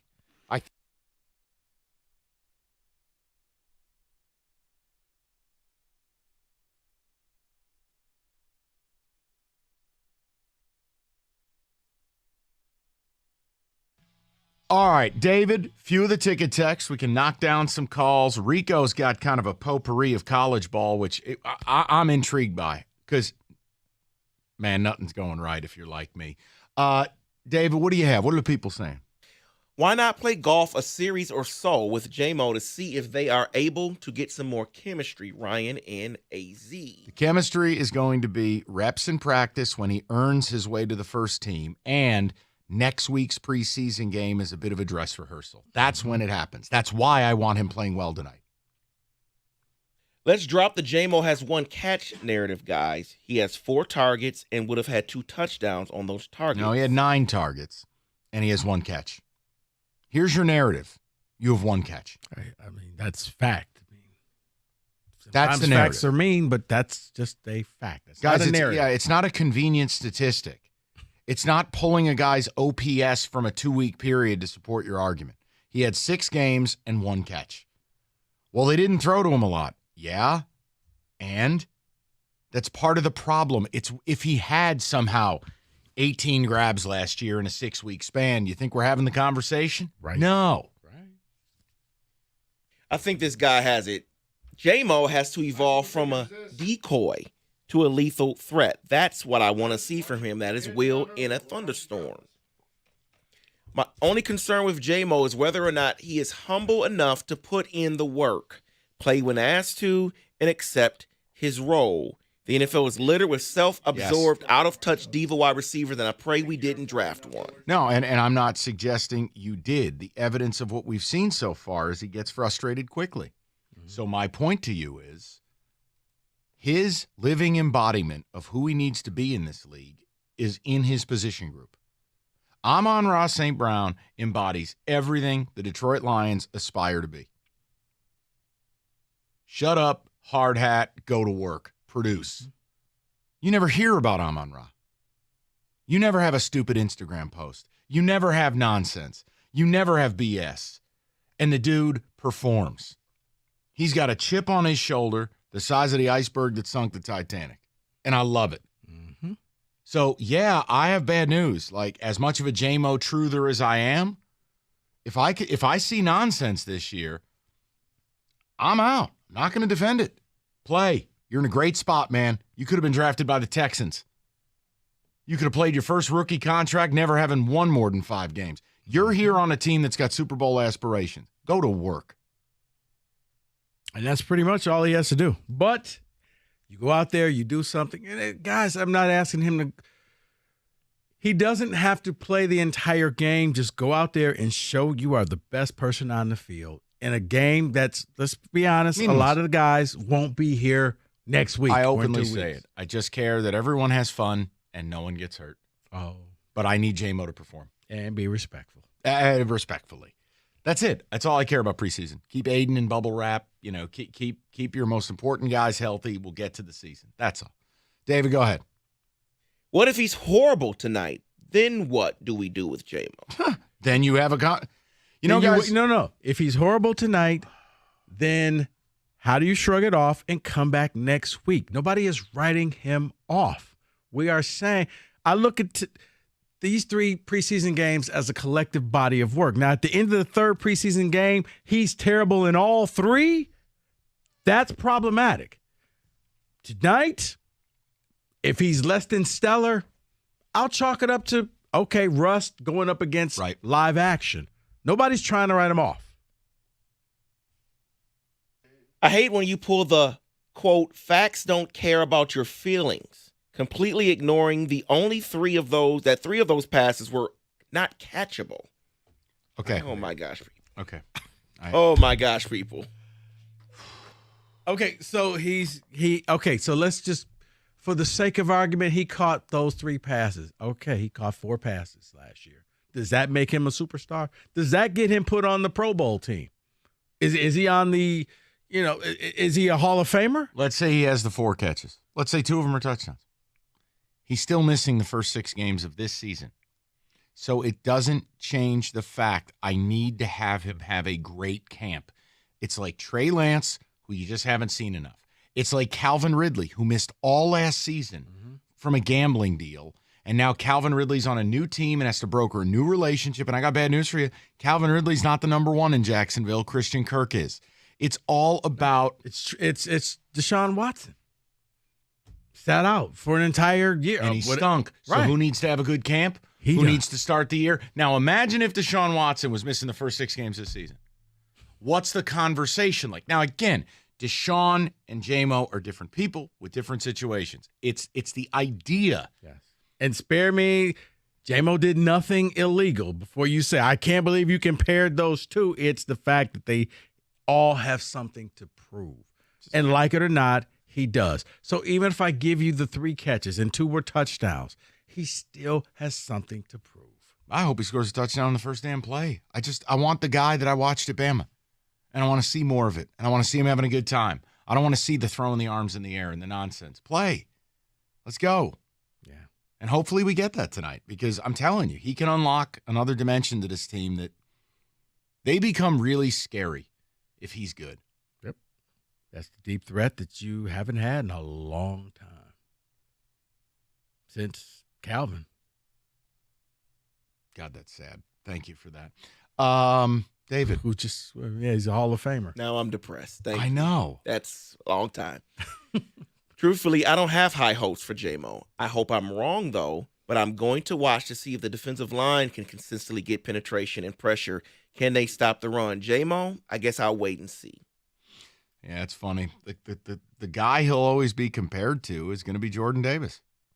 Because when they moved up to get him, everybody, Rico included, me included, thought they were moving up to take Davis. And while Davis is not a superstar, you know what Jordan Davis does? He doesn't allow other teams to run the ball. Davis on the field, your YPC goes down by a full yard. What about the sacks? It's not what he does. Never telling you he's going to be some $30 million a year D lineman. But the point is, your team had a weakness. It was on the ground. You got better as the year went along. But if you had that war daddy in there, that's what you're fighting against. And I've gotten abused all year because I've stood by the J-Mo deal.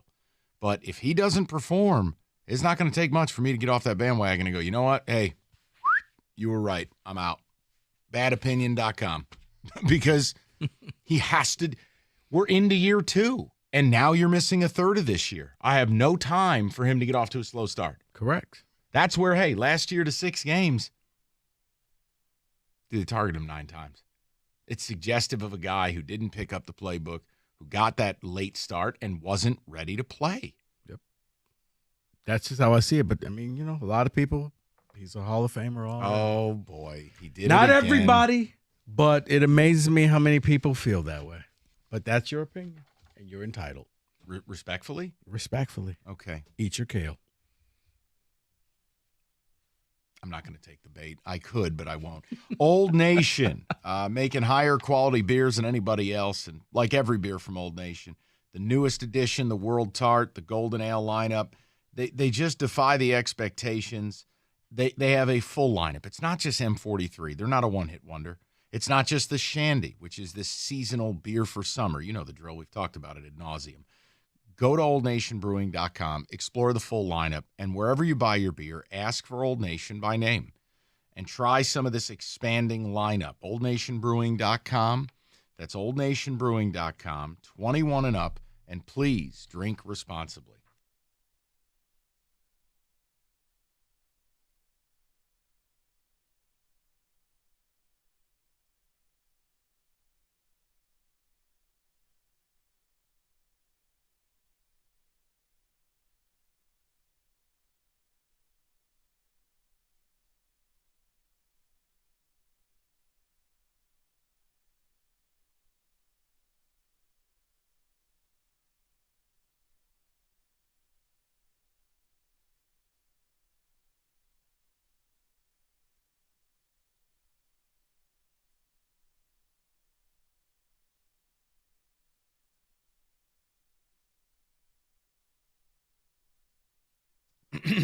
Ready?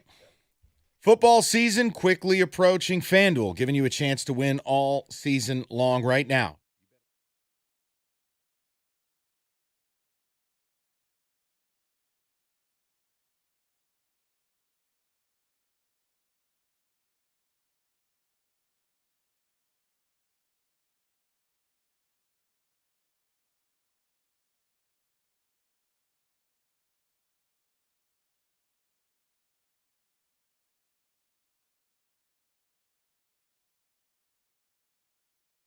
we have to talk about the Lions preseason opener tonight, and it's a departure from how I normally view preseason.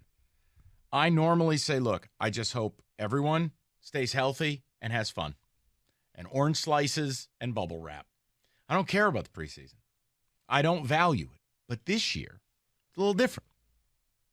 Now, it's a little different, not because of the hype, not because my excitement about the Lions and what I think they're going to do this year. That has nothing to do with why I care this year versus any other year. Mm-hmm. It's not Jahmyr Gibbs or Jack Campbell. It's not year 2 of Aiden. It's got nothing to do with the established off. None of it. No Sam Laporta? No. And that is not a shot at any of those players. Okay. I care about one of the most unique situations in all of the NFL this year in the preseason. And it's Jameson Williams. The Nittany Lions will host Michigan in Happy Valley. And while Correct. It's not a night game in the whole spectacle of a whiteout at night, it is still a place that Michigan has struggled, losing 2 of the last 3 in Happy Valley. The one win was against a 7-6 Penn State team, and it came down to the wire. This is not expected to be a 7-6 Nittany Lions team. This is a preseason top 10 team who brings back 4 of 5 offensive linemen. That's a big deal, and you know that. Sure. 2 really good running backs, and a majority of the front 7 that led the Big Ten in sacks a year ago. Would I not make the case that the Big Ten goes through Michigan, Penn State, through Happy Valley?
Clearly believe they're going to 20.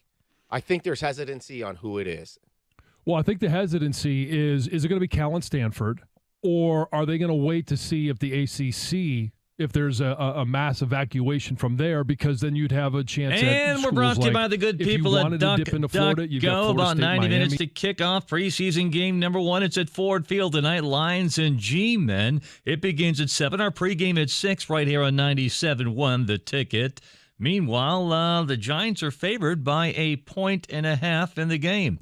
Tigers underdogs in Boston against the Red Sox. That begins at 7:10 over on our brother station, AM 950 WWJ. Tigers 7 games behind first place Minnesota in the division. They've also designated pitcher Chasen Shreve for assignment and reinstated Will Vest from the injured list. Michigan football running back Donovan Edwards today publicly apologizing for his October 2022 retweet on Twitter of an anti-Semitic Kanye West video, which he initially called a glitch and later called it a learning experience. At the Ticket Update desk, I'm Jeff Lesson. For more 97.1 The Ticket or Odyssey.com.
let me make one thing clear here. I do have faith in Yzerman. I have more faith in Brad Holmes. This isn't a Yzerman's got no shot, I don't believe in Yzerman topic. It's a who do you most believe in that you really haven't seen do it, whatever it is, if you're a player, a coach, a GM. You haven't seen him do it yet. I have unlimited faith in Brad Holmes. This is just another shrewd move. They got Teddy Bridgewater on the cheap, is what it feels like. Yeah, and it might be a player that never sets foot on the field. Why not? But we all agree it's a good move. It's a good signing to have him as the backup, that insurance policy. I love it. I'm not quite ready to go there yet. I think he's getting real close, though. And it's interesting. It seems like Steve Yzerman, his stock initially when he came to the Wings was sky high because of what he did in Tampa. It's come down a little bit. I don't think it's come down significantly. I think it's come down a little bit because fans are starting to get impatient with how long this rebuild is taking. And I'm wondering, this is the fourth year for Tucker. If they're going to win, I think they're going to have to do it with defense. And that's when I look to some of the players they brought in from the portal. A couple guys from Power 5 schools, Florida State and Texas A&M on the defensive line. They have Barrow in the middle at defensive tackle. And I wonder, is this the year that Tucker shows his prowess as a defensive coach? Because if, to me, they are a bowl team, it's going to be because they make significant strides on that side of the ball. I don't think you can go into the season and say they're going to bank on hitting a home run at the quarterback spot. I think those guys are battling, and there is no clear starter at this point. There's going to be growing pains for them. And I think offensively they may be challenged. So does Tucker earn his keep by building a defense capable of winning games in the low 20s? I think that's the question for Michigan State. And if you believe the answer is yes, they hired the right coach, defense is going to break through in year 4, they'll stop the pass, they'll get to the quarterback, then they should win 6 or even 7 games. But the fact that it's set at 5.5 and it's plus odds, that's Vegas saying, we heard Mel Tucker. You are a horse bleep coach. We don't think you're very good. We don't think you're going to get up off the mat. We think your program isn't where it needs to be in its 4th season.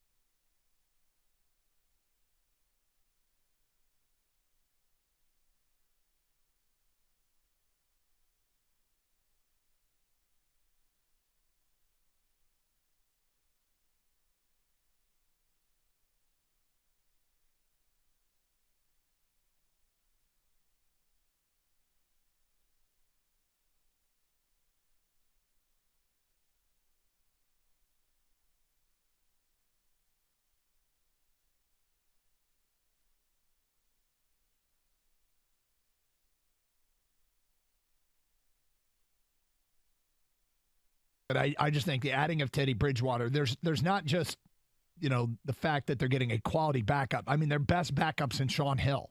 It feels like it's a position that they have blown off and gotten away with not having a quality, veteran. You want somebody that can win you football games on a Sunday, not somebody who can win you a division. I mean, that's great if you have a backup that can win you a division, but guys who can win you a division typically are starters elsewhere. It's funny. We have such fond memories of Sean Hill, the Sean Hill era. Yep. He was 3-7 as a starting quarterback with the Lions. Yeah, but typically, I think people remember it as it wasn't his fault. Well, right. I think you're right with that. I mean, because those were some really bad teams. Well, it was actually the one year in 2010. That's when he got all his starts with them when he was 3-7, and then didn't really play a whole lot the last 3 years when he was a Lion. But this is how we remember him. And I'd like to know the people's viewpoint on another hype train that is soaring right now. This train is gathering steam, momentum. Now, I'd like to say I am guilty as being a part of it. I have said that this particular team is the largest threat to the established champion this year. The hype train is Michigan football.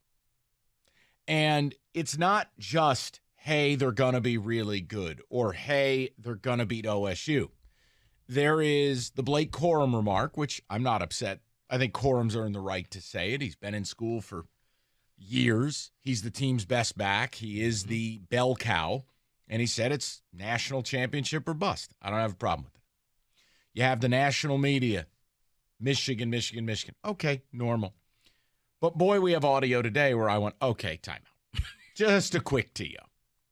And it is one of the most unbelievable things I've ever heard. But then I checked.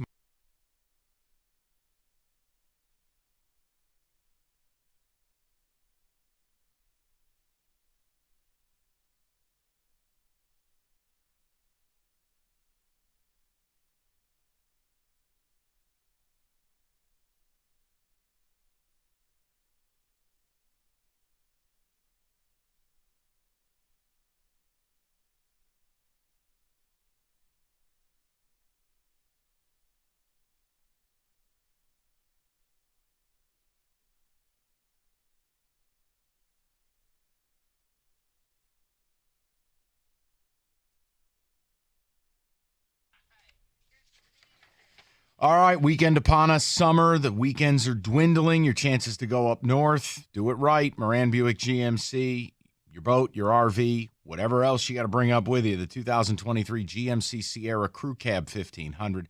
Lease it for only $309 a month, 24 months, or lease the 2023 Buick Encore GX at only $269 a month. Guys, if something's off with the current vehicle, MoranExpress.com. You get the certified appointment. You get the free loaner. You go about your day. You don't waste any time. Stop into Moran Buick GMC where you always get the best price, period.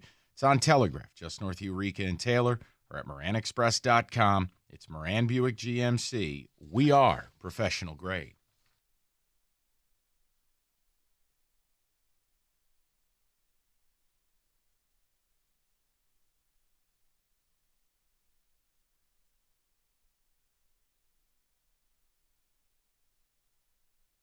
We have to talk about the Lions preseason opener tonight, and it's a departure from how I normally view preseason.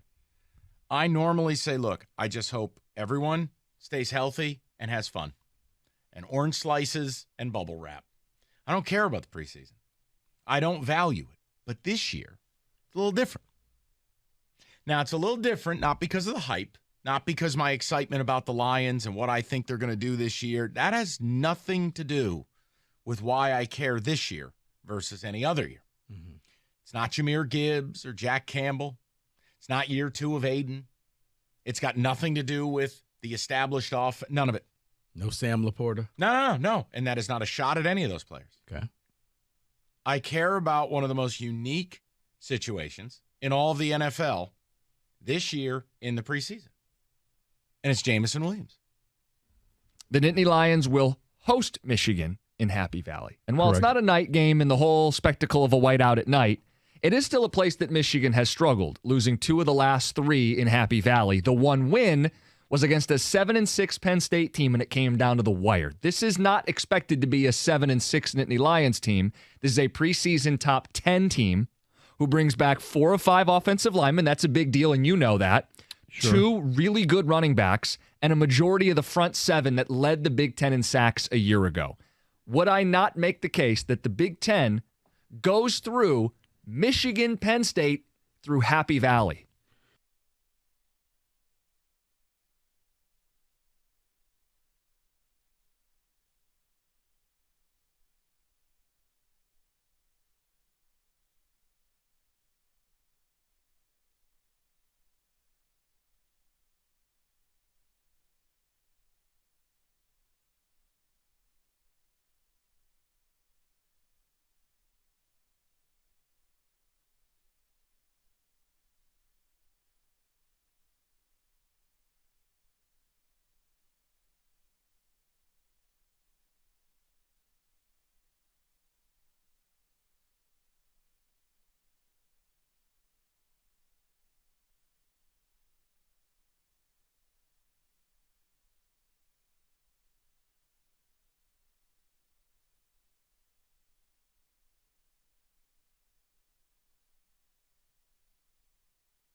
Clearly believe they're going to 20. I think there's hesitancy on who it is. Well, I think the hesitancy is it going to be Callan Stanford, Or are they going to wait to see if the ACC, if there's a mass evacuation from there, because then you'd have a chance at schools like, if you wanted to dip into Florida, you've got Florida State, Miami, North Carolina, and Virginia seem like better fits as universities. But I think they're waiting to see if they want to go that route and leave 2 slots open, or if they just want to fill them right now with Cal and Stanford. But the SEC, if the Big Ten goes to 20, I think the SEC is eventually. And I think people think it's a given that the SEC is going to just grab 4 ACC teams. Yeah, I do think Oklahoma State and Kansas are potential possibilities, and it's because of the rivalry with Oklahoma, Bedlam. You're keeping that, and I think a respected football program, and then Kansas from the basketball. I think they have populated this roster with good players.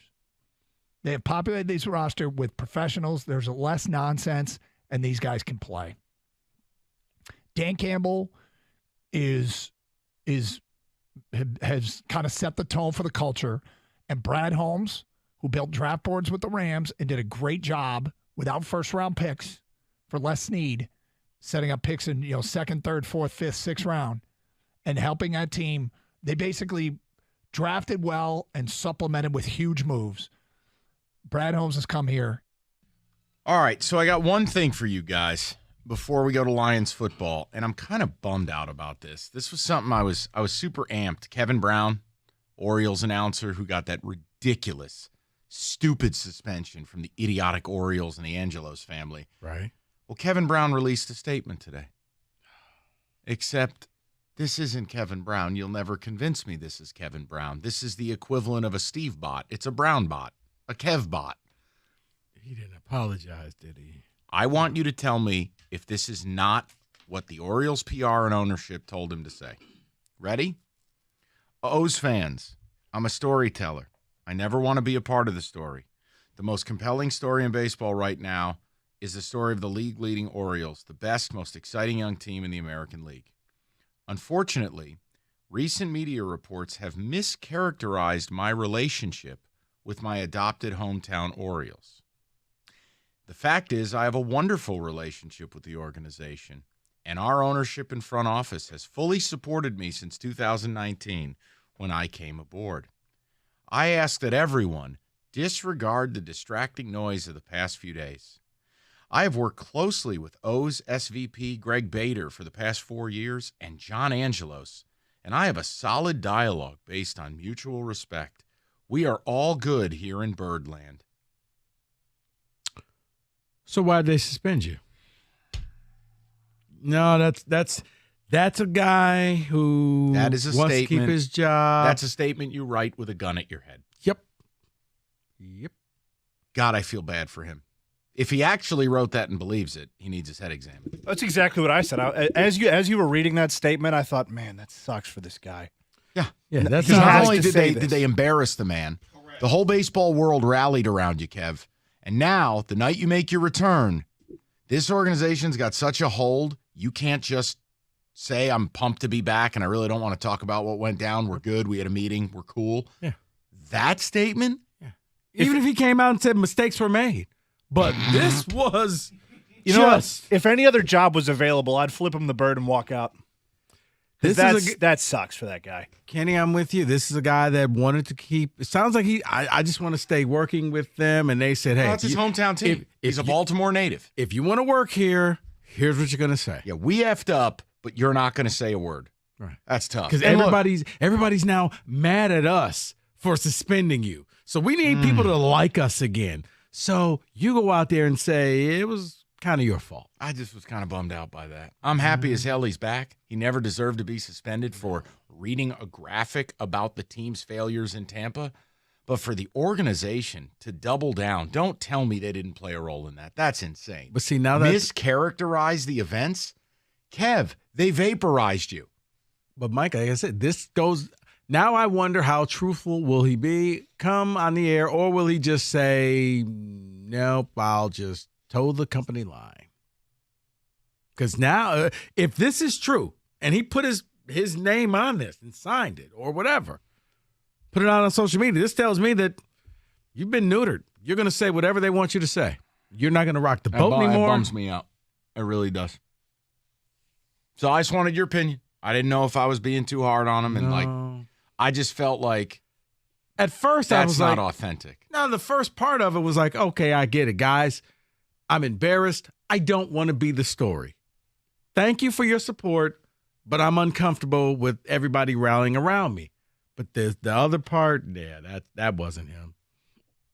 That was, I'm just trying to pay my mortgage right now. It feels like they asked him to put this statement out and play ball. That's It sucks because of all the broadcasters that came out in support of him now. The whole sports world came out. Yeah, it's just like, come on, man. Now you're making them look stupid. Right. What a joke. But it's a double-edged sword, man. You work for a team. That's the deal. David, it's the sad reality. And I wonder if it wasn't his hometown team, if he would feel different, if he would just say, He's forget a Baltimore native. But he's from there, so. I mean, that's his dream team, and they might be the best damn team in baseball. Might be. All right. Yeah, so that's all. That bums me out. All right, David, any ticket text to finish the day with?